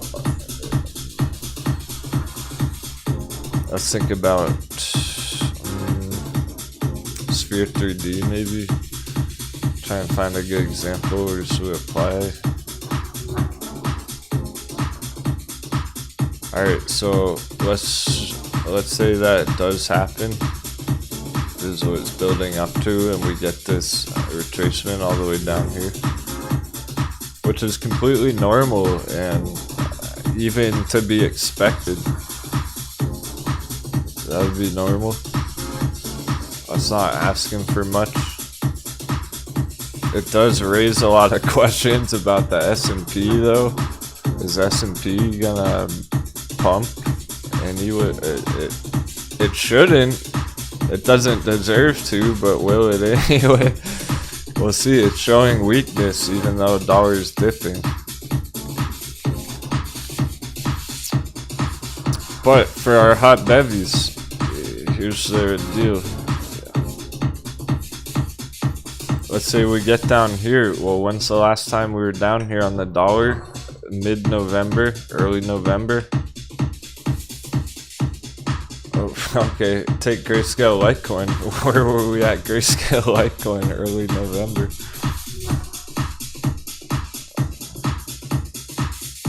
Oh, $27 up here when the dollar was down there.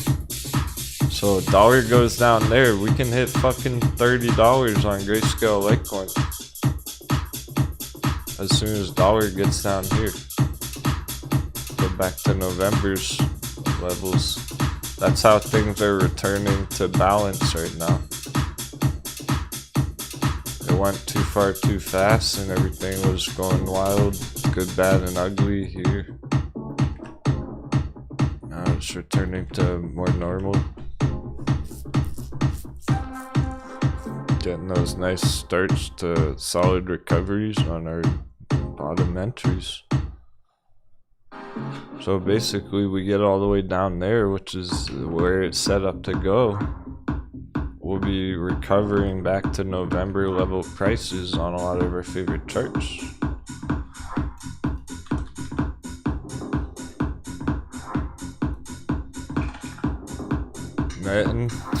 Netting was 70 cents in November up here. We get that dollar dip, netting trying to go to 70 cents a dollar.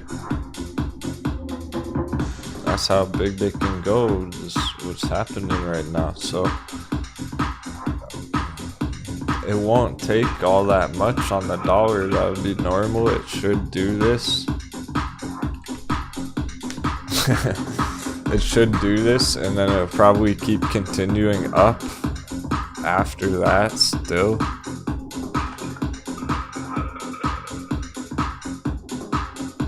One more major move after that. It's really getting dragged out though. It's taking a long time to really finish it all off because it's such a major trend. Major global events. So it's very reasonable to just get this dip right here, send us back to November. Or time traveling. Let's go back to November when everything was green.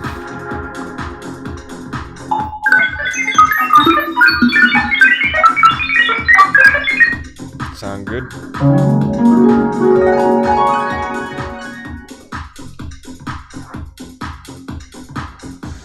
When everything was a bigger price than where it is now.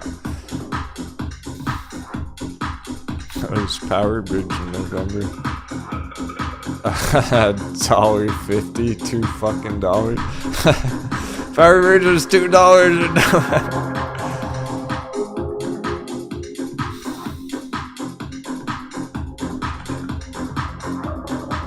It's trying to get back there with that dollar dip. That's exactly what we need. It's way lower than it should be down here. All-time low. It's ridiculous.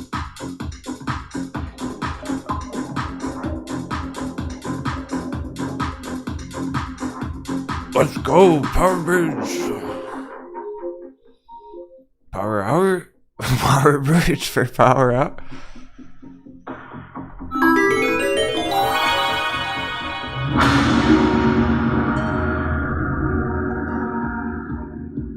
That's how Power Bridges be. It's already started. It's not even gonna take till the end of the day. Let's measure it from the bottom there. 15%. It's a good start. Ah, street trout. Oh yeah. Still diamond hands in the sundial. Glad you're sticking to the plan. I still got you on the cup, bro.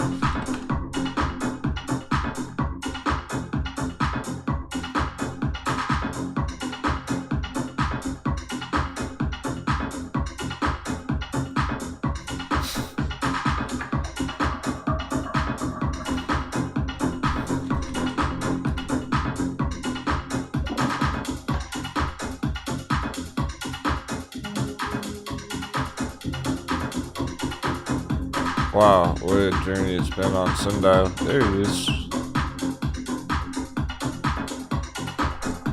There's Mr. Street.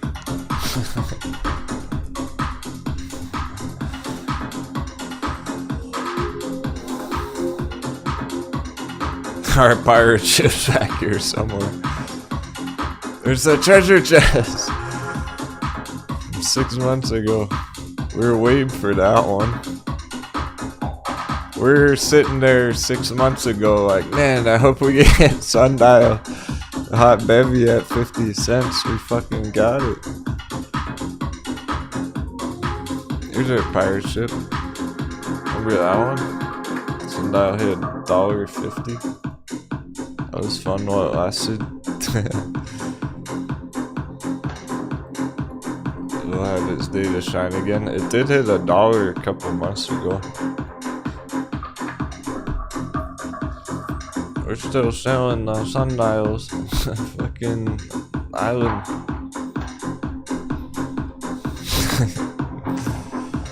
We gotta have fun while we catch the church.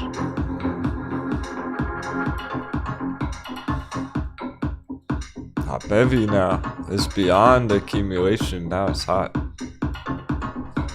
We'll give it one of these. Hot beverage. Double espresso. Alright, quadruple.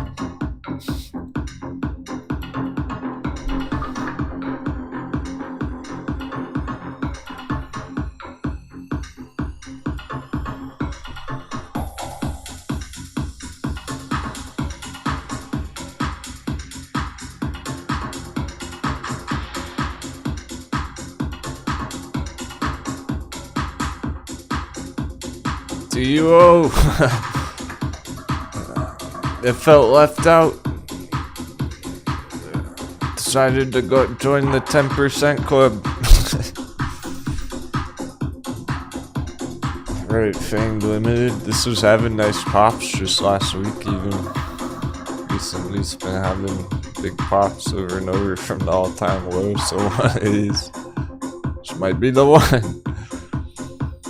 We gotta give it a chance. The day-to-day, not so relevant. The relevant part is 10% bounce from all-time low.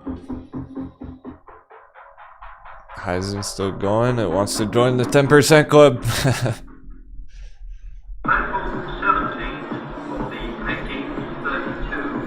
But Nicola is gonna join the 10% party today. Damn.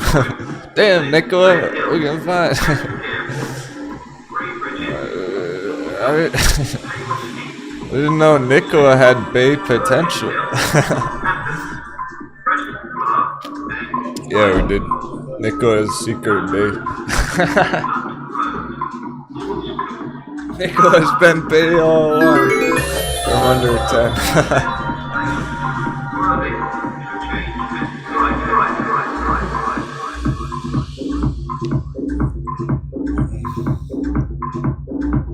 Wow, we got more green action immediately after bearish lunch hour.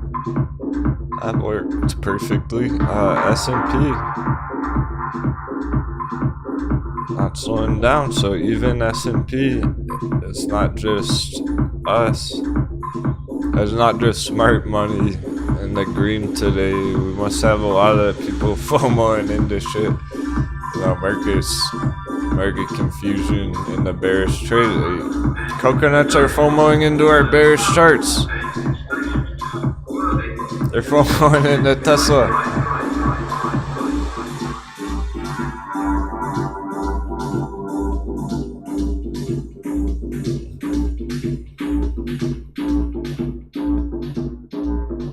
Too many bearish charts are green. That's the good old moon boy bounce. But leave it to Etsy to be good old red on the day.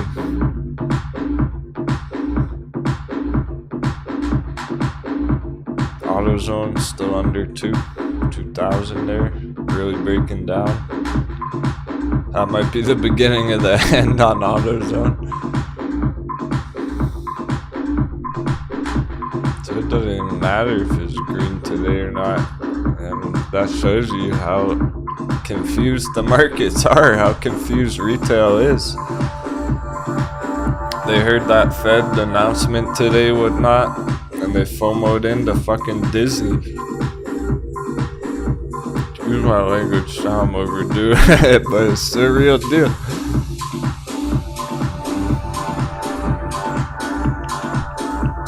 See, like S&P bounce, whatever, they FOMO into Disney, you know, that's a good idea. Yeah, isn't that cool, Pablo?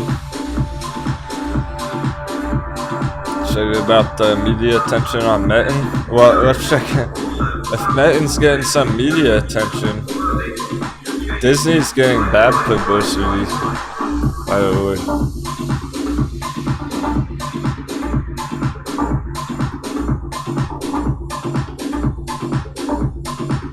If Metin's getting some brand new media attention, well,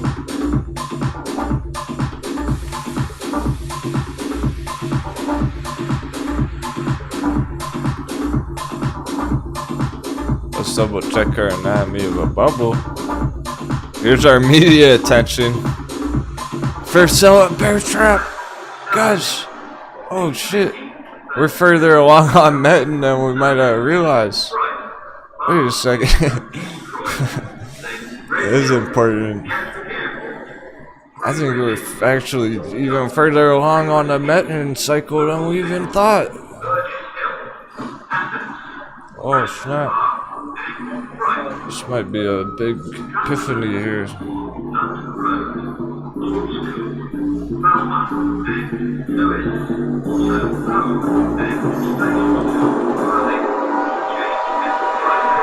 After all this, yup.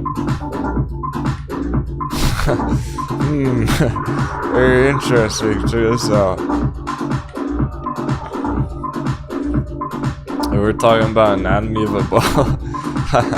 I have it on round numbers on this weekly chart. Look at it at 0. It's at 0. It crashed to 0.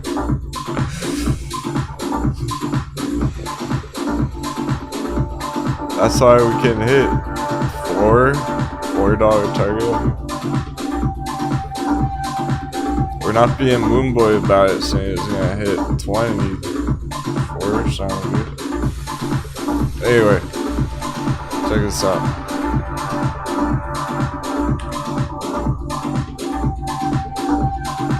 This sell-off, if this is the first sell-off, bear trap. First sell-off, bear trap. Alright. So we get the huge crash. So we're just talking about how to get into the next bubble. Forget the first part. So we're trying to catch Metin down here at the bottom at despair, right? Okay. Under the normal level. Well, what is the normal level as far as we can tell on Metin? 30 cents.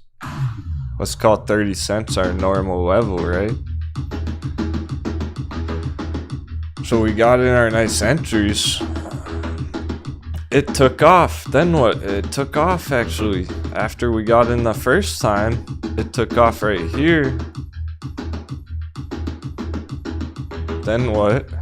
First sell off. First sell off. Then what? Bear trap. Bear trap. Media attention today. It's all perfect. We lined up with me of a bubble. Now we're getting media attention after the bear trap under 30 cents. What's next? Enthusiasm, greed, delusion, bull run.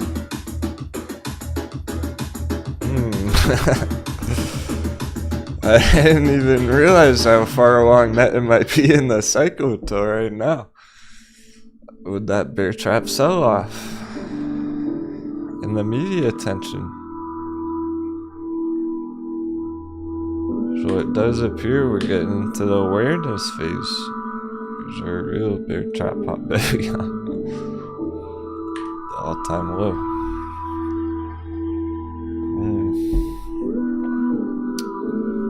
As far as we can tell, most of our other charts are still in despair. Ride's still down here. Grayscale Litecoin's still down here at despair. The all-time low. Well, Metin is too, but it's played out. It's psychological moves. These are like chess pieces making moves. Chess, not checkers. It doesn't really even matter so much the exact price on the chart there. We're getting the psychology of the bubble playing out. On Metin. That's what leads into a bull run. Bitcoin crushing it. Right as expected.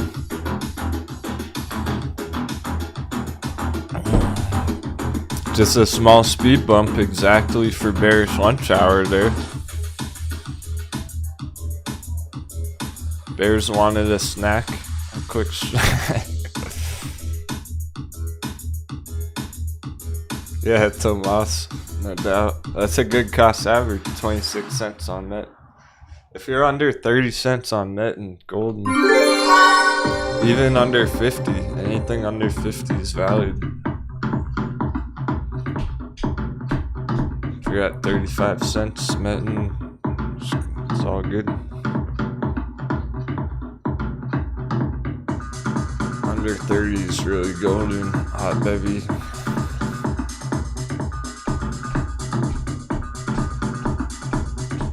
Well, if you want to double down, if you're trying to lower your cost average, now's the time. That's the thing today. Like Nicholas. No more under 10 entries on Nikola. It's already booming. So on Metin, it's like, well, if you want to, now's your chance for sure. Better off trying to get it now than next month. Looks of it. I think a bunch of you are gonna be seeing green on Metin just next week at this rate. JD party at no bullish meows yet. Is it? He's imagining a bullish meow. Geronimo DXY. Look out, ground, she is coming through. Not bored enough for cracking me up. I see the super chat history. Not bored enough, not bored enough, not bored. Yeah, here we go. I'm glad you got to be a part of the experience today. It's been here all morning, crushing it. Oh, here's the one blasting that dollar. Well done. Nice shot. Direct hit. There it goes.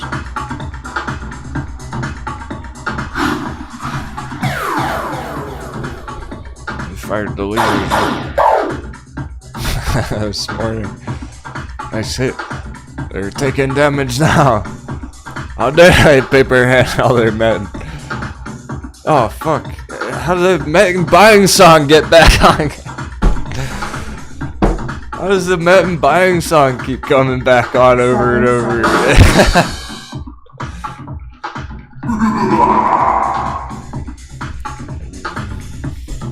That's a joke if you don't get it. There's no such thing. Every song is a Metin buying song. That's the funny part.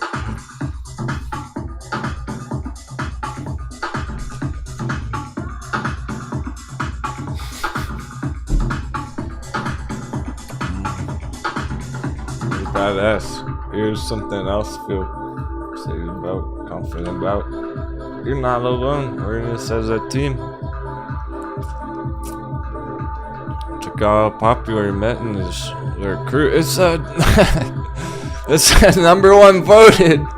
Diamond Hands hold out of these votes. All these other hot bevies like Blackberry. More people like Metin than Blackberry and the Sock Pirates. See the value entry on it down there. They got the all-time low FOMO, more than our penny stocks like Sundial Naked, Casher Maritime, more than TAL, more than Sphere 3D, more than Nikola, more than Ride, more than Grayscale Icon.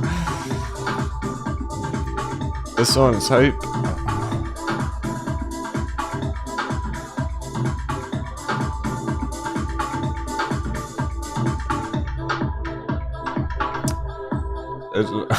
According to the calculation, according to my number crunches, my calculations, carried 2 and top 7s, and it's the Metin's the most popular chart on our group.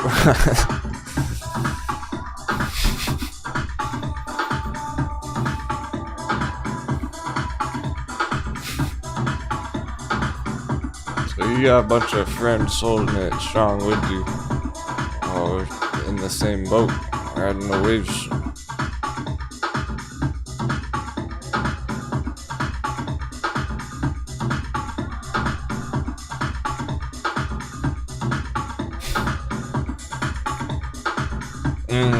Alright, power hour's coming up. I'm gonna need to make another coffee.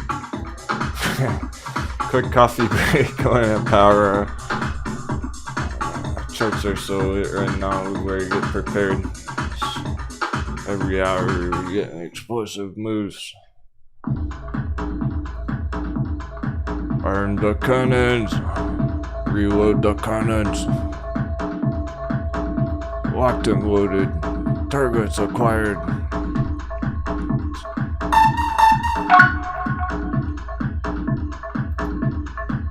Let's finish them off.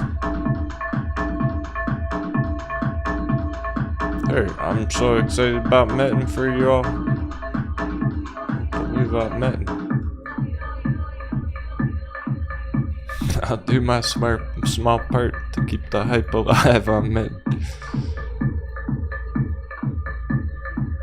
That's how good it looks down here right now. Let's go, Metin.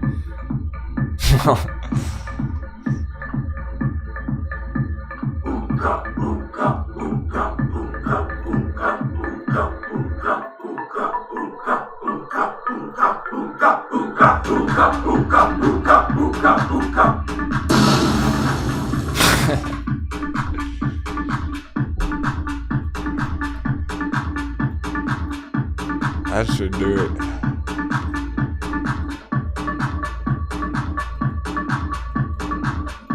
$0.30 power? Not to get you too excited. We're gonna close the day up at 30 cents. Oh snap. See, these are big moves.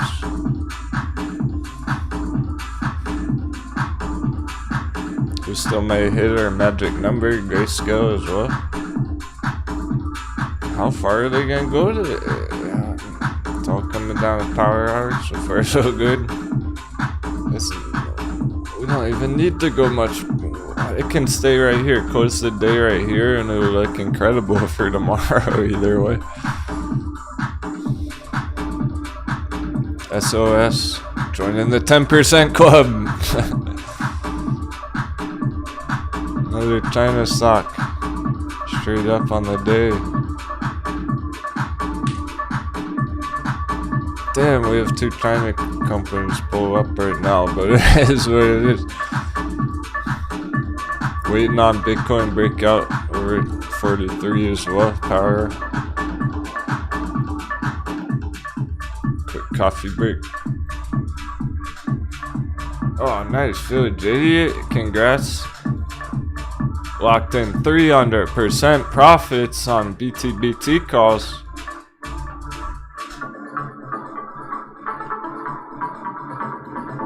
Always good to hear about some 100% swings.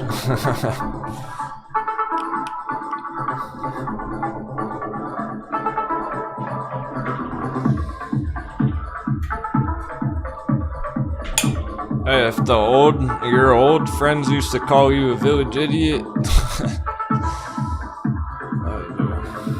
I'll take all the village idiots we can get if they're crushing 300% BT calls.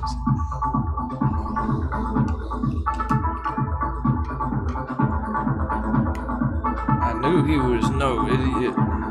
It's a facade.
We intercepted an SOS. Save our ship.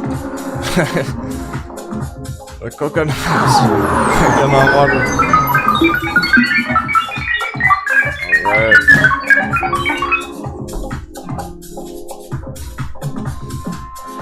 Big day. That's awesome.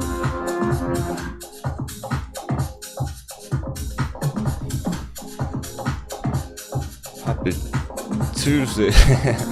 Quick reminder, we'll have Discord day tomorrow, Wednesday. Be posting a link under the videos. Be back on YouTube on Thursday.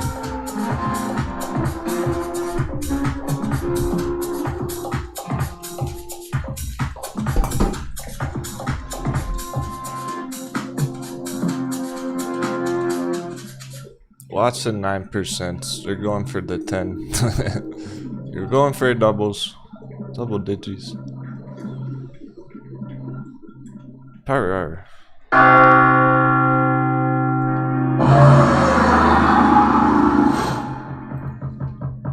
Haha, Scott. Yeah. Alright, man. We all wish you best of luck. I know you got what it takes. Stick to the plan. You know you're getting value entries on it.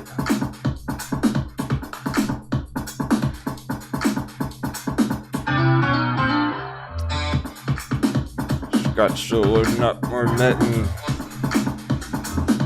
making it his biggest position, sounds like. So basically putting everything minus survival money into the hot bevies.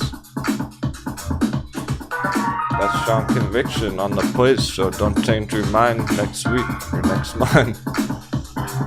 That's what I suggest, is you stick to that plan. Take that Diamond Hands challenge, Diamond Hand netting for 7 months, see where it goes. If you're making entries like that, you must feel pretty bullish on it. Worst thing to do is give up on it, change your mind on it. Fumble the bag.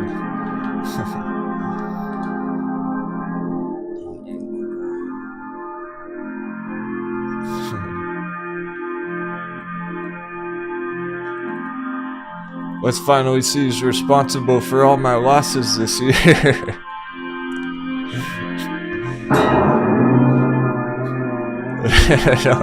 Don't be that guy.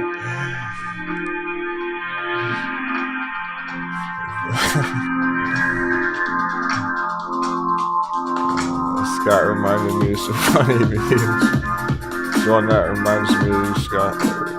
Find it.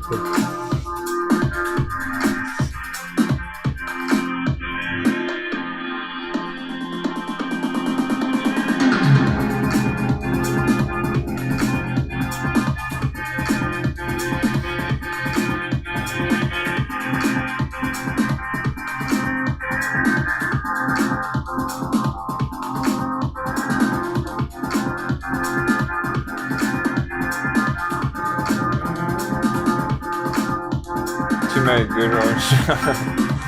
That's so fun. You ready for the market crash? I just got back from a market crash.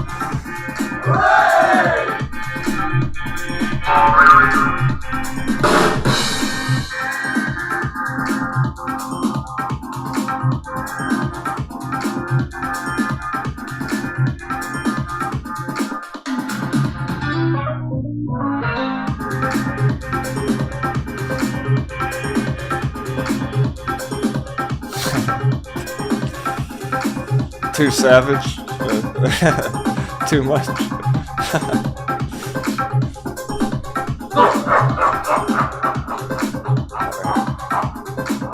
It is everyone right now. The feeling when not having enough money to buy the dip. No.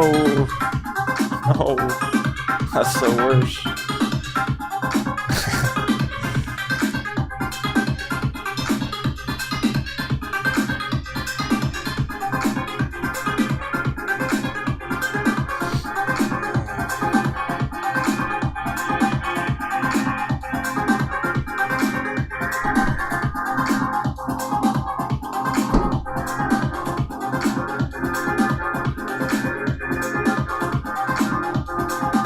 put an alert on Power Bridge in case it makes a dash for it.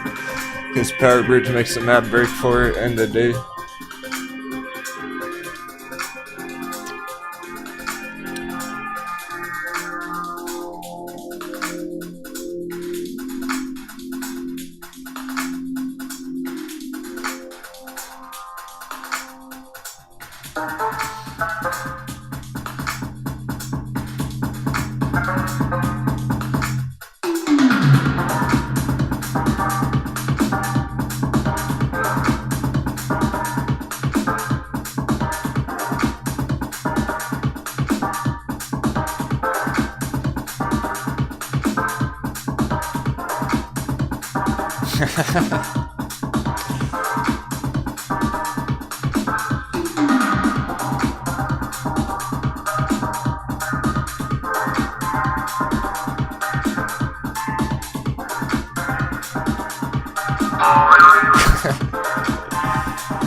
See every day. Good times.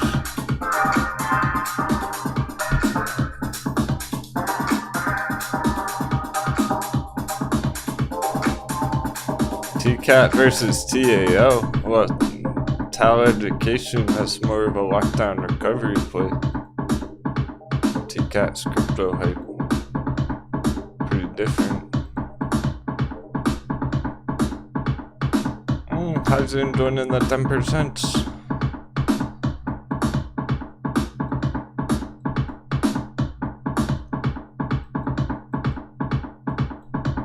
Go, hot babies, go.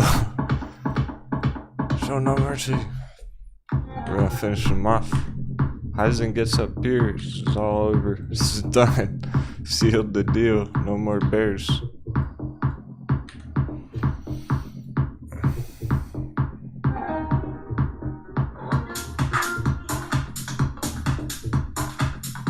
SOS. This is a strong bounce today from the all-time low area.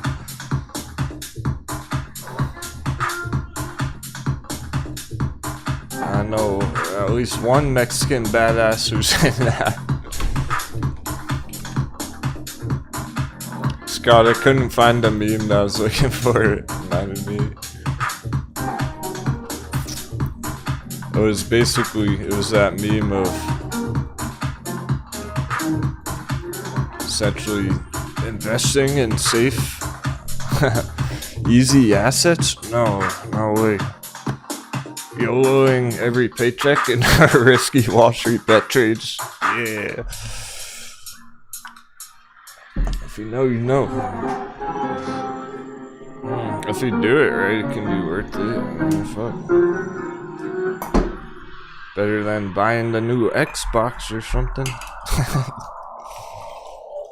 Buying the 10th new Call of Duty game.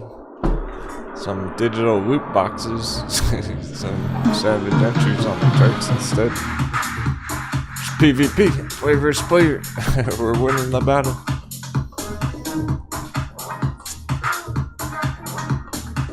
I don't know if Mario may be the only one in this. I don't care. I'm gonna watch it how it develops just for him.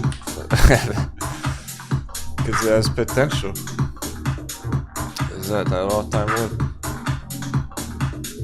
Getting the 10% bounce on the day. Brand new year.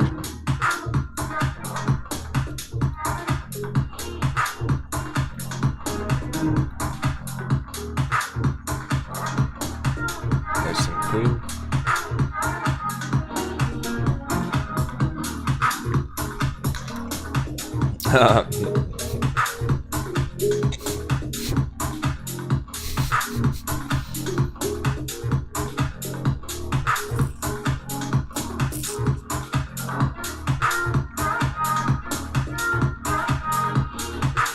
Yeah, Ben, well, you remember well. Last time Denwo said he just got back from a market crash, everything started popping off.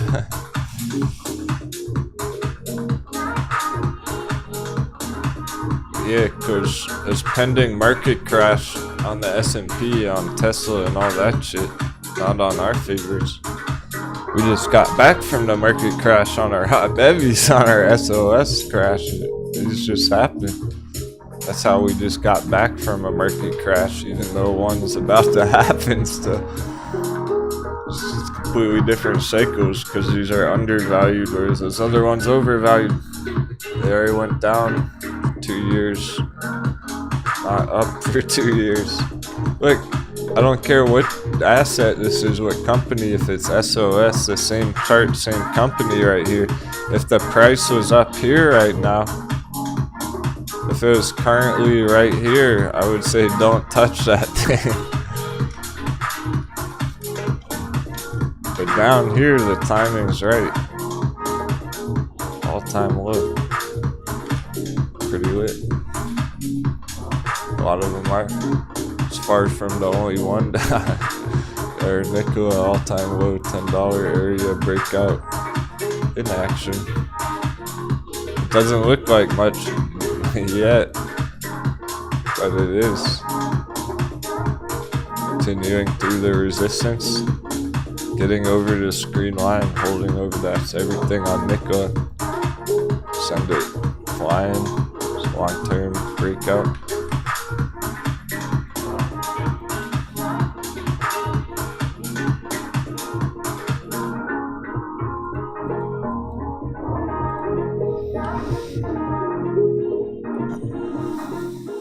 What else is bouncing? All our hot bevies like ride nice and green bounce today because it's all-time low, strong bounce already.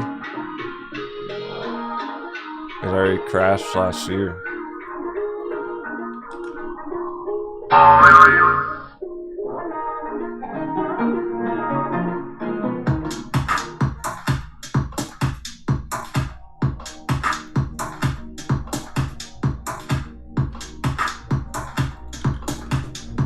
Wish is what?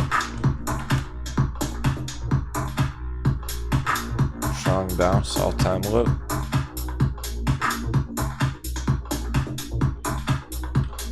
How about HC? 1090 HC. Still ready for a pop any day, HC.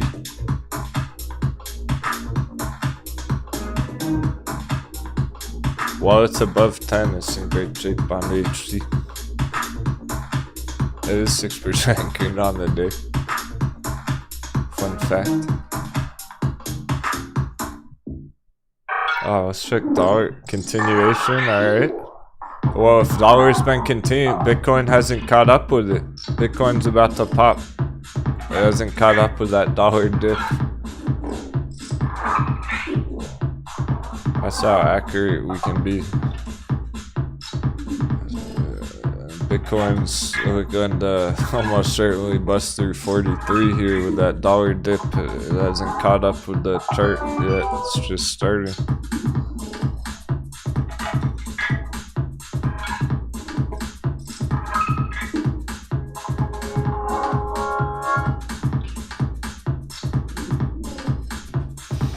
Very interesting.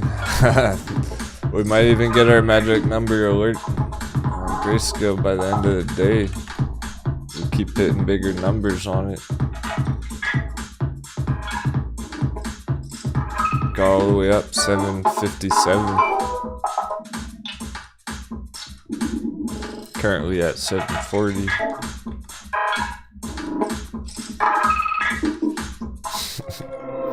That's almost there. 40 minutes. That'd be really cool if we finished a day over that number on it. Because we held that number for a weird length of time the other day. It actually did play around that magic number area. So there's an important line in the sand on it. Gets over there. Way more bullish confirmation for this next step up.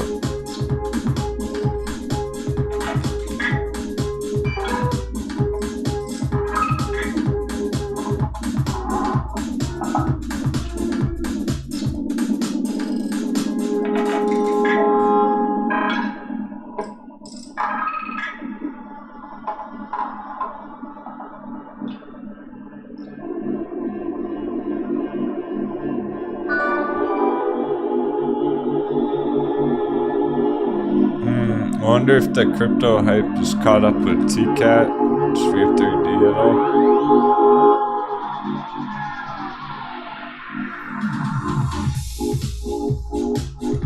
Just holding on TCAT. Yeah. Slowly but surely.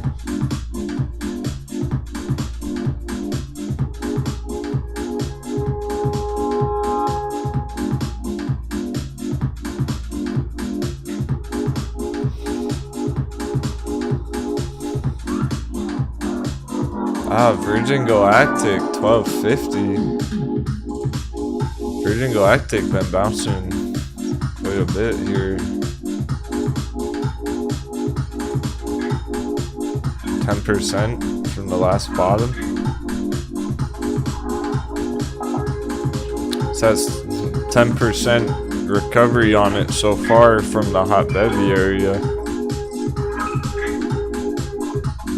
Not just any random 10%. Yeah, RD. In terms of the bearish trades there, like Neo, they're having some coconut bounces today. Even Tesla is pretending to be green today, but oh man, it looks ugly right here. Just this is what we're expecting anyway. So here's the next step.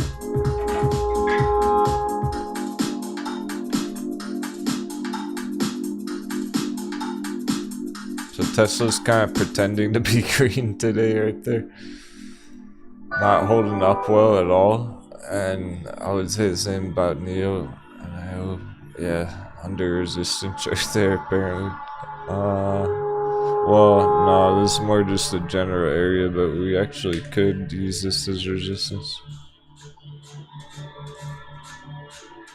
Since we are trending down, this is valid.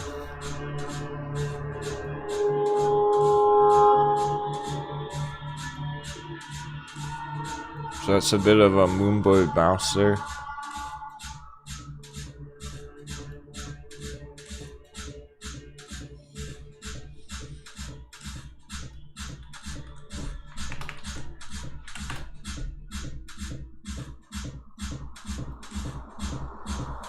Here's a Neo, nice and clean.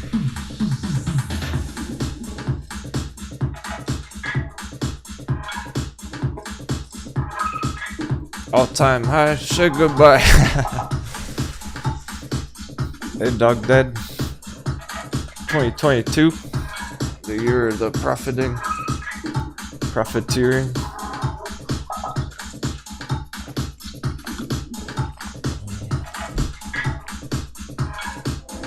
Yeah, stay calm, hold strong on the puts.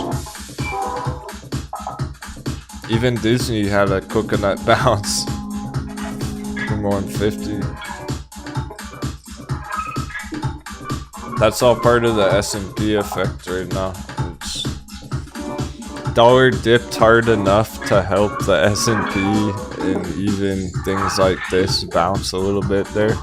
But keep in mind how harsh they were selling off just before this. It was going straight down last week. Right through that support. So as long as it's under that support, it can bounce all it wants down here. It's not gonna matter as long as it's under that, which was support. Now it's resistance. So it looks like it's already too late to be support anymore. It's already broken. It's in trouble no matter what little bounce goes on today. Could go all the way up back to 37, still be bearish. 40 even.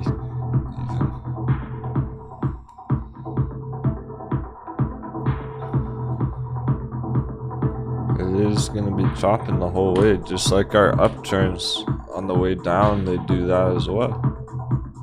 Be more like this.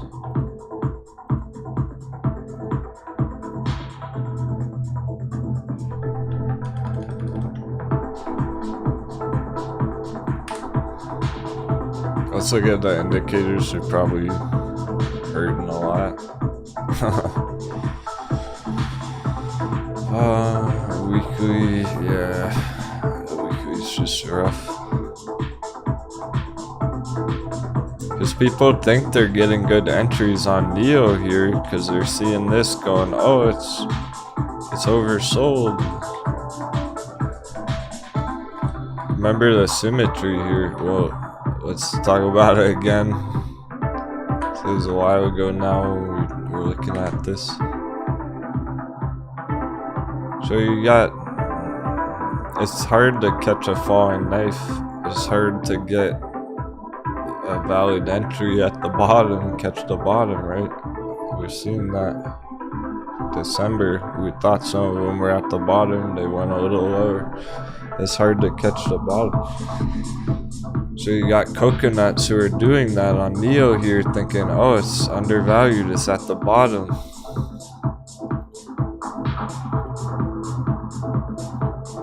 But this is the middle line, right? The normal level between the bulls and the bears.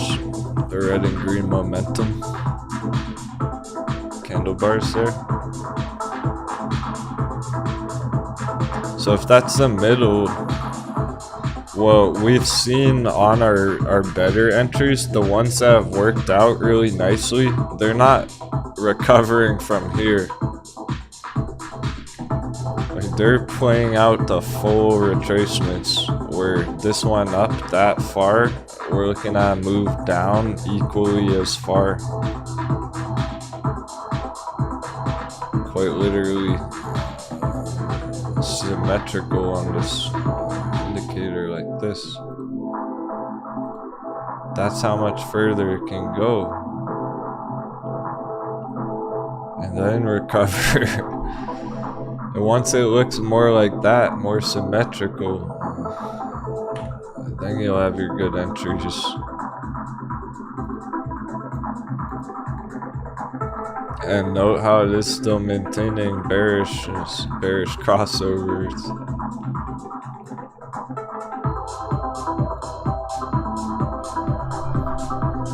A lot of our other charts went all the way down, and then we got in, and they're only starting to recover. These things look like they have weeks, maybe even months to recover at all. Months, really.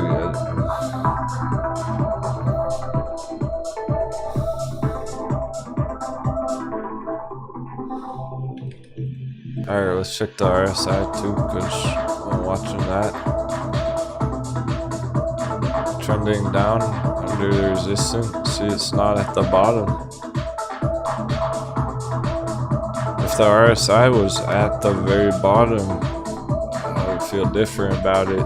All our other ones went to the bottom. Why won't Neo? How many other RSIs have we seen way the fuck down there, right? All our hot babies.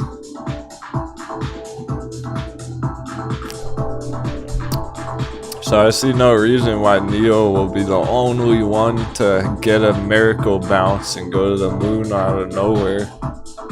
It's in such a brutal downtrend already.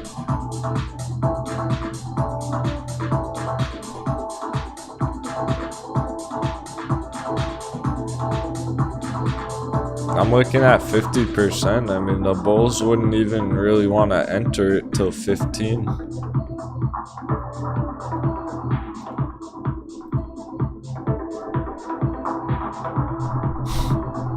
So it's at 30, it's still looking to lose 50% over time there. Maybe not in the short term though. If you had calls expiring next week or something, that's different. It's too short term probably.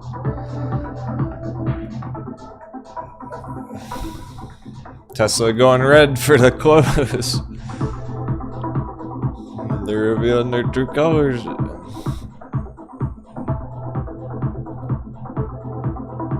It's weird days like this where we see our bearish charts go green, and you know they shouldn't really be doing that.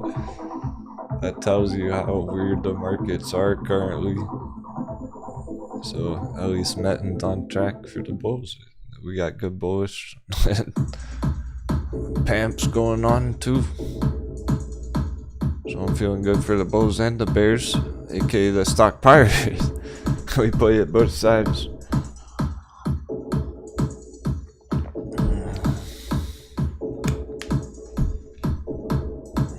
Just for fun, let's double check the met in our side down there.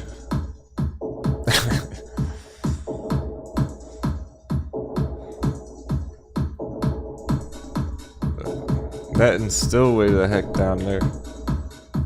Netton's been down there all along. So Neo's still up here somewhere, potentially trying to get down here. Netton's way the heck at the bottom still.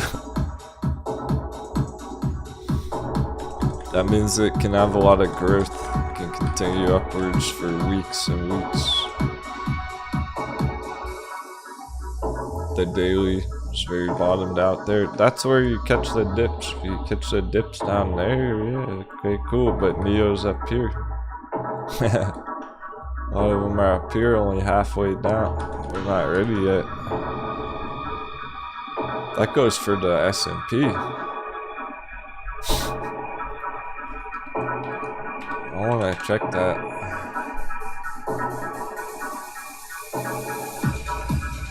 Bearish momentum on the daily. The weekly. The 5 horsemen.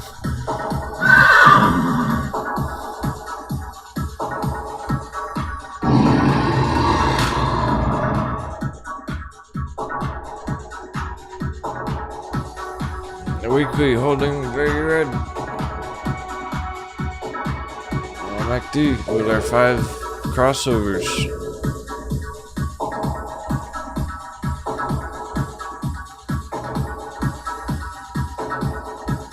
One, 2, 3, 4, 5.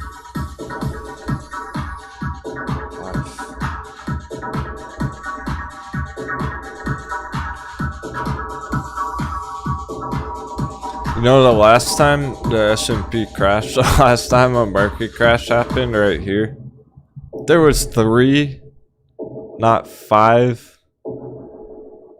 They're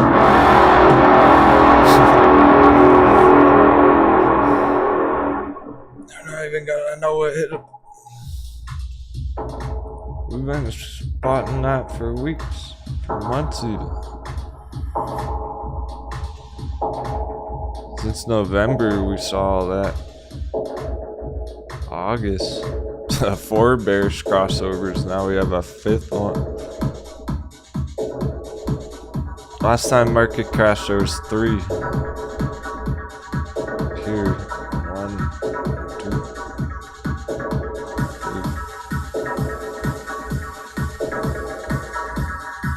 3. This one S&P went down 35% in 1 month.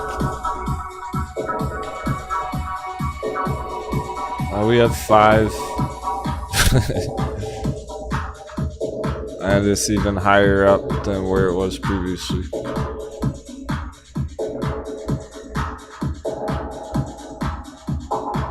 Trust the indicators. Why? There's nothing to doubt that. There's no doubt about that. It's in bear control. RSI is ugly too. S&P. I'm on the weekly as well as long term.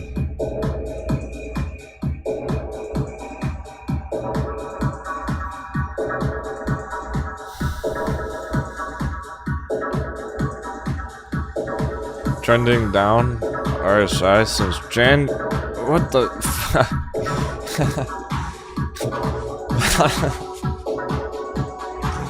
I can't even. It's been bearish divergence in January 2018.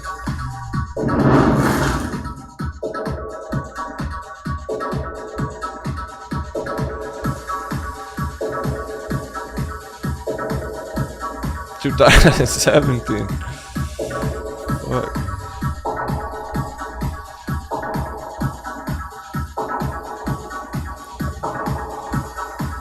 That's how long there's been bearish divergence on the S&P.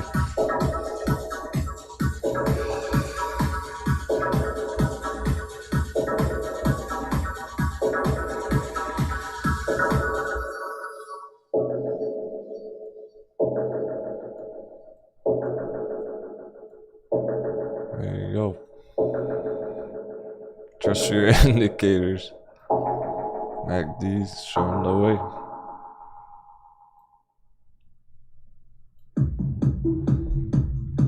What if it doesn't happen? Okay, if it doesn't happen, we'll know. It'll be pretty obvious.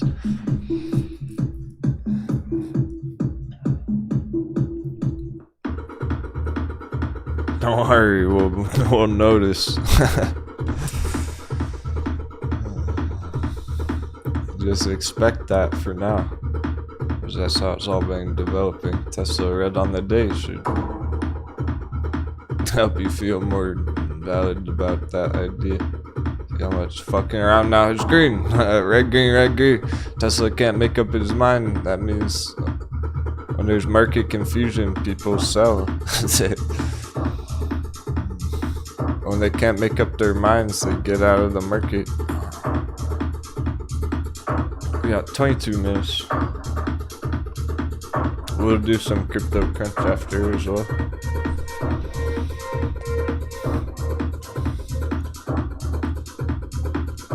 So we'll save the crypto for then. It's great for the stock charts, so crypto stock charts. Putting in healthy bounces. Netting 4% in the right direction. If we get 4% on it tomorrow. Alright, let's see if we can let's see if we can get 30 cents on Metin by the end of the week.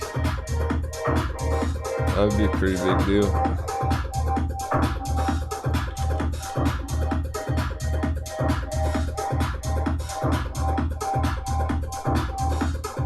Returning to the normal value area in this gold box.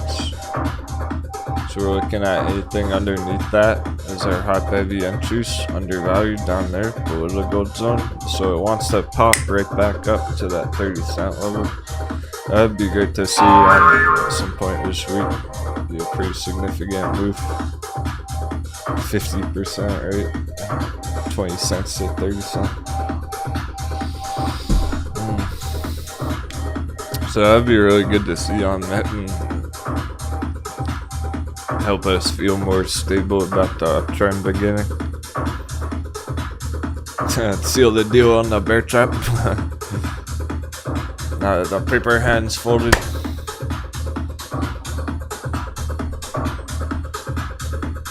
Yeah, it's not to get anyone too excited about it. I mean, more reasonably, how about end of month? Go for the end of January, 30 cents. Give it some more time. Be patient about it.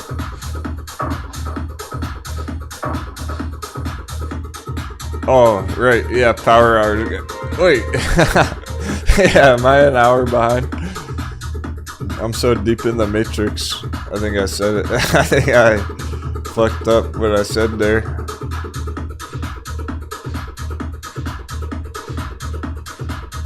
Yeah, you're right.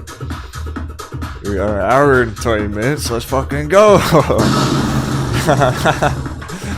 Some people didn't notice. You called me out on that one.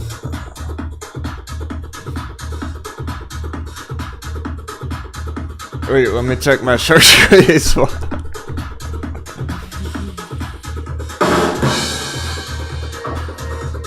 That's funny.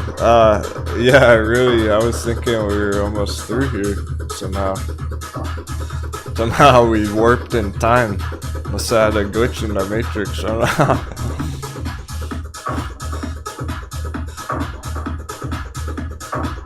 know. Well, fuck, we are getting nice action for power out, fake power for 10.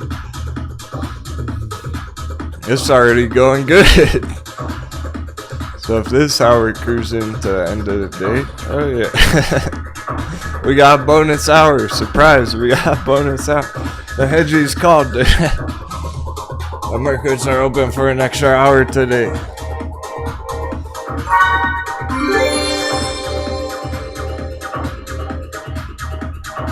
That's fun. I've only done that like one other time. Probably last January.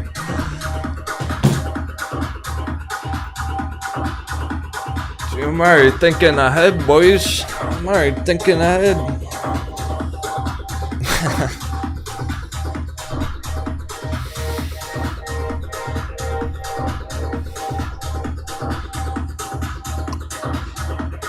Yeah, I know, Kelly.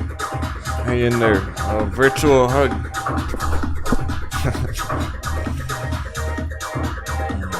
Sick and tired of all the red. It's been a tough month. Trading's not easy. Paper hands folded. Let's get some green. I agree.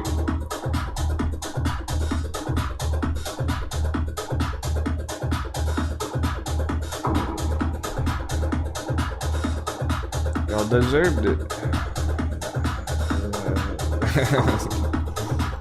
You stone hands them through December.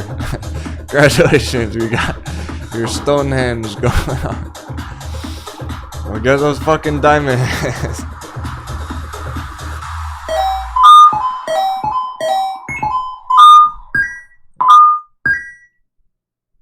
Stone hands can still crumble.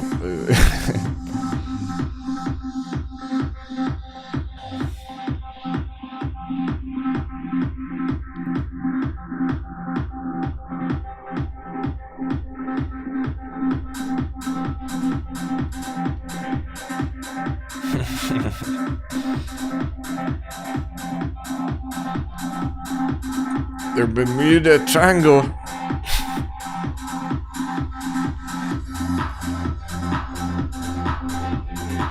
I got your Bermuda Triangle right here.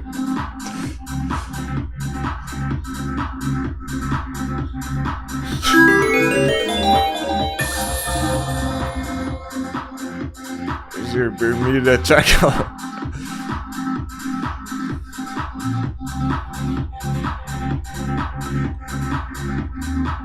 That's a wild storm. Not gonna be many survivors who actually make it to the other side. Make it back to town.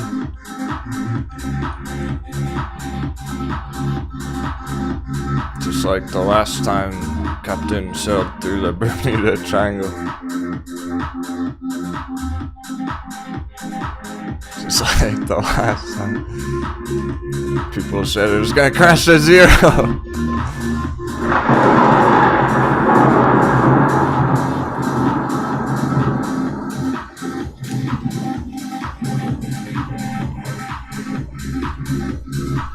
But then the paper hands folded.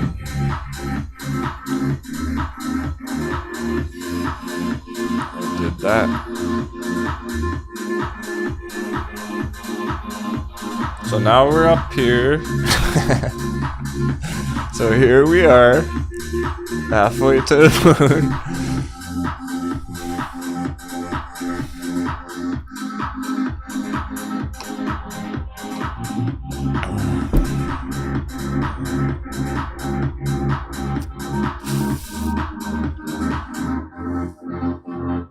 I got no reason to doubt the trend yet.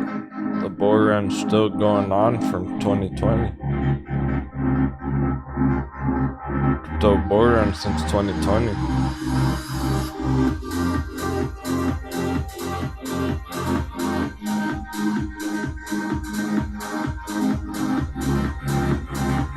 We're probably over 2 T's now. We're over 2 T's. Go!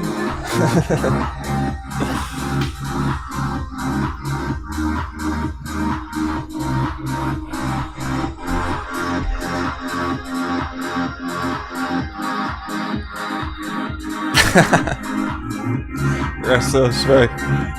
Yo, cracking me up. I'm glad everyone's in a good mood.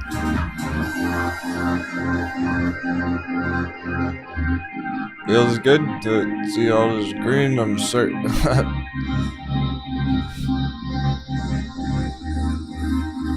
All the treasure shining in our eyes.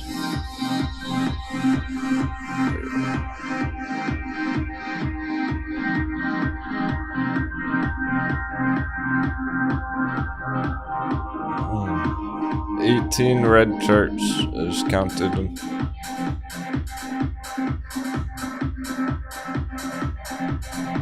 The biggest loss on any of them today, 5.5%. That's nothing.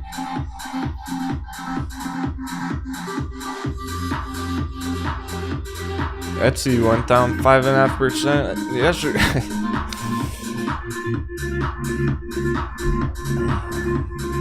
That's good results. We've done good. This is all showing us that we've done good on our watch list, targeting undervalued charts. And VXX, poor VXX. It's pretty wacky right now. The S&P bouncing all over the place, up, down, every other day.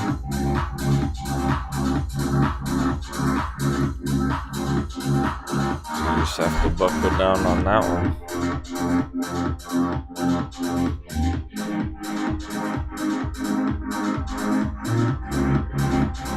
Oh wow, Kim. Hey, that's badass. That's great progress.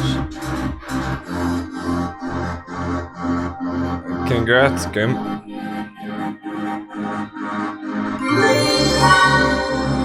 He said, 1 whole year of trading. I've lost thousands on top of thousands of dollars that used to be profit. But this end of the year, did not lose a single dollar. Thanks, Denwo. That's badass. That means you're going from losing to winning. You're almost at the winning part. You're halfway from losing to winning. That's a lot of progress for 1 year. Going into like FOMO trades and shit. Right? You're probably FOMOing into all the stupid trades earlier this year. Now you're staying calm, holding strong. So yeah, hell yeah, that's what the watch list is telling me today. They're holding up so well, healthy and green overall. Just our entire concept. Getting so excited I can't click on it. The entire concept in theory about these being undervalued starting to prove more and more true as time goes on in the new year. So you can feel confident and comfortable holding Wish at the all-time low, knowing it bounces like that, etc. Nikola from under 10, you're sitting nice and comfy on those, not taking any damage on Nikola from under 10. It's only been green. Like Freddy earlier, he got in at the perfect time. That's one of my friends from around town who joined the crew just like 3 weeks ago. He got the perfect entries on like everything. Just lucked out to be to meet the captain at the right time. And he's a smart guy, so all his cost averages are at the fucking bottoms. And he's like, everything's green in my portfolio today. So damn, if you time it right, it's hard to catch the perfect penny when we've been charting netting for 3 months. Up, down, or hit 150% back there. Came way back down, lower than it should be. So it's been tricky for swing traders to time the right entries on netting here on the way back down. We were expecting, hey, it's probably gonna hold 30 cents, so 30 cents is good, and then it went even lower somehow. And we took advantage of it. So yeah, these are going quite well from the bottoms. So just since I mentioned, yeah, it's the new fucking legend all of a sudden. It's pretty epic. There's somebody I know in person. He's probably at work right now. Oh, there he is. Look, the crew's all hyped for you, bro. He's still going. He's still working. Said just wired more money to get grayscale net and power radiation profit. We're not done yet. Let's go. Finish them off first. God damn. Today's that day. That's big stuff.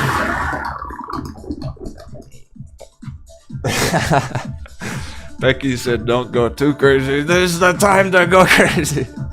We're going crazy. We're losing our minds on these hot bevies.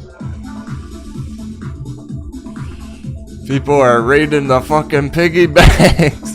They're cracking open their kids' piggy banks. I don't know. Not my idea. Some of the pirates were like, I cracked my kid's piggy bank open to buy more, man. Holy cow, we're going crazy. We're getting every last piece of treasure we can for next year, for the rest of the year. It is badass. I couldn't be more excited about it. It's all playing out well so far. Like I was saying yesterday, it's about as smooth as we could possibly hope on a major shift like this. And then throw on Bitcoin on the mix.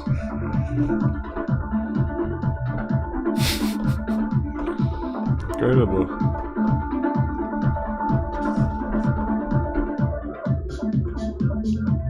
Yeah, it's likely gonna hit the magic number. We got a whole hour, bonus hour now.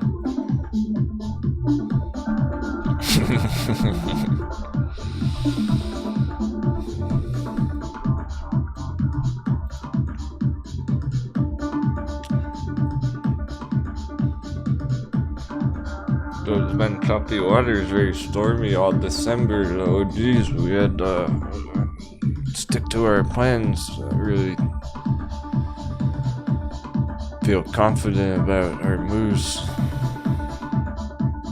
Accumulating the dips. So far so good, it's already paying off. I'm saying that, dang, like some of the pirates got their very first entries down here. We have some pirates holding grayscale cost average at like under $7. That's insane. That's a lot lower than my cost average. If your cost average is under 10 on grayscale, you have a better cost average than Captain Denwo. That's why I want to help you out. Like, I don't care. It's that ego doesn't matter. I want you to win the trade better than I do. If you can pull off the timing even better than my accumulation, all power to you. You deserve it. If you're waiting patiently the whole time and fired all your cannons right now, you deserve it. That's badass.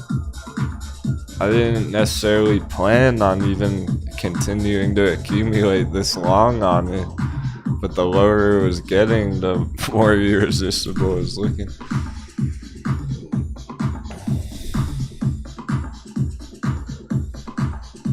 So if I can time them perfectly on the chart for you to get the very best entry at the very right time, let's fucking do it. Let's go.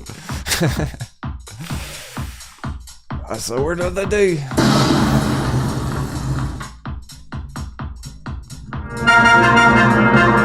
Because we're going. We are going. It's the real deal.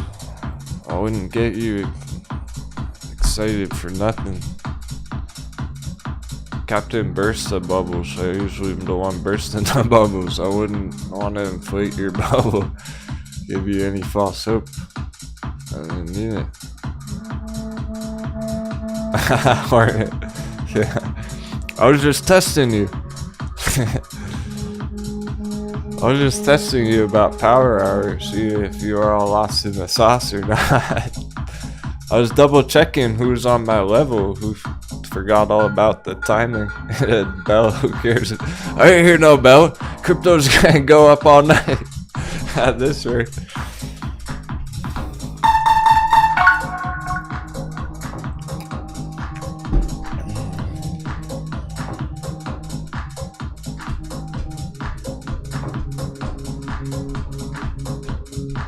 That means we have a whole bonus for this crypto, this dollar dips.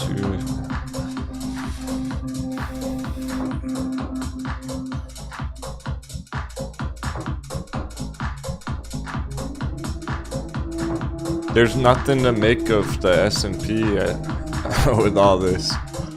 It's not enough to change anything there, so it's just whatever on the S&P. It's choppy every week. This whole area.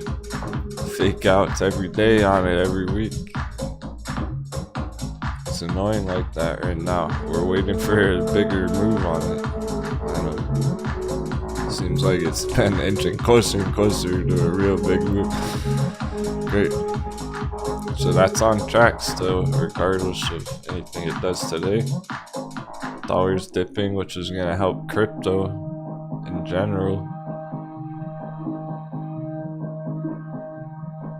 And that's why I'm expecting way bigger moves on altcoins and everything. And it's partially why Metten's doing well today. Yeah, Sphere 3D. It's hot right now.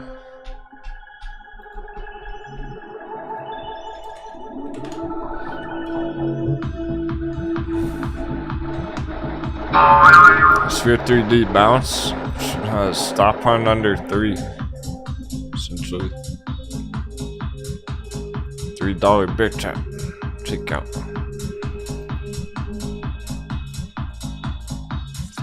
But there's an important line on it, and it's bouncing strong off that so far. So it doesn't matter that it's under 3 right now, but if it does get over 3 soon, let's say it just holds the rest of the week over 3, that's good.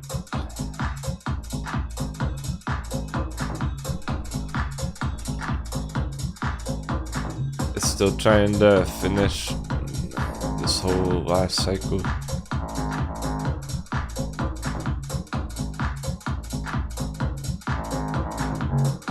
And the long-term support trend line down below here.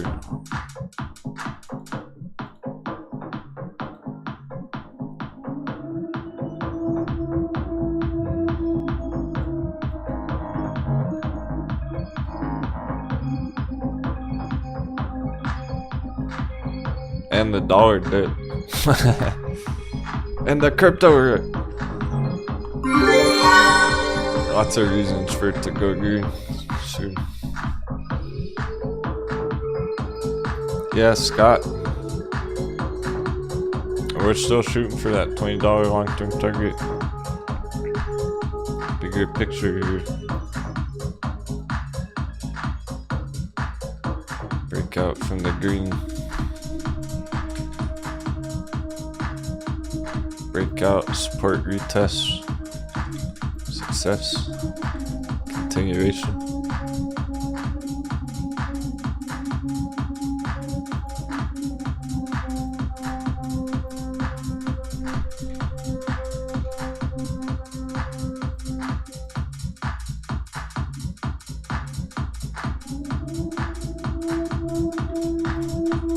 Eat my shorts.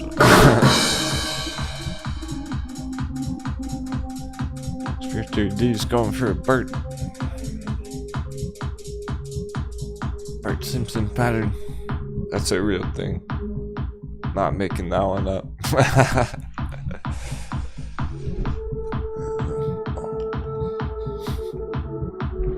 Oh shit. Now it's about right.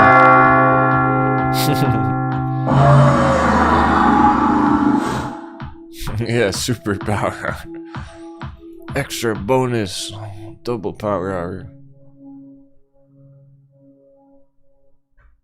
See Pop's liking that already. 15%.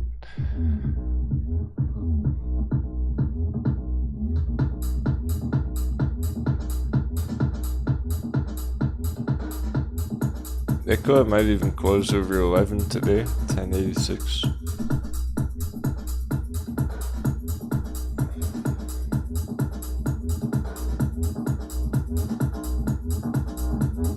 Lots of the China companies, strong bounces today. SOS, DUO.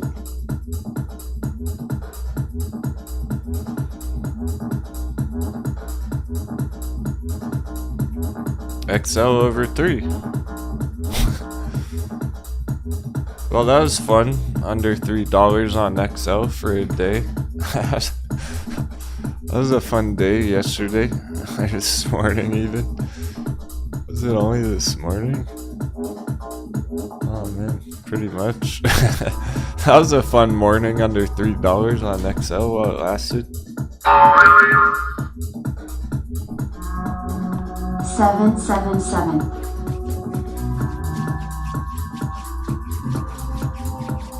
HT's trying to close over 11.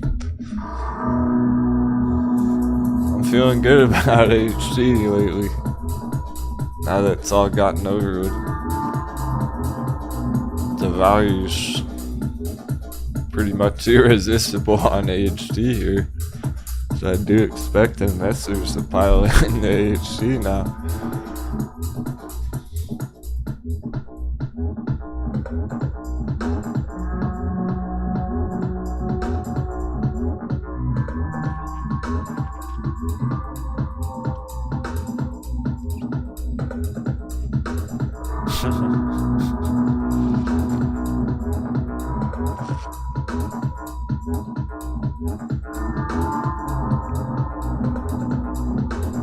Yeah, true.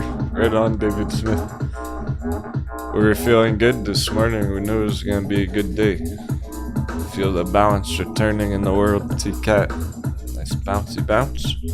We're getting all the trampolines today.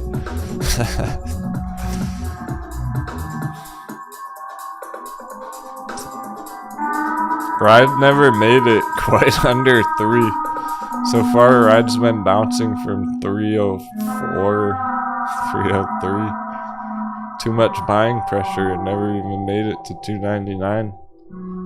That's like Grayscale at $4.99, $5, whatever.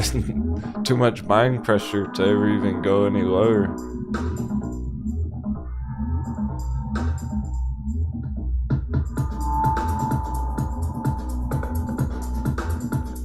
Berry. We gotta keep Berry on the radar. I'm gonna have to put an alert on this thing.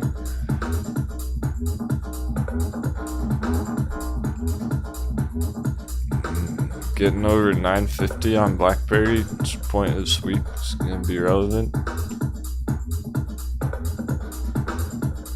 Because that's our buy box. That means it's bouncing, leaving our buy box strings, leaving a station.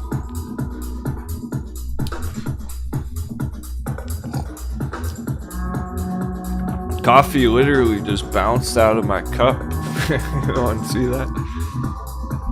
Things are bouncing everywhere.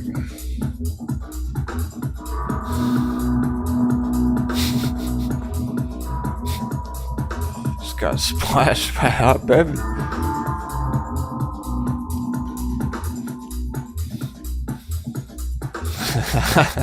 Bullish coffee bounce.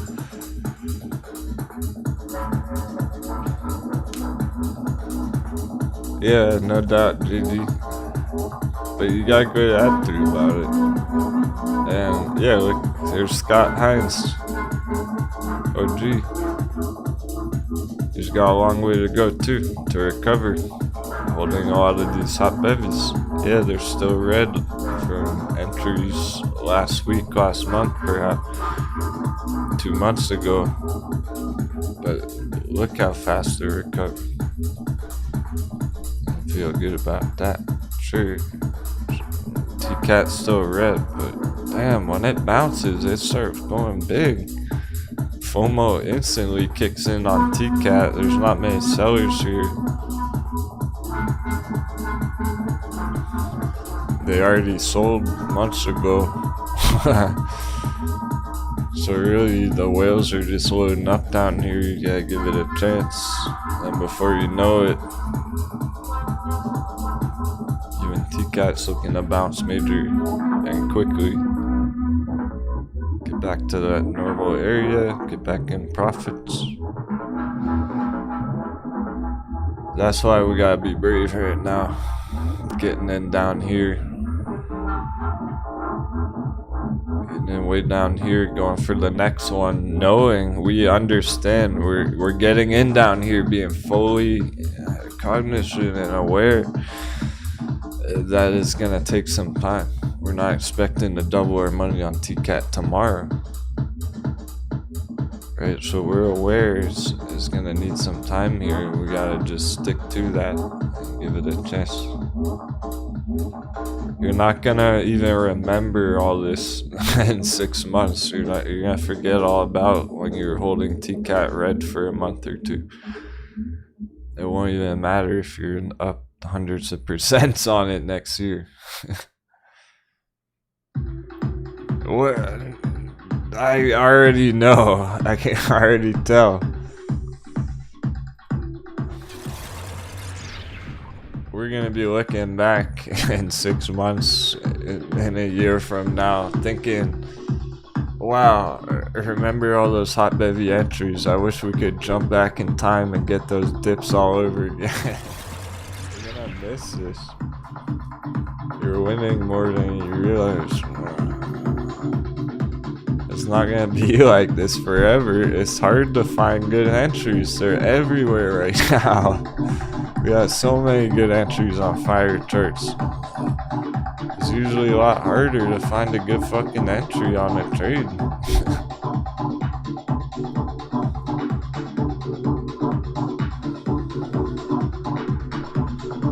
It's hard to find ones with real potential, but the timing's everything right now, where the overvalued stocks are shifting into undervalued recoveries.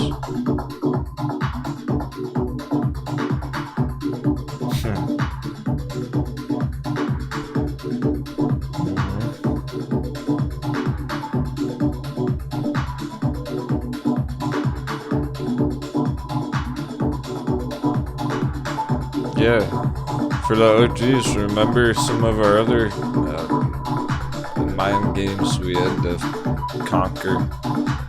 Oh, we should just, yeah, be big down here. I got the hammer that day, dropping below 20, stop on bear trap. Lucy got hammered right there, right before the bull run. That was a mind game, but people bought the dips, stayed bullish on it. Crushed it. Look at it go! Oh shit! CCI V-Bay looking damn fine.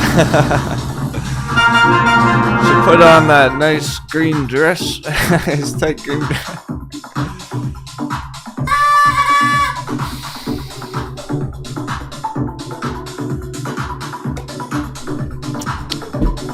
Sent a nice text. She says, "Hey, let's go out, have some fun on the town. Let's meet up at $100 Avenue. let's go out for dinner at $100 Broadway Street."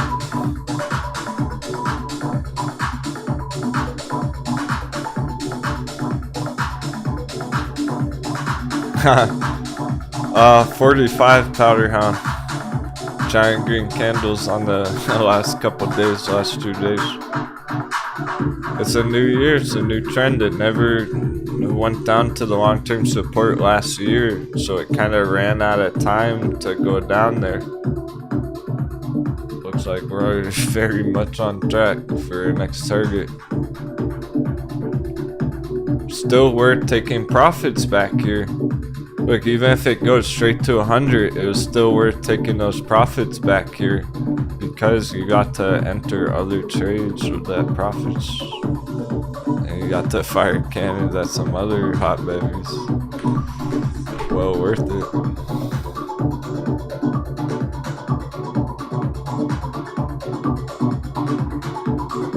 And then when you hear it all over Wall Street betting TV, then we'll take profit. But this is one that you could potentially let some shares ride for long term, like 5 years, 10 years if you wanted to. Try and pull a Tesla out of it. But here's our nice nice long-term target traded from under 20 up to 100. That's great profits on any trade. 600%. Beautiful.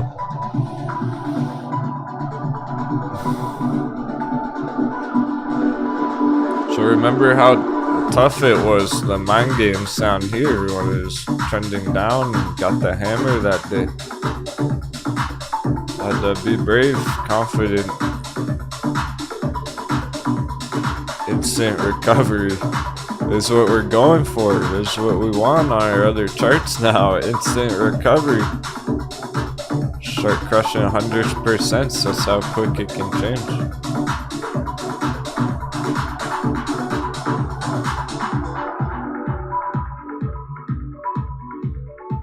Okay, how about Camber Energy? Because that was over a 10x move. And it was from the all-time low. That's exactly my point. How about that 10x Camber Energy trade that worked perfectly and hit 1,200% in 1 month from the all-time low? Hot beverage. Not from a bull run, not from the all-time high, not from a moonshot, from the all-time low. Over 10x immediately after. Greenaway, fasten your seatbelts. This looks like where we're at on a lot of our favorite charts right now. That's a big deal. If we're about to get this on all our hot bevies. Let's go! It's getting me excited for it, really is. Yeah, when Camber Energy hit our targets, the day people were taking profits, our traders, our community, the stock pirates, that's when we were seeing coconuts in the chat say Camber Energy $90 target, whatever. I think, or was that Progenity? I don't, it doesn't even matter. One of them, was it Progenity or Camber Energy? They were saying $90. Neither one made it past 5.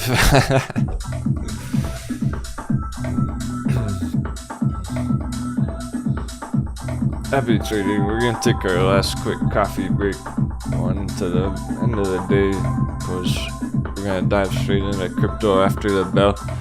Bitcoin's making moves.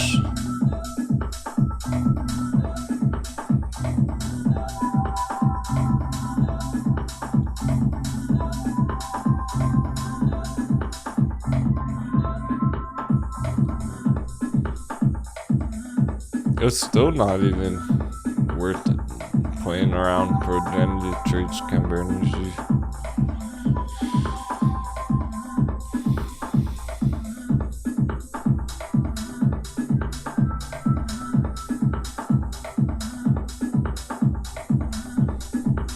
Definitely some battles going on right now. So that's cool. Quick break, so it's that day. Grayscale time to shine. Huge developments on that today. Make sure everyone knows. Sometimes people show up at the end of the afternoon.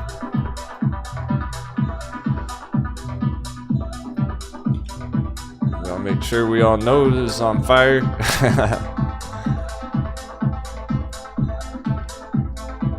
Right, Nathan.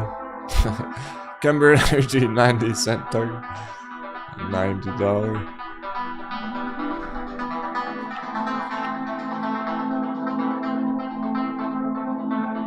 Hydrogen still on the top of the list. Interesting. Alternate fuel vehicles, nickel right behind, Lucid.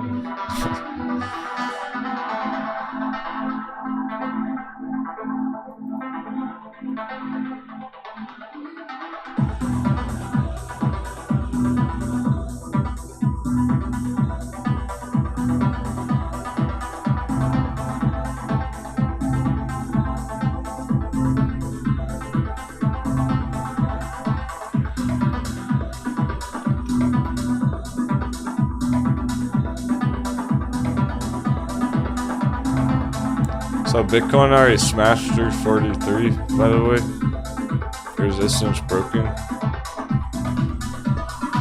Next stop 46. 45, 46,000.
Jumping back into that turn. Awesome. Smooth selling right until after hours. Still crunch, just how we like it. Picking up. Also window ourselves today. Fair weather. Alright, cool. S&P can bounce. It'll help our other charts. Cool. Everything go green today, sure. Why not? Why not? Enough red. Let's get some cabbage, some lettuce, some green. Personally, I do wish I had more time to accumulate some of these altcoin, but we'll talk about that after the bell.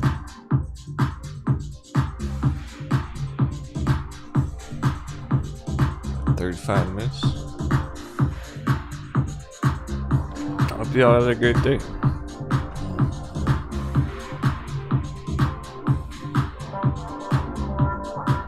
Coffee's kicking in. I'm getting hungry. I could end the show at the bell, but it's important. I feel the need to keep you informed. If there's important stuff to talk about, I gotta talk about it.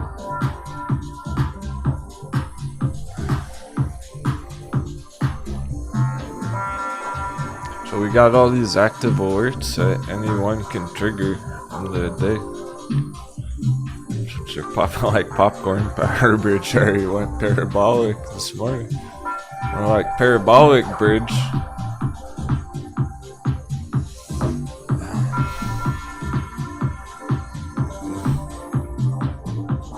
Still not many red charts at all.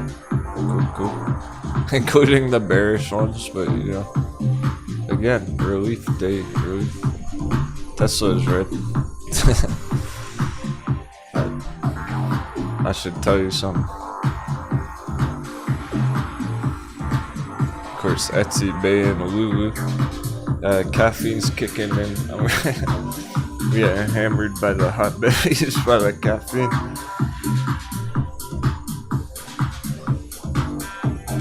Just gonna have a chill afternoon after an epic morning. We can go half sail. We're getting so much, picking up so much strong winds today. We can go half sail and just cruise into the bell. Battles were won already. Really, there's some interesting closes. They're about to go down.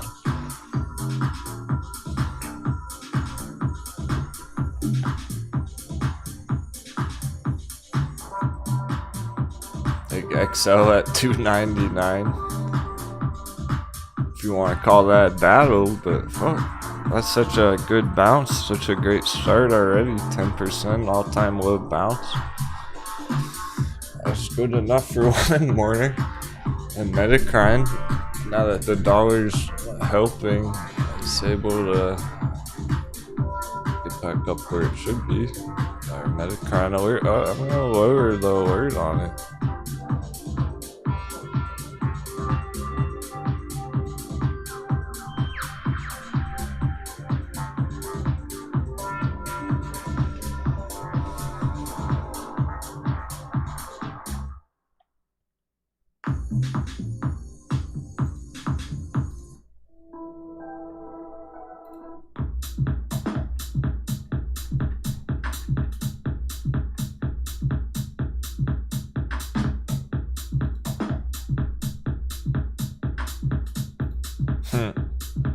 It grows stronger and stronger every day, especially with Discord Day tomorrow.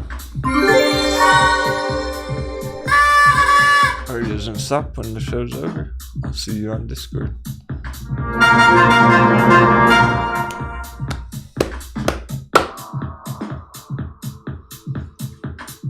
I tell I'm excited. Where's my hand so better?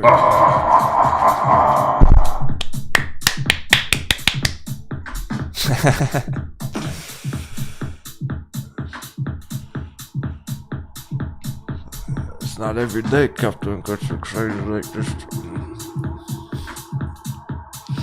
I've even broken character a couple times.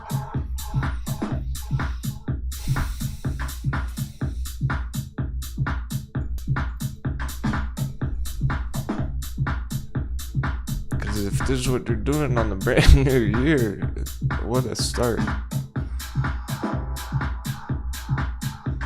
I can't wait to see what they do next week, next month, and onwards.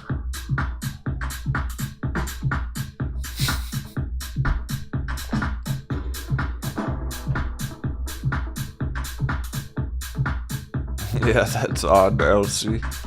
You're having brokerage issues trying to buy the hot bevy yesterday. Now you can buy it for 8% more, no problem. Yeah, well, the hedgies were too busy buying it all yesterday. They don't want you to get in on it. They're trying to get it all for themselves. There's not that much treasure to go around.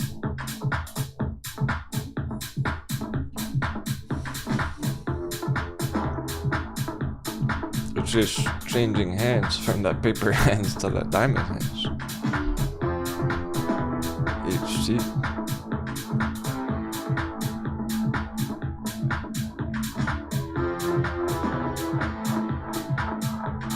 How glorious will it be when HT finally recovers? I mean,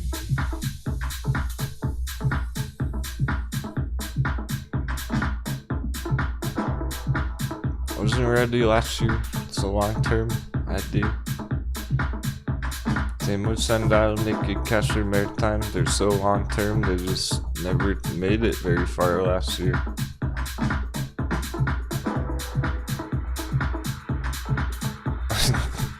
Even Macy's is green. Oh, nice with Mischief, yeah, MTV.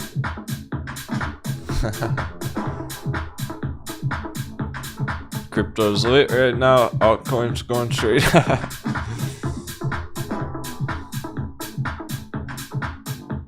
Yeah, Tommy Lane for sure, man. Yeah, it'll be a great victory when people are able to take profits on some of those.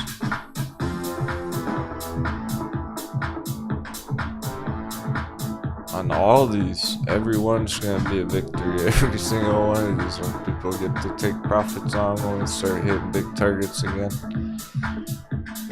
they're all gonna be worth celebrating.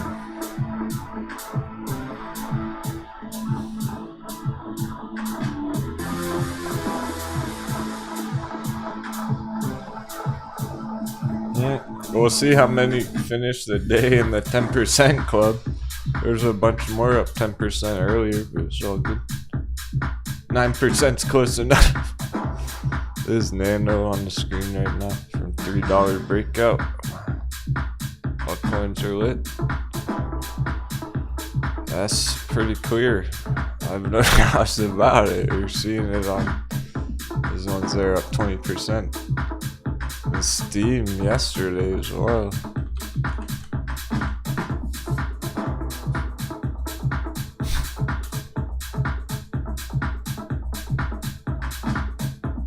Tell me that's not lit. You might need to cool off and go for a swim.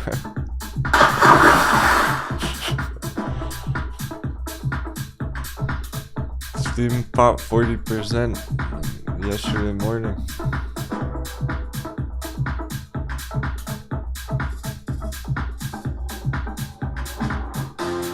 Altcoins have a major action.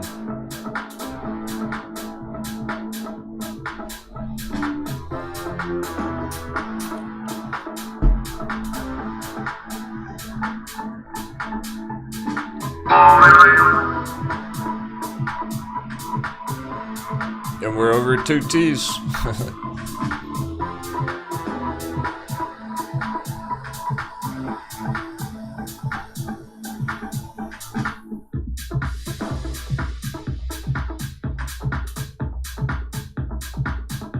And we're losing our grayscale discount.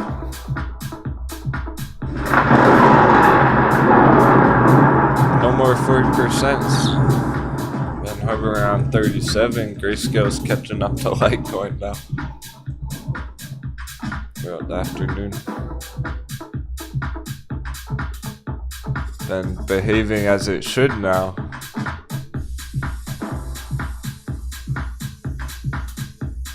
The market confusion makes these charts behave in irrational ways.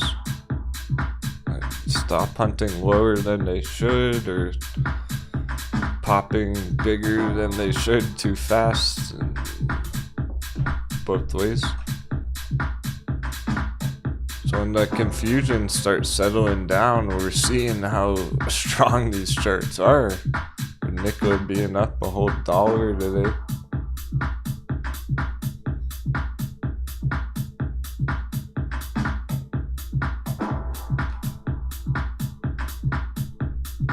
It really didn't slow down whatsoever on nickel today.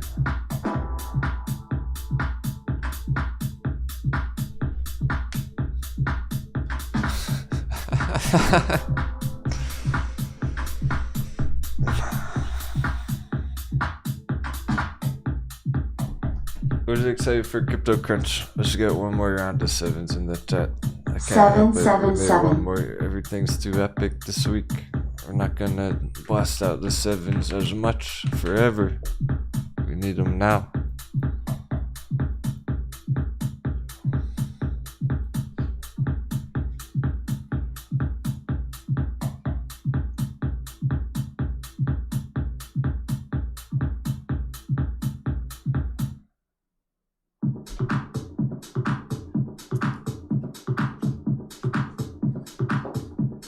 Thinking big things. Going for the gold.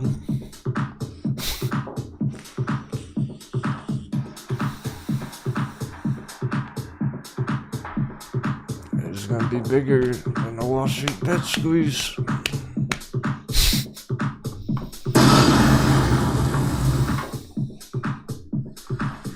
This is what I've been waiting for since before last year.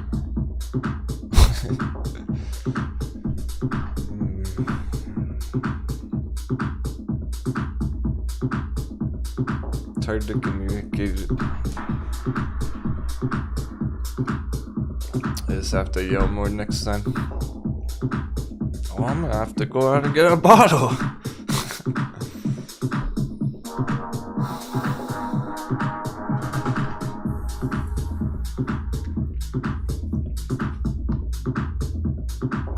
Robert's ready to go to the moon. He's done being a moon boy. He just wants to visit. LC. Got hands. Mischief. J Party at J Big. Mike for real. Tommy Lane. LC. Scallywag, Mindmed. The only one who's gonna crush Mindmed. RD.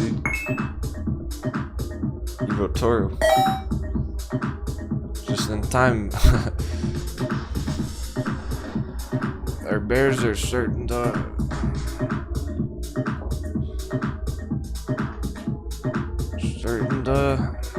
feel the moon boy bounce. We gotta stay out calm, hold strong on our puts. Nothing can save Etsy now. Don't be fooled by a green bounce. Coconut bounce right there.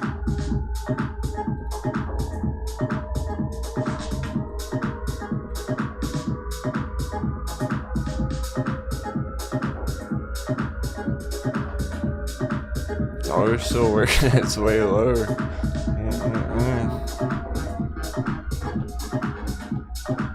David Smith is checking the dry powder.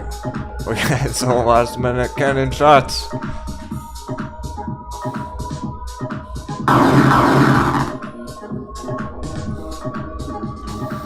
Nick and Swabby, get back to work on the deck.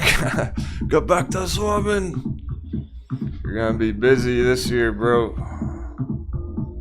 We're gonna have to get all that fucking treasure off the deck.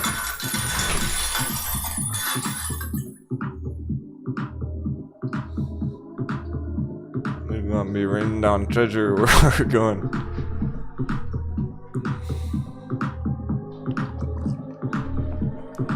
I hate false hope. I don't want to get myself too excited either. It's appropriate, stuff like this.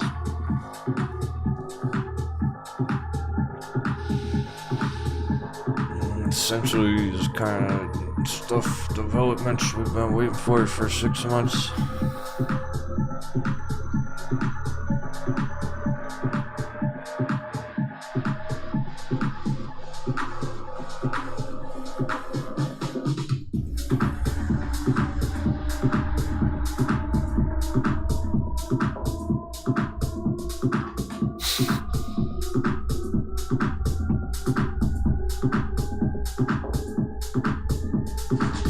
There's like 10 red charts, hardly any out of 40. High risk, high reward, Wall Street Fed charts, only a few red. Asia broadband, what a joke. PXX, don't make me laugh.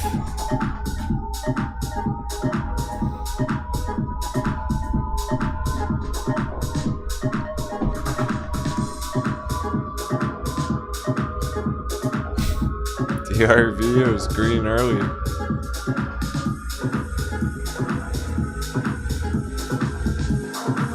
Ha.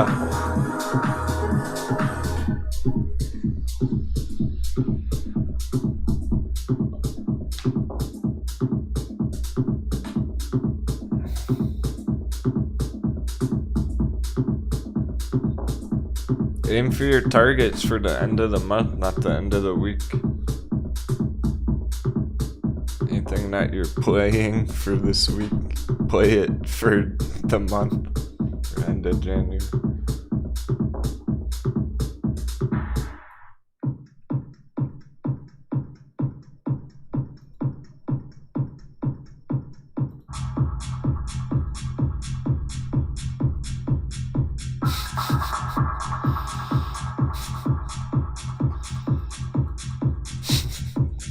Becky broke the matrix. She's talking in code.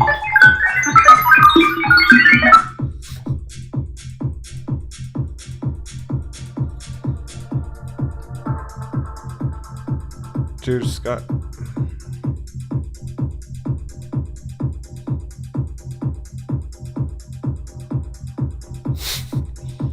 Said, OMG, I can't even believe I know WTF that means.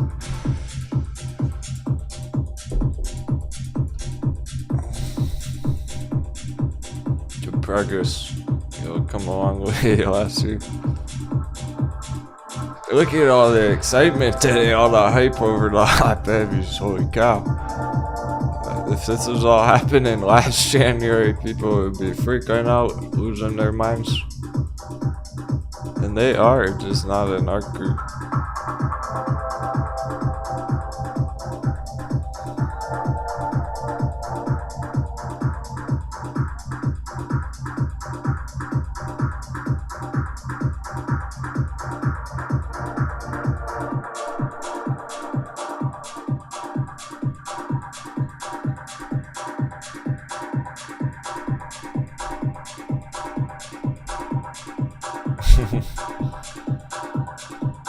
Weed maps. Huge bounce. All time low. All time low.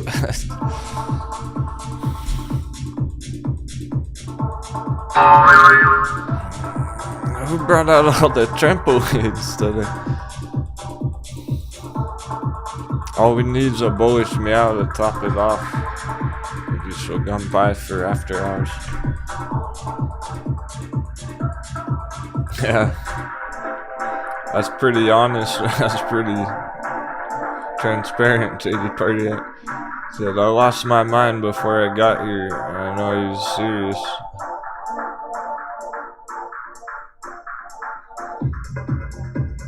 You see how different we do it.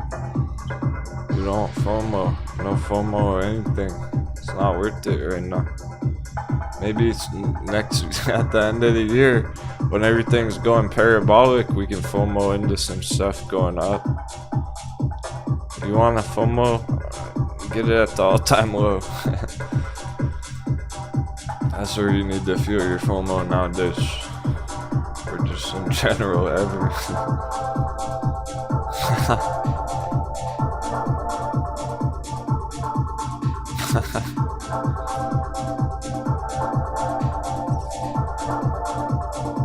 It's the thought that counts, village idiot.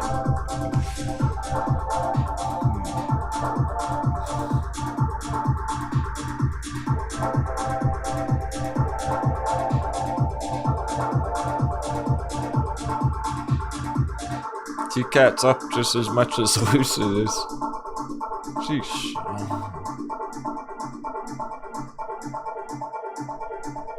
Alright, so I don't think T-Cat's very popular right now, nowadays. I don't. But I do think there are some long-term holders, some whales, who have been waiting to pillage it down here, just like us. We probably got in it way back here, now they're doubling down.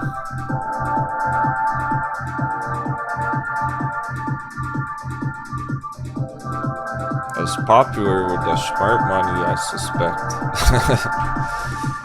Not with the mainstream right now. It'll get popular after it goes 200%, 500%. And everyone would be talking about it, right?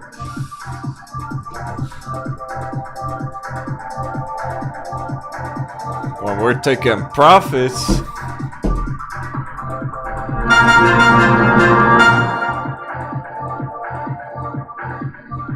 RFL.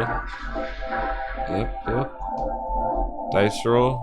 Actually still on track. Similar to Metacrime. These are dice rolls. They got hammered back here. Giving us fire entries. And they've been taking some time, but it was still going good. These ones. I mean, Tesla's red today and this dice roll is bouncing from the all-time low. That's pretty fucking epic. Just about.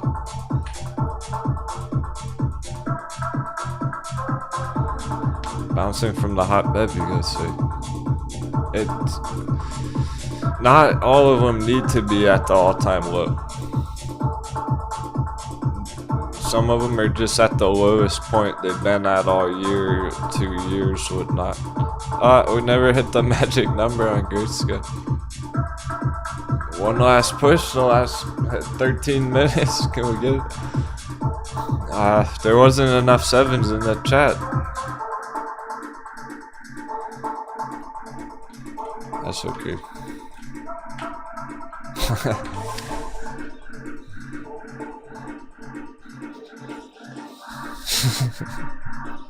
You can't even tell what I'm joking anymore.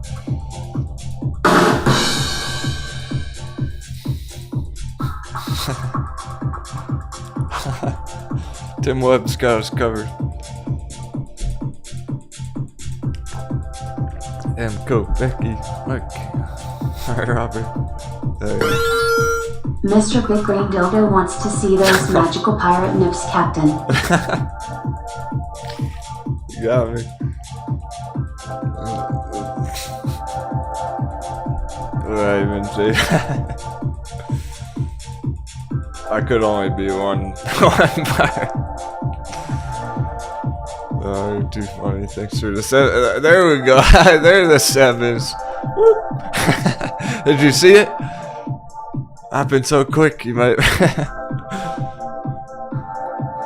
have missed it.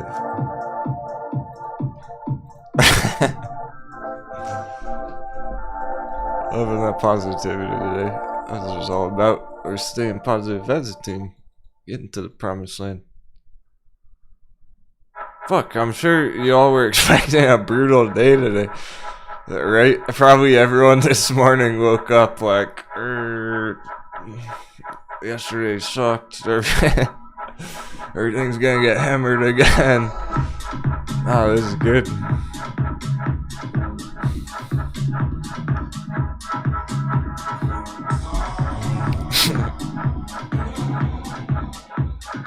God. How dare I thought you left for the day. Get out of here.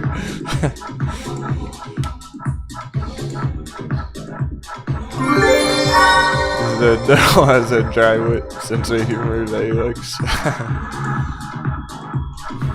Because it's real.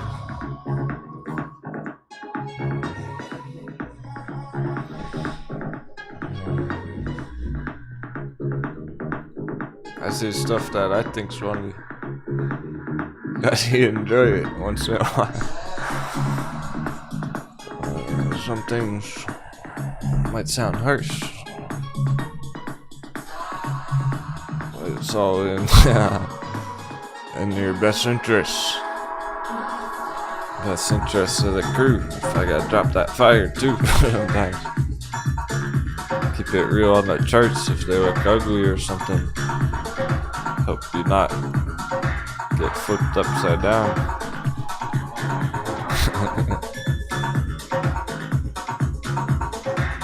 Sometimes your emotions are upside down when the chart's the other way.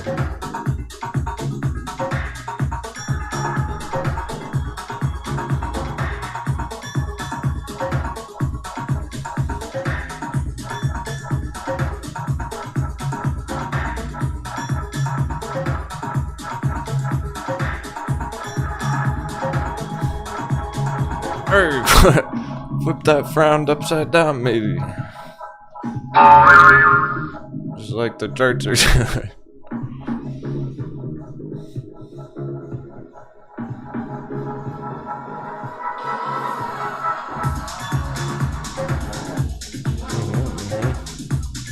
Impressive movements. Not many critical battles besides the bearish one. Alright, you wanna know what the critical battles are? The bearish trades. Like AutoZone at $2,000 flat. 2 big ones flat. 2,0,0,0. That's a lot of zeros. That's a lot of Metin share. What is that? Like fucking 20,000 shares of Metin for 1 share of AutoZone? 1999. There's your battle. It's not on the hot baby. The hot babies are crushing it today. Let's see. For 1,999 per share of AutoZone. How many shares of Metin could you get? 22 cents. 9,000. It's over 9,000.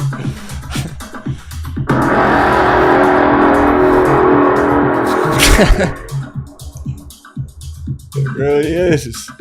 One share of AutoZone. We're over 9,000 shares of Madden. Wow. Just wow.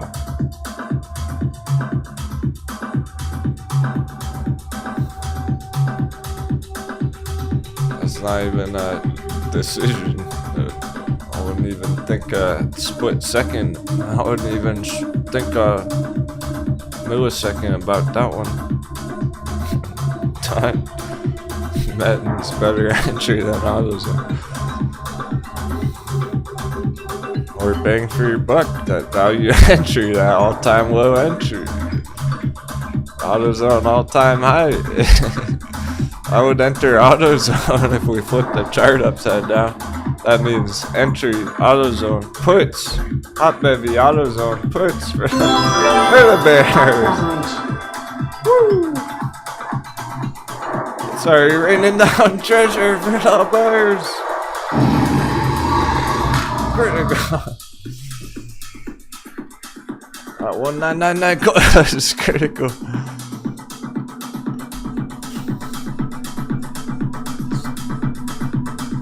So final blow. Nail in the coffin. AutoZone. Does AutoZone deserve to go blue sky breakout bull run for a whole nother year? When everything else is taking damage? Is AutoZone that one miracle chart that just keeps going no matter what? I fucking doubt it. Yeah, right. It's gonna retrace like everything else. Let's be real. I'll see you at the bottom. Everything else went to the bottom. AutoZone's going to the bottom too. Let's be real. Why wouldn't it? Metin went to the bottom. AutoZone's gonna go to the bottom. Etsy's gonna go to the bottom. Purple went to the bottom. Remember what happened at Purple? Purple puts. The Pirates made 10x on that thing. It absolutely went to the bottom.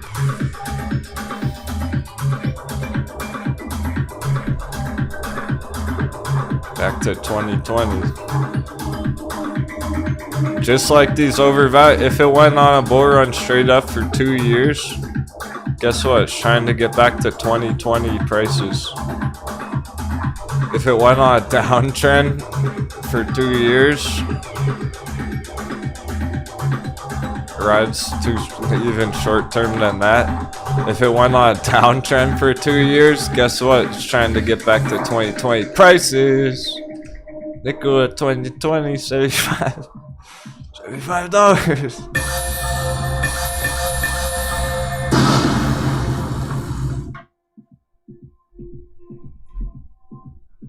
You're trying to balance yin yang. Ferris wheel cycle, anatomy of a bubble. Went down for 2 years, trying to get back to 2020 value. Nikola. Purple went up for 2 years, went back down to 2020 value. Puts. Not anymore, we already crushed it. But here's where we are on AutoZone, on Tesla, on Etsy, on Home Depot. Up here. Storm hasn't even hit him yet. We don't even know what's about to hit him.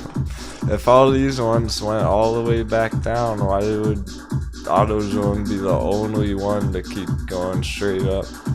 It's like it's unreasonable. 4 minutes.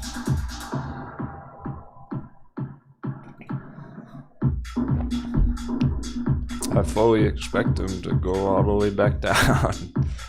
Last year, 2020 value, 2 years ago. Down here. That would be down here on Etsy. Down at $60, $50. It's still up around 200. There's 70% to go. Storm hasn't even really hit Etsy yet. just getting started on those ones, and that can hurt the S&P. All right, that's exactly what can smack down the S&P, which would blast off the XX. All those things keep retracing, losing value. S&P will go down with them. The XX goes up. Slower than it even should be right now at the moment. Which is good, because in the long term, well, it's good if it does play out here sooner or later. It's gonna be good for later if it does, because it's getting it all out of the way, just shaking every last trader out of it, up down to the bottom every time. Full retracements on fucking everything, right? How about Power Bridge, that crazy retracement on it from the last 100% move? They're all going back down to the where they started. I mean, Metin went up 150%, came all the way back down to where it started, if not even lower.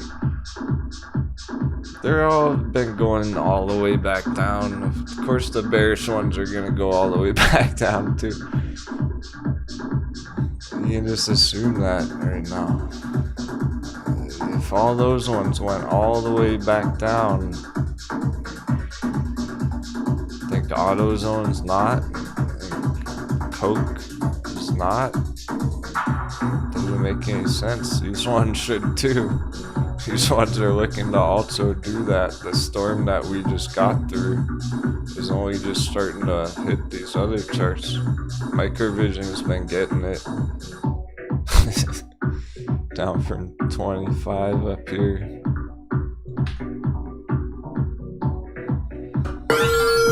Seven.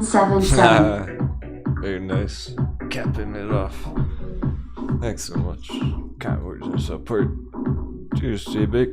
Hope you had a good day, man. I know it's days like this J-Big likes the most, dropping that fire. Hearing the realest deals, technical analysis on the internet. What we got for the battle? Only 10 seconds. It doesn't even matter. We won. That's eBay profitable on the day. How's that? 3, 2, 1. Another great day. Philadelphia. Thanks so much. I'm glad you had a great day too.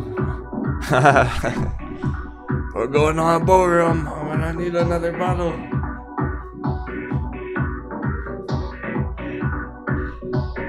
That's for sure.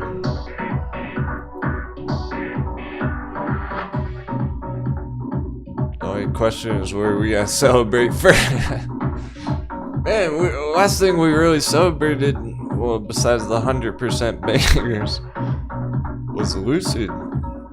Nice target CCIV bait. We might have to pop a second bottle for CCIV bait. It's $100 soon. Sheesh. This is epic.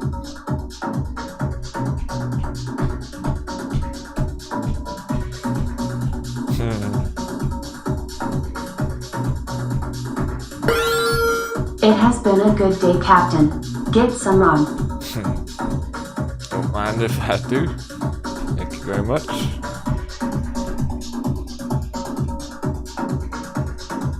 I saw you guys shoot this morning. Crushing it all day. That was an epic day. We learned a lot of developments.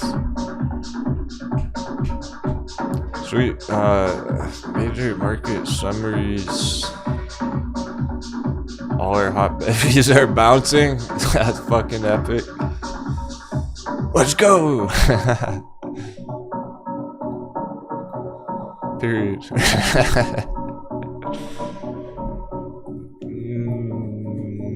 Not many red charts at all today. The opposite of yesterday.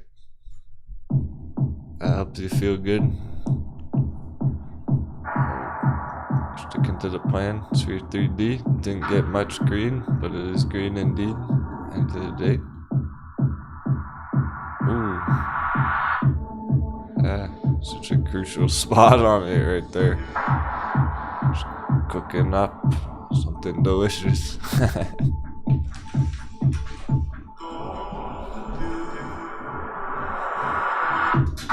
So this is basically where we're at on everything, ready to explode. Ready to go to the moon. My goodness.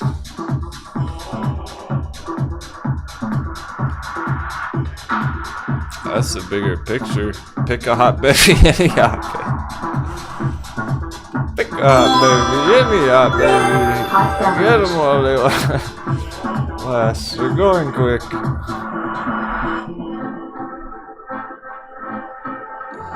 Family hot baby.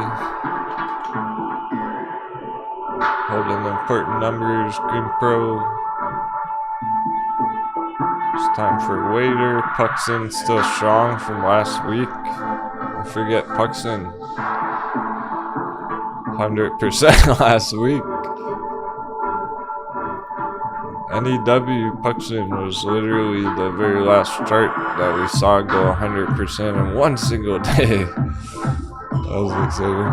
That was just very end of December there 2 weeks ago.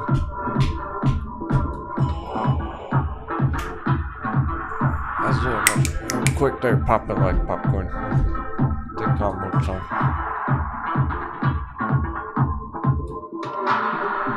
Alternate fuel vehicles had a great day. Nikola ride from the all-time low bounce. Highs and motors. Great stuff there. Also, the plays. That Tilray was a huge bounce yesterday. And we saw some others, like weed maps for the all-time low. Interesting developments there. Could be the final bounce. Just start going bigger.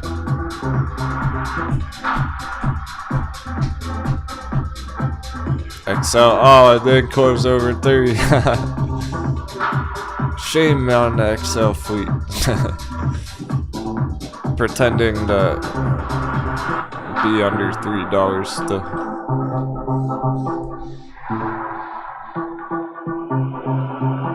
Yeah, and of course, also the sectors. So those bullish sectors from last year, the push,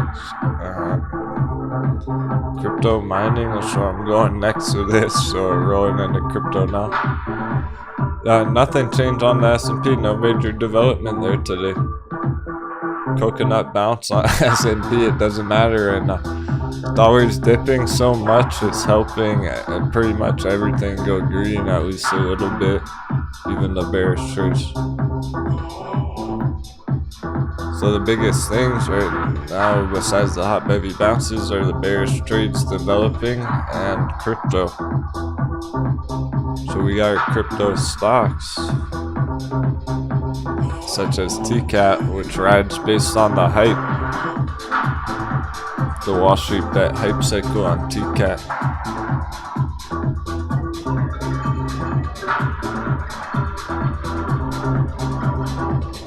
Of course, Metin, Bitcoin mining. Getting a bit of news even. So the psychology is developing very well on Metin here, where we had a first sell-off, we had a bear trap. We're getting media attention on Metin. We might be further along this psychological bubble cycle than we realize on Metin.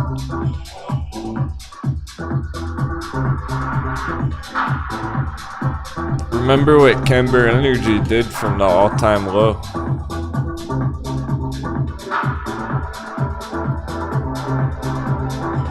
How quickly Camber Energy instant reversal, 10x, 12x targets instantly a month later from the all-time low. Hot bevy on Camber Energy.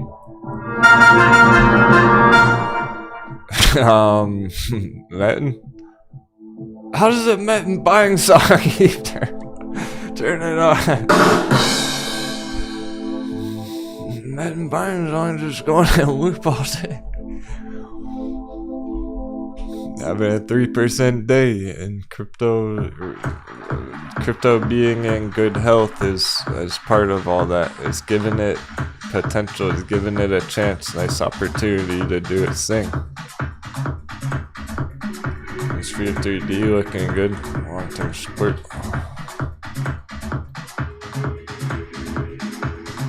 So there's crypto stocks, hell yeah.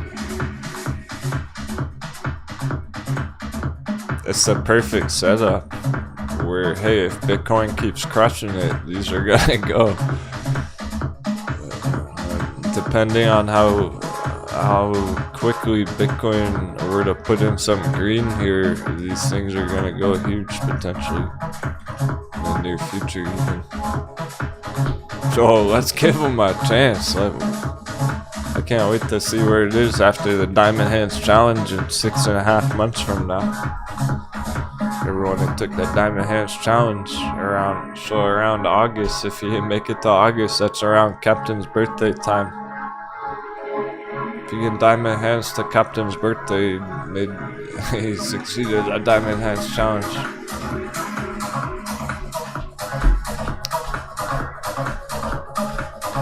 We're over 2 T's. No going back now. No turning the ship now.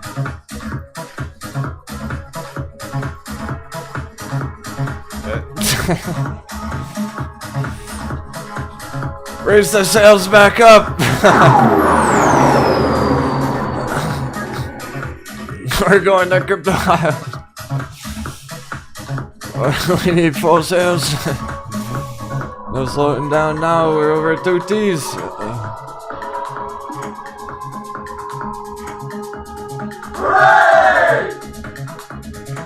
Green alert. Yo, look at that as a fake out under 2 T's. That's why a lot of the altcoins are bouncing real nice. If they're bouncing like that, if Steam's bouncing 50% off that tiny little candle down there, imagine what Steam's gonna fucking do off some real moves. Jeez. We're getting 50% bounces off that puny, wimpy little candle there. That's nothing.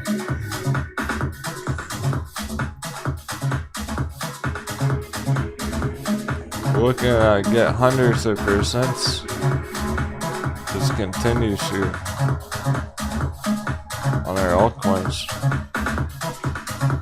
Alright, so what this means, alright, this is a good overall bigger picture developments that we're watching over time. Individual, with respect to all the individual altcoins in their own cycles, is the entire crypto market. 2 T's means $2 trillion in crypto. Now gold's over 10 T's.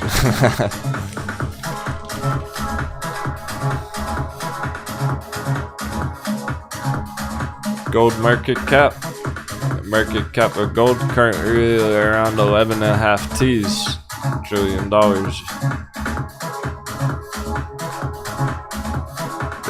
If crypto's the new store of value, if crypto's catching up to gold in the long term, which personally I do believe it is. Where's the pirate flags in the chat? We're going big. Stop and dropping that fire.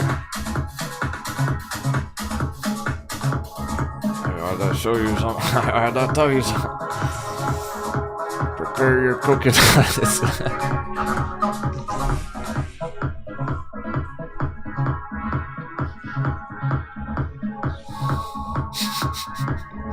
What a day. What a week. What a new year. Is that fixed stuff? Please get me excited for where we're heading. I for reals, I wasn't that excited last year. Yeah, we had some great trades here and there, and nice 10x's on shiba coin camera energy. Fucking whatever else. Progeny was like 500%. Virgin Galactic, AMC was shoot over 10. Of course, we can't forget about AMC and GameStop.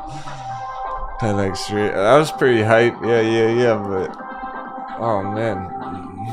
This is a real opportunity where if we're catching this right, if this is going where we're heading right now, and it all goes smooth, according to the charts,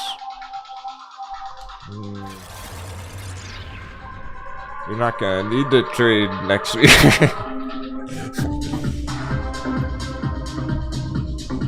I'll be too busy partying on your yacht.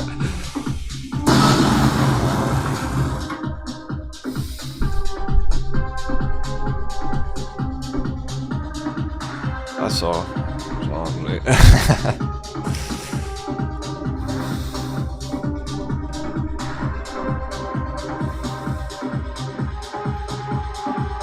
Not only were you not ready in terms of your experience, your skills, you weren't ready with your skill set last year, your toolbox to get to the moon. Now you're ready, you got your battle gear. Do most of it this year. You have to. So you're winning more than you realize. I really believe that. That's what I think of when I think of the crew. I think, damn, they're winning more than I even know.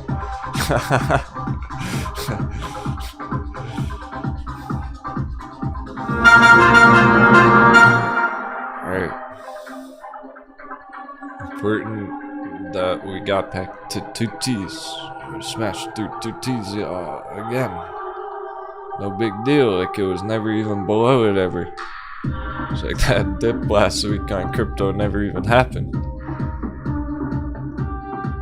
Also remember how big it bounced last time it was here.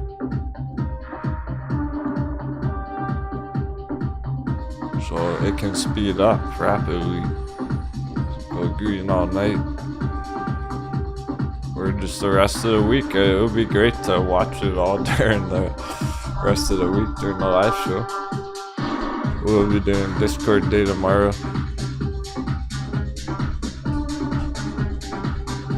1.999. So it was potentially in hot water down here a couple days ago. Even just yesterday, it's looking much better over at 2Ts, crushing 2Ts today.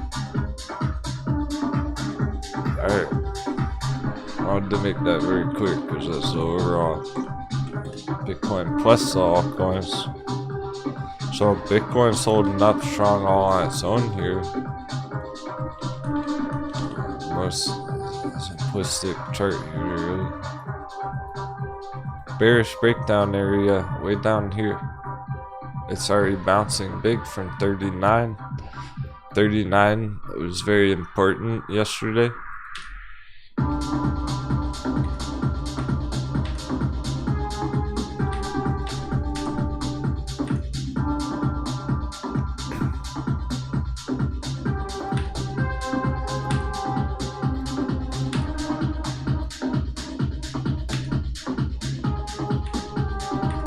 Alright, this is our bullish chart.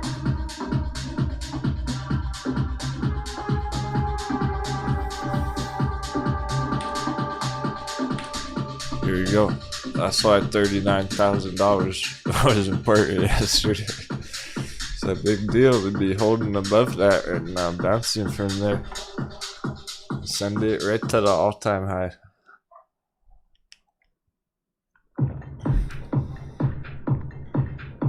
That's exactly what it would look like. It's exactly what a Bitcoin breakout retest continuation to a new all-time high will look like. I've seen it many times. So far, it's perfectly on track. So I'm not even worried about it in the slightest, unless it gets stuck under 40,000. No, I'm glad you asked, Village Idiot. Bitcoin death cross. Ready for the mind melt?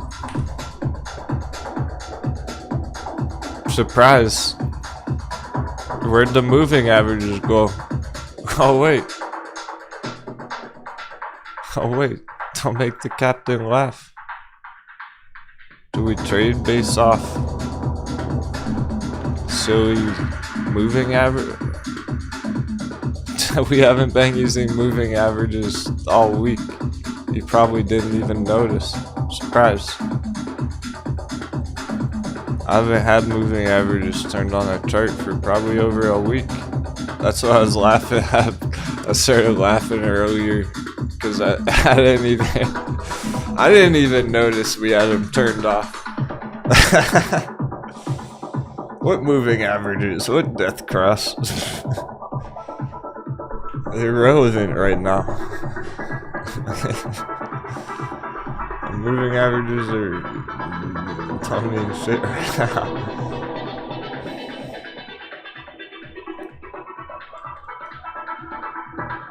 Perhaps Reddit or whoever's talking about Bitcoin death cross is talking about the indicator, the MACD on the weekly. Back here, well, they're about, let's see, let's count it, 1, 2, 3, 4, 5, 6, 7 weeks. They're about 7 weeks too late on that death cross. If this is what they're talking about. We saw that 7 weeks ago. We spotted that the day it happened. Now they're talking about it. Yeah, they don't even know it's coming. Yeah, I know it's about it. They're 7 weeks behind. You're 7 weeks ahead of the markets. Quite literally.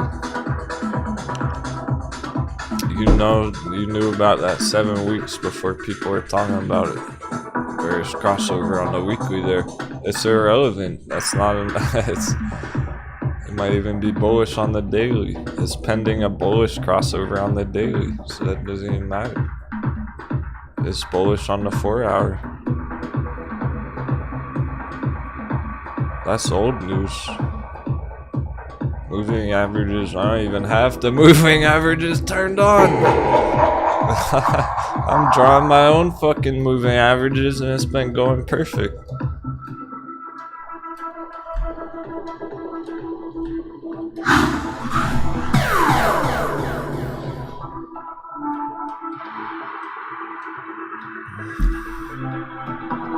You gotta know when they're relevant or not. Nice Village Idiot. That's a good play. Got out of Bitcoin 58. Bought a bunch of altcoins recently. Yeah, that's perfect. There's probably a lot of other traders doing that as well. Selling their Bitcoin and buying altcoins.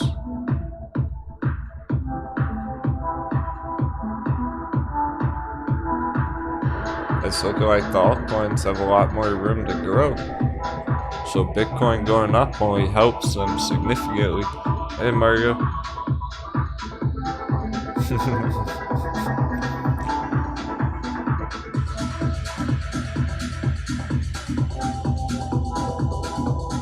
Yeah, JD Party hat.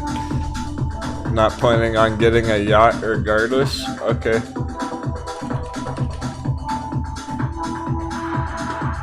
Me either.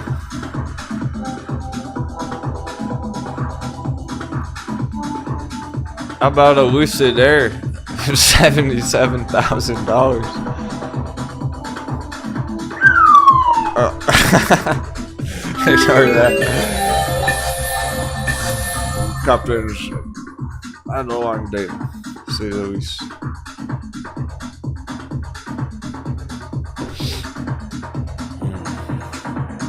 Crazy morning this morning is awesome.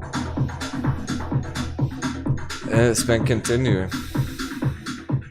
So let's assume Bitcoin bullishness is gonna continue here. There's no reason to doubt it. Alright. If we're continuing and we hit $100,000, that's a new realm, new territory there.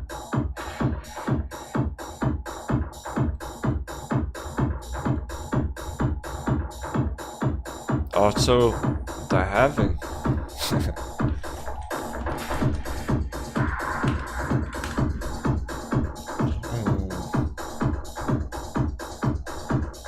I just got a good idea. I might.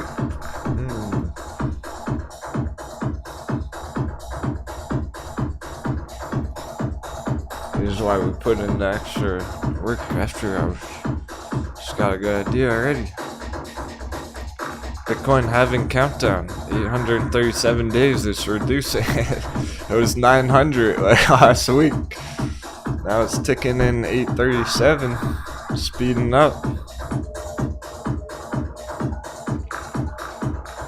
Mining rewards decreased 6.25 to 3.125 in half. Halving drops in half. Supply demand.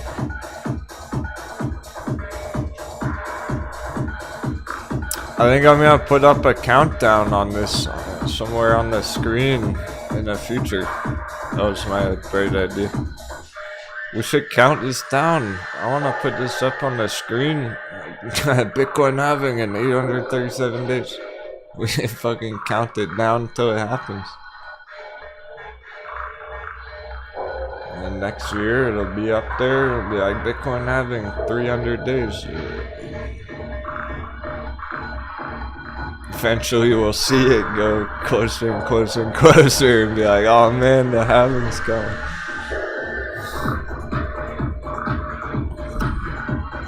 The longer we get to pillage these altcoins, the better. I really believe that, because that next that's it. Alright, Bitcoin can crash right now following S&P. We can go in a bear market for 2 years, but tell you what, that next halving is gonna be too late. Bitcoin's gonna be unaffordable. Hundreds, thousands of dollars. No more 50,000. Oh, I might buy a whole Bitcoin if I want to. You're not gonna have the choice. It's gonna be too fucking expensive. That next halving, alright? Hardly anyone's gonna be able to afford that shit anymore.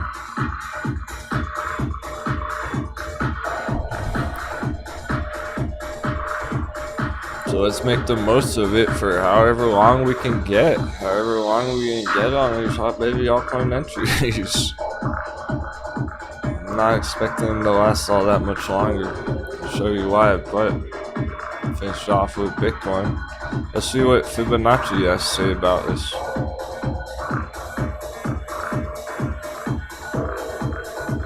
$700,000 target Fibonacci up there. That's my most bullish fib level.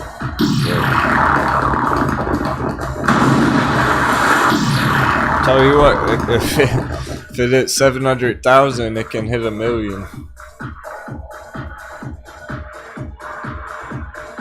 Bitcoin $1 million long-term target. Let's fucking go.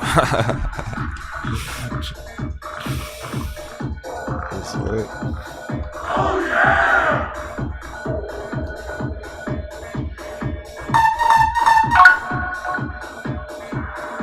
yeah! Kelly, hey, maybe that's a premonition. You're channeling the magic triangle. Kelly had a dream last night. Bitcoin squeezed to 100K in 30 seconds. We were all watching it live. It felt real. Maybe it's a vision.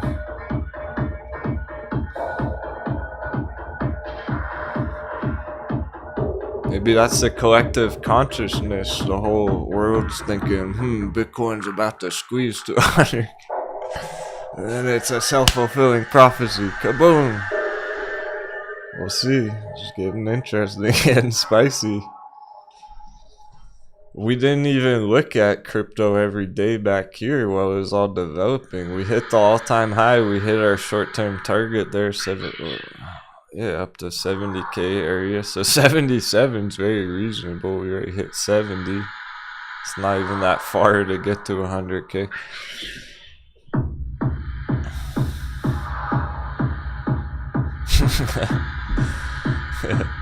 Robert, you don't fuck with crypto. Crypto fucks with you.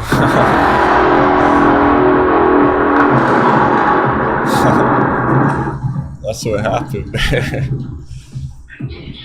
Panic selling, paper hunters getting freaked out with the S&P and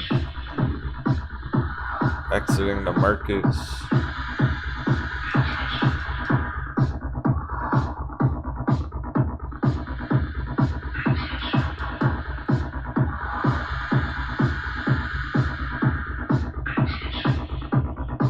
Peek at after hours.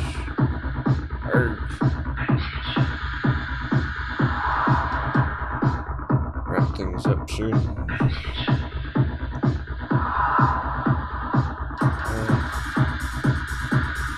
Small moose, but hey, they're continuing from the whole afternoon. Note how they were green on the day, they closed nice and green, and they're still green after hours. Continuation. Partially because dollar dip. Yeah, dollar dip's in full effect right now.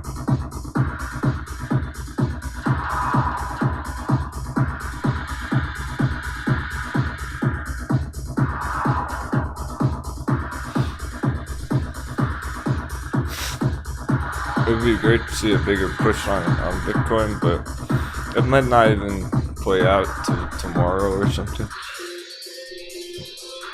I would be patient with it.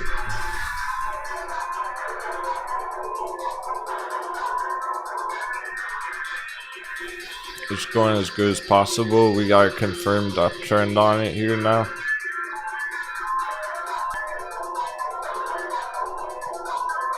It already smashed 43. Next stop's at 45 up there, back where it was last week. And we can crush all-time highs right from there. So if it keeps going well here for the rest of the week, it's already on track.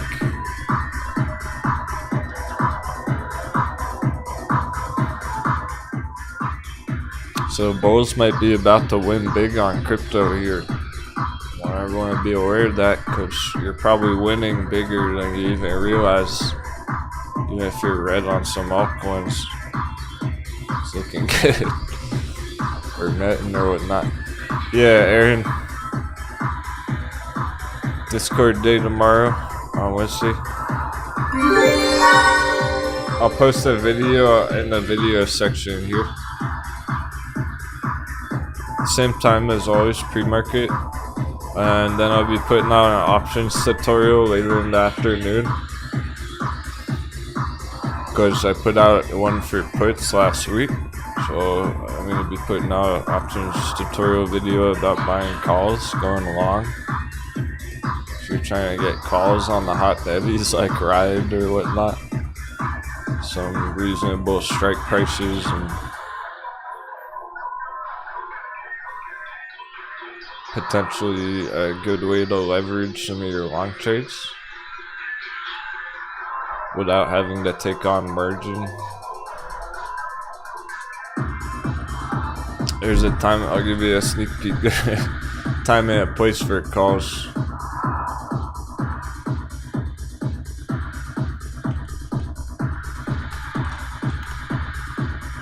It makes sense on things like this on Ride down here at the hot bevy, because if you get a reasonable strike on it, say $5,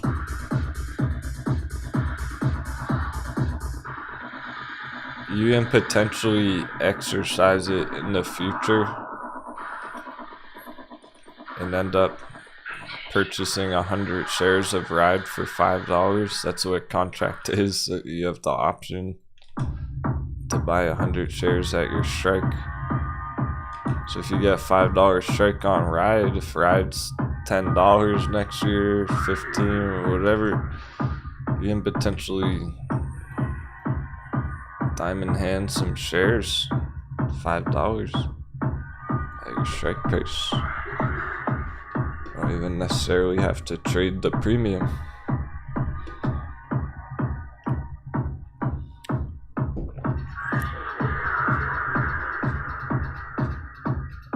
That's an effective way to get some leverage on it, because maybe you can't afford 100 shares of Ride right here, right now, today. But in 6 months you can, and you can enter an option to do that in the future.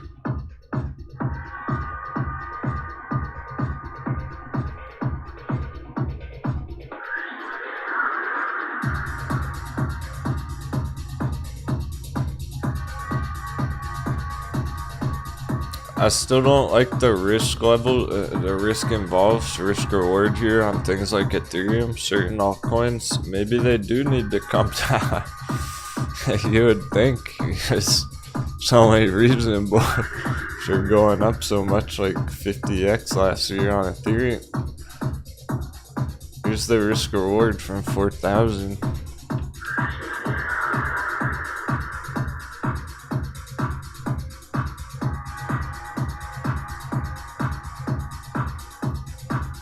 I still wouldn't be entering stuff like that, even though Bitcoin looks good, because it's just how much are you gonna get at?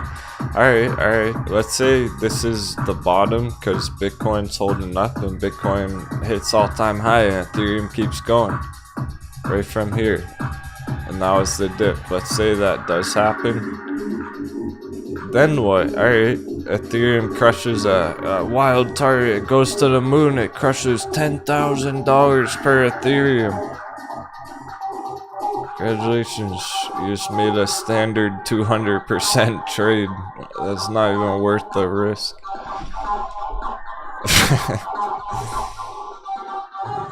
Puxin won nearly 200% in one day last week.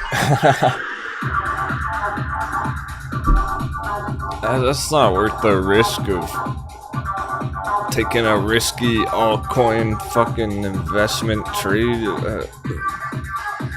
Crypto's inherently risky by nature. It's not worth the risk of just entering the crypto market so that you take on risk like that for a small reward. So Ethereum can hit the moon, go to 10K, that would be the moon on it. That would be bigger. If Ethereum goes 10K, that would be bigger market cap than Bitcoin has right now. That would be over $1 trillion 1T on the market cap on Ethereum alone to go to that price, to 10,000. It would have to be bigger than Bitcoin right now. It's only gonna happen if Bitcoin keeps going up, it helps it go up with it, all of crypto. Even if it does, great, 200% target. I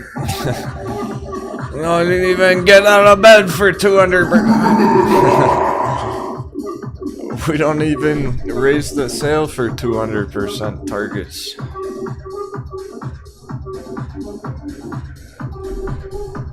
We'll cast our line elsewhere where there's bigger fish to catch.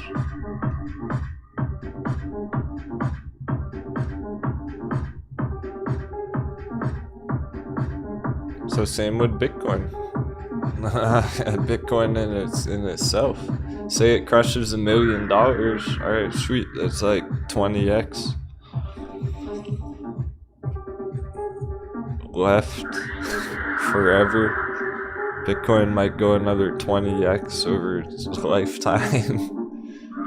But fuck, I mean, shiba coin, some of these things are already been exploding 20x in a month. You gotta find those value entries. Sand went 20x already. Easy last year, this year.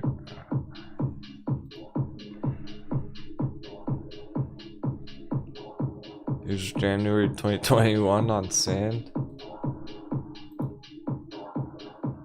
Oh, never mind. It went 200.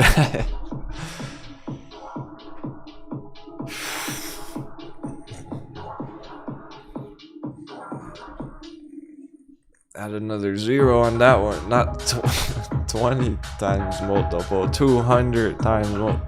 That means $1,000 of sand last year would have copped you 200 grand profits. That's a big trade. That's juicy targets.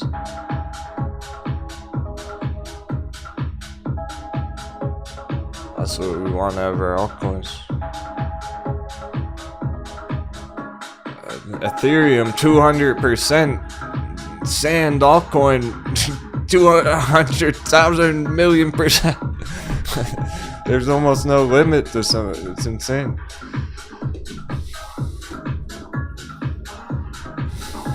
Alright, we are wrapping Dypto. Litecoin, crushing it. Giant magic triangle. Here's our heavy entries on grayscale. Down at the bottom, way lower than the actual price of Litecoin itself. That's insane all on its own. 37% discount on it. So grayscale already started to have a nice green bounce today, just with that small move on Litecoin. Imagine what grayscale is gonna do if Litecoin breaks out here soon. It would be insane. This is big stuff.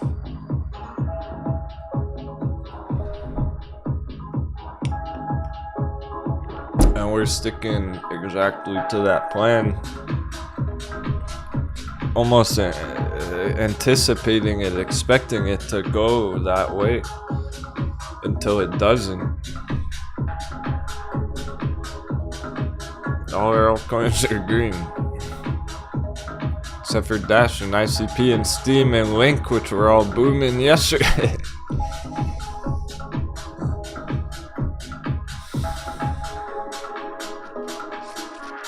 But things like loopring right now, right here, not nearly as attractive. Because it's already gone up a lot a couple months ago. Could take some more damage still. So you do want to be pretty selective, making sure you're getting good value entries on these hot babies. Like the grayscale one, the Litecoin there. Vechain is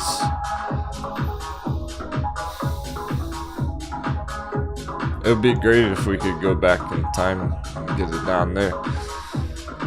Long-term bull run on vechain, this looks about as low as it's gonna go, because this is where it's been shaking people out over and over last year.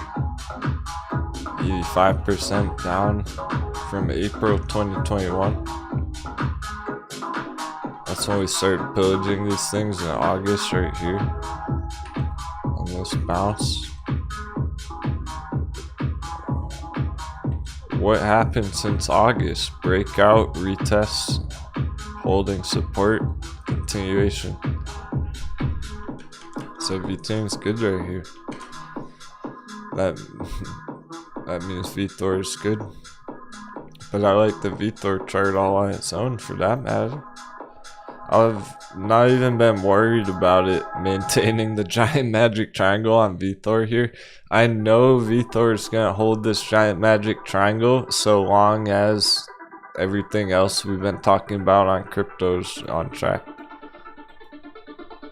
As long as crypto's in generally decent shape, not getting hammered, VThor, I'm confident is going to be holding this giant magic triangle support level. So that means it's good entries off the support.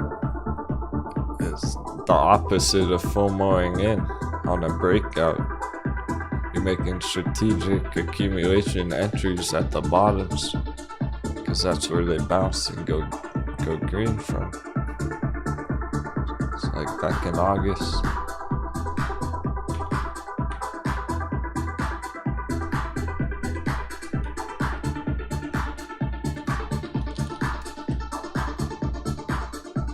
Alright. Steam short squeeze right there.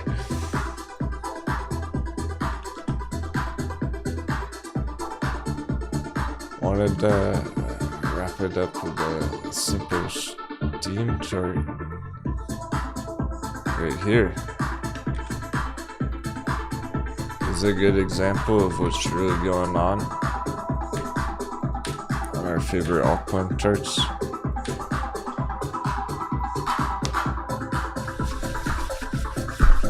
Now I'm rubbing my hands together again. I'm not cold, I'm just hot in here. Got that cheddar.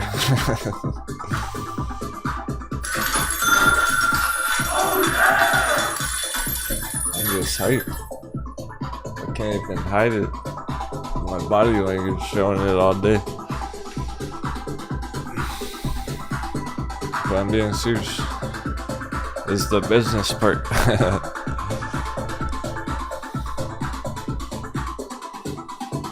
What in the world is even the life cycle of these things?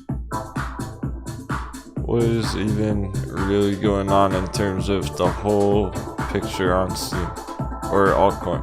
Forget Steam. This just is a beautiful example of this. It goes for Dash, it goes for Litecoin,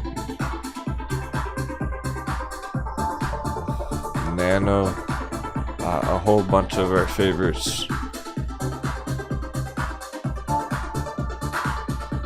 Alright, so this represents anatomy of a bubble on the altcoins. Here's 2017 bull run, last altcoin season. They went insane. People got rich off that. I didn't, because I'm a trader.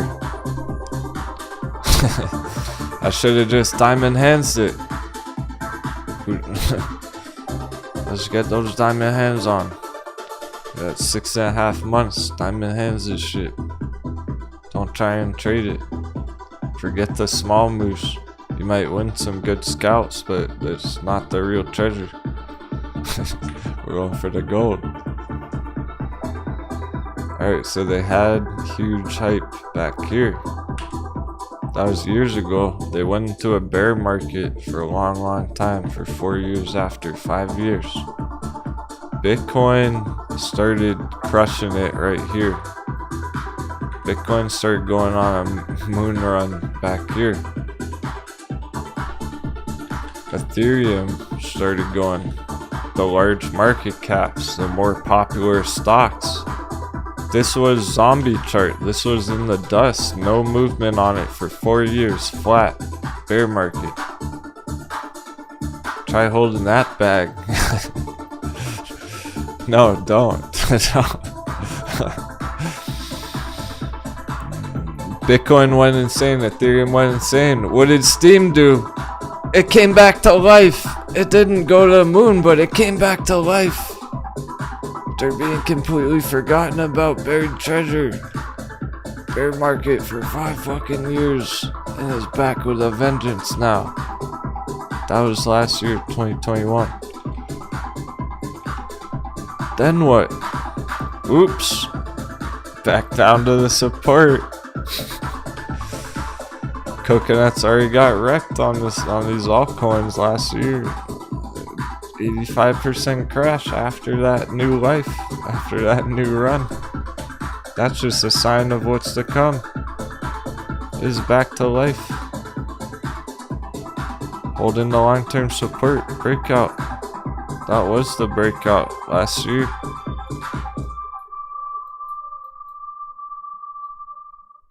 Ready to go big. Bigger than it's gone in the last 5 years. Because that's not happened in the last 5 years. Hey Ridge Reaper, take a quick look for you. We're wrapping things up now. Start nice and early tomorrow, but Discord day tomorrow. We'll be live again on YouTube. Thursday. I was hoping it was an altcoin. It's taking damage, man. Looks pretty ugly right now. charts that have gone up like this for a long period of time are starting to take a lot of damage.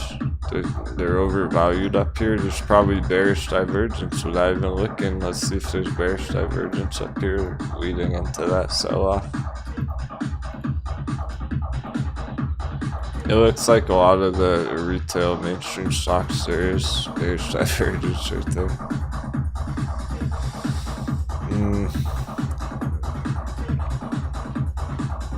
From 300 down to 200, I don't trust that's bottomed out at all. It may not be bottomed out there. That's risky based on the rest of the markets.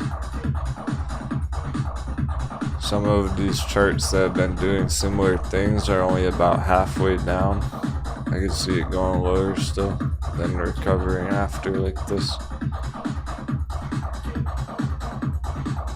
Yeah, for sure. That's just a quick and dirty chart on it. It could change tomorrow. I mean, that's a rough projection based upon that. Many other charts that are having trouble nowadays look similar, so I don't trust that it's gonna bounce from there based on all the other charts with similar price action, because it kind of looks like Ethereum going up and up and up for 2 years straight. It's having some trouble now. I would suggest maybe it's okay if you're long-term holding it and whatnot. It depends what even strategies you're talking about. But truly, I would suggest, just like on our stocks, okay? When you're talking about crypto entries, keep it low. Keep them at the hot bevies. Go for those huge discounts. Let's double check Dash discount. Dash was up to $500 in April 2021. So here's our hot bevy on Dash right now. Still 70% down from last year. It's good. Dash crash. Having epic bounces from the value entries. Long-term breakout. Ready to rock. I can't wait to see where it goes. The setup's perfect. The stars are aligned. I trust the charts. There's a great start. Now there's only one thing left to do. Stay calm, hold strong, my friends. Thanks so much. All the kind words and support. Now more than ever, those sevens are working. Awesome. We are going to have Discord day tomorrow, but we'll be back on YouTube Thursday, Friday. Happy trading. Have an awesome day. And take care.